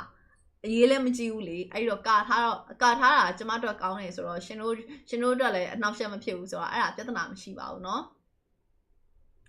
ကဲပွဲရတော့ဇက်ရှင်ရတော့အမြင့်ဆုံးတော့ရောက်လာပါပြီအီမန်ခုချိန်ထိလုံးဝစိတ်ဖြစ်နေတာလေးက BTR တော့ကောင်းနေရောလိကွက်ဘက်မှာဆိုရင်တော့ထိခိုက်ရတော့များမှာပဲအထူးသဖြင့်က Angela Headcap ပူးတဲ့လူမှားသွားရင်သူတို့မှောက်မှာခုနကလိုမျိုး Aron ကိုသွားပြီးတော့ကဲချင်တယ်လေးဆိုပြီးတော့သွားပူးပေးလို့မရဘူး Angela ကလည်းဗဒံမှာဒါရွေးချယ်မှုမမှားဖို့ကအရန်ကိုအရေးကြီးပါ Angela ပူးတာမှားသွားပြီးတသိန်းလုံးမှောက်သွားဖို့အတွက်ကရခိုင်တော့အရန်ကိုများတယ်ဒီ hero ကပြောရရင်ဒါတင်မှာလွယ်တယ်ဆိုတော့ hero တစ်ကောင်ဆိုပေးမဲ့လေသွားပြီးရိုက်ကဂျိုင်းမှာညက်နေတယ် winter crown ထပ်ရှိအောင်မလား ultimate fragile glacier မသိခင်မှာတော့ super can ကိုတော့စိတ်ဒုက္ခပေးခဲ့နိုင်ပြီ look ကိုပြန်ပြီးတော့ရမယ် mid lane မှာလည်း Fabian backline ထဲမှာဝင်နိုင်ဖို့တော့စူးစမ်းနေတာ Morino တော့သွေးတော်လေးရတယ်သူမှ Netherland ရှိတော့ပြဿနာတော့တိတ်တော့မရှိပါဘူးရိုက်တစ်ကောင်ထောင်းသွားပြီးတော့ပဲဗဒက်အဆုံးသက်သွားတယ်အဲ့တော့BTR ကလော့သွားပြီးတော့လုံးနိုင်ချေရှိမလားliquid ကတော့ငြိမ်နေပြီမလုပ်ဘူးနော်တာကြီးမလုပ်ဘူး sorry ပဲမလုပ်ဘူးအဲ့တော့ဒီနေရာမှာ super look ကိုဘာပြောသိရမလားချီကျူးပေးရမယ်ထဲမှာပါတယ်သူ့ရဲ့အကန် heavy spin ကြောင့်တစ်ဖက်မှာ liquid ကလည်းလှုပ်ချင်တိုင်းလှုပ်လို့မရဘူးဖြစ်နေတာနှစ်သိန်းလုံးမှာတော့လုံးဝ trouble maker တွေကိုစီကတော့ရှိနေတော့မှာပဲနောက်မှာဝီဒီတော့ပြန်လာပြီ Aroshiki အနောက်ကိုပြန်ပြီး fall back နေရင်တစ်ဖက်မှာလည်း BTR ဘက်က 4-5 လေးတာကြီးငါဆိုင်ညင်နာလိုက်မင်းနေတယ် okay cycle အီဂရီပါပဲပြီးသွားပြီခဏလောက်ပြန်ပြီးတော့စောင့်လို့ရသေးစိုးတာလေစဉ်းစားကြည့်ရင်အဲ့ draft မှာမေတရာနဲ့အကင်နဲ့တွဲသွားပြီးတော့တွဲ cycling egan နဲ့တွဲပြီးတော့လေသိရမလားထောက်တက်သွားတဲ့အကွက်တွေပါလေလာမှလဲစိုးတယ်နည်းနည်းလေးတော့လူခွဲပြီးတော့နေရတဲ့အထင်မှာပါတယ် position ယူရတာအတော်လေးတော့ခက်ခဲပါတယ် Fabian super can စီကိုသွားတယ်Angela Hack ကလည်းပူးလိုက်ပြီးတာကြီးရဲ့ attitude ဒီနေရာမှာတစ်ခေါက်တော့ပြန်မရတော့မှားမယ်နော်အေး lane ultimate လည်းပြီးသွားပြီတစ်ဖက်မှာအကန် heavy spin လည်းပြီးသွားပြီ super can ကတော့အခုနေမှာ damage ကိုဒူပေတာသူစားလို့ရနေတာဖြစ်တဲ့အတွက်ပြဿနာတော့တိတ်တော့မရှိလောက်ဘူး lock ကိုတော့ဆက်လုပ်လို့မရသေးဘူးနှစ်သိန်းလုံး spare cooldown တွေလဲနေအောင်ခဏပြန်ပြီးတော့စောင့်ရပါဦးမယ်ဒီအချိန်မှာသွားပြီးတော့ better sign လိုက်ရင် liquid ကကျသွားလိမ့်မယ်လုံးလို့မရသေးဘူးလုံးလို့ကမရနေသေးပါဘူးကဲ log ကိုတော့တစ်ချက်ပြန်ပြီးတော့ပုတ်ကင်းလေးလုပ်ပြီးတော့ထိုင်ပြီးတော့စောင့်နေပါတယ်ဒါကတော့စောင့်နေရုံလောက်လေးပဲစောင့်နေရုံနဲ့ကတော့ဘာမှတော့တိတ်ပြီး trade ထူးတော့ရှိမှာမဟုတ်ဘူးပွဲချိန် minute 20 10k ကတော့ enter ပါတကယ်ကို enter နှစ်သိန်းပေါင်းမှာ14ကောင်ပဲရှိတယ်9 versus 5 no အချိန်နေလားစဉ်းစားမနေတော့ 2k ဆိုတာနှစ်သိန်းလုံးမျှနေတဲ့အနေထားငါနိုင်မို့ရခိုင်နှုံးကရိုက်ခဲ damage တွေမိဖို့ spare တွေမိဖို့လဲသူတို့မှာအရန်ကိုလိုအပ်နေရရဟိခဲကလည်းရှေ့တိုးဖို့တော့အရန်ကိုခတ်တယ်ပေါ့နော်ဒါပေမဲ့မှာတော့ super can buff ကို Fabian သွားနှိုက်နေတယ်အဲ့နားမှာ Eman တော့ရှိရဆိုပေမဲ့လဲ Eman ကိုတွေ့သွားရင် super can လုတ်သွားနိုင်တယ်ဒါပေမဲ့ဒါ key ကဘေးနားမှာတောက်လျှောက် backup ပေးထားတာဆိုတော့လဲအဲ့တိတ်ပြီးတော့ပြဿနာတော့မရှိလာဘူး Fabian buff စားပြီးတော့ပဲနီးနာ buff မို့လို့သွားစားလိုက်တာငါဘက်လေးကမပေါ်သေးလို့ခဏလေးပေါ့ Angela had got the dobby, ultimate, nothing along cooldown in Loma, a baby and you Aroshiki. So look, let me soil like that. A heavy spin down here, Luca, the heavy spin pay like this, so be melee, Diao sound here, heavy spin P one of my women, link tampers of blade, dobby melee, a colon shouting and Jessie Jane, even so draw. The young mama chat, have a move, and now Tali, be a mere fallback, Unema, so Fabian, but be a mere Willumia, the Nether and Morino, be a mere safe tire super gang. Amale below tamale, di dravi ya below tamale. Hobacale, a thing with Talumia, Dibacale, town down a thing. Same Jane Yove. Same Jane Yove. Okay. So, Logoro, Lico Yadorame, Pioins of my Yadavishima, Bologna, Jaya, Twalalumiabu, Arshiki, Kunimaro, when a crown deceptive your care like the Ioni, Julia, no, Jaya will not be like when a crown may be emote. The gale of the Bienagoni, Suba Luke Jadobi, Morino, Mashibu, High Ground, Bolon, Pianera, BDI, sound up to Toromla, Suba can key, Emang, Jano Janiome, Eman Jenny, the Yuga, Akunima, the Famo Dogaro, a same Jenny there, so be mele, Milima, Lot for Lavi, I lot for the base wall, Jadesima, Luke Yam Matrodeu, a guy Matrodia, BDI Chinia, a Mumium, your Pitwana Mare, High Ground Shemoda, email where Agoni, condition the Kuma. So you're not being even got a whole out him of it. Sending it over time, a bad yeah, Morino, Netherlands, put me safe down my Arashikir, and what a Jalo dog be Dinama, so you're not being Fabia, Chris a throw, Loga, Chris a throw, Jack Quinn in a game of 5 girl, Team Liquid Indonesia, and Nayashi Bio, Appa Brakago, that land dog a web party. Congratulations, ma. BTR Luas and Babi. Daga, wait a minute. Grand final, Yaldora, Mobula. Grand final ရောက်သွားတာနဲ့တူရနော် MC ဝင်မရလားအဲ့ဒါဆိုရင်ဟုတ်တယ် What can you say right now, ladies and gentlemen? They took MC ဝင်ခွင့်ပြောတာမှားသွားလို့ denying the reverse sweep. It was a tough whole team effort on the composition without a marksman. They found a way to make it work. We're on it or faltering in the face of a late game composition without proper siege. Team Liquid ID just know that they have it in them. They barrel through. They played it back and forth. They looked at the aggressors, but they were playing it patient, man. They forced Bigatron to react at every single corner, and when they found the right opportunity... Oh, မရောက်သေးဘူး Upper Bracket Final ရောက်သွားတာ Bigatron Alpha, unfortunately, this is a deja vu. မရောက်သေးဘူး Upper Bracket Final ကိုရောက်သွားတာပါအဲ့မှာမှာအာဂျူနဲ့ Gift Fan ထဲမှာနိုင်တဲ့အသင်းနဲ့သူတို့ဒါ Grand Final မှာထိုင်ဆောင်ခွင့်ကိုသူတို့ထပ်ပြီးတော့တိုက်ပွဲဝင်ရပါအောင်မယ် BTR တော့ Lower Bracket ဆင်းသွားပါပြီဒီအခုညနေ9:00နာရီကြော်9:20လောက်မှာ BTR sorry Gift Fan နဲ့အာဂျူဟိုရှိနဲ့ဆက်ပြီးတော့ဆောရပါမယ်နိုင်တဲ့အသင်းကအခုနိုင်တဲ့အသင်းက Liquid နဲ့တွေ့ရှုံးတဲ့အသင်းက BTR နဲ့တွေ့ Truly is, man. Sorry MC ဟာမထွက်သေးဘူးကျမပြောရတယ်နည်းနည်းလေးလောသွားတာနောက်တစ်ဆင့်ညမှာ Upper Bracket ရှင်ပြိုင်မှုရဲ့ကြမှာအဲ့တော့မှသိရမှာခီးနဲ့အာဂျူနဲ့ကညနေ9:00နာရီကြော်လောက်ပါမနေ့ကဆိုတော့9 ခွဲလောက်လာတယ်ဒီနေ့လည်းအလောက်တော့ဖြစ်မယ်လို့တော့ထင်ပါတယ်ဒီမှာတော့ကြော်ညာထားတာက 18:45 ဖြစ်တဲ့အတွက်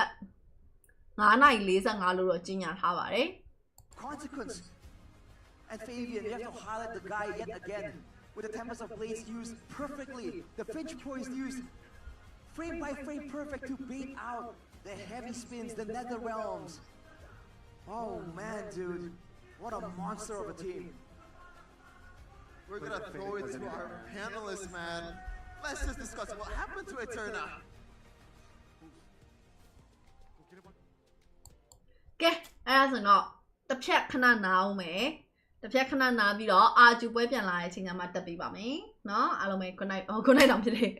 see you တစ်ဖြတ်နားလိုက်အောင်မယ်เนาะ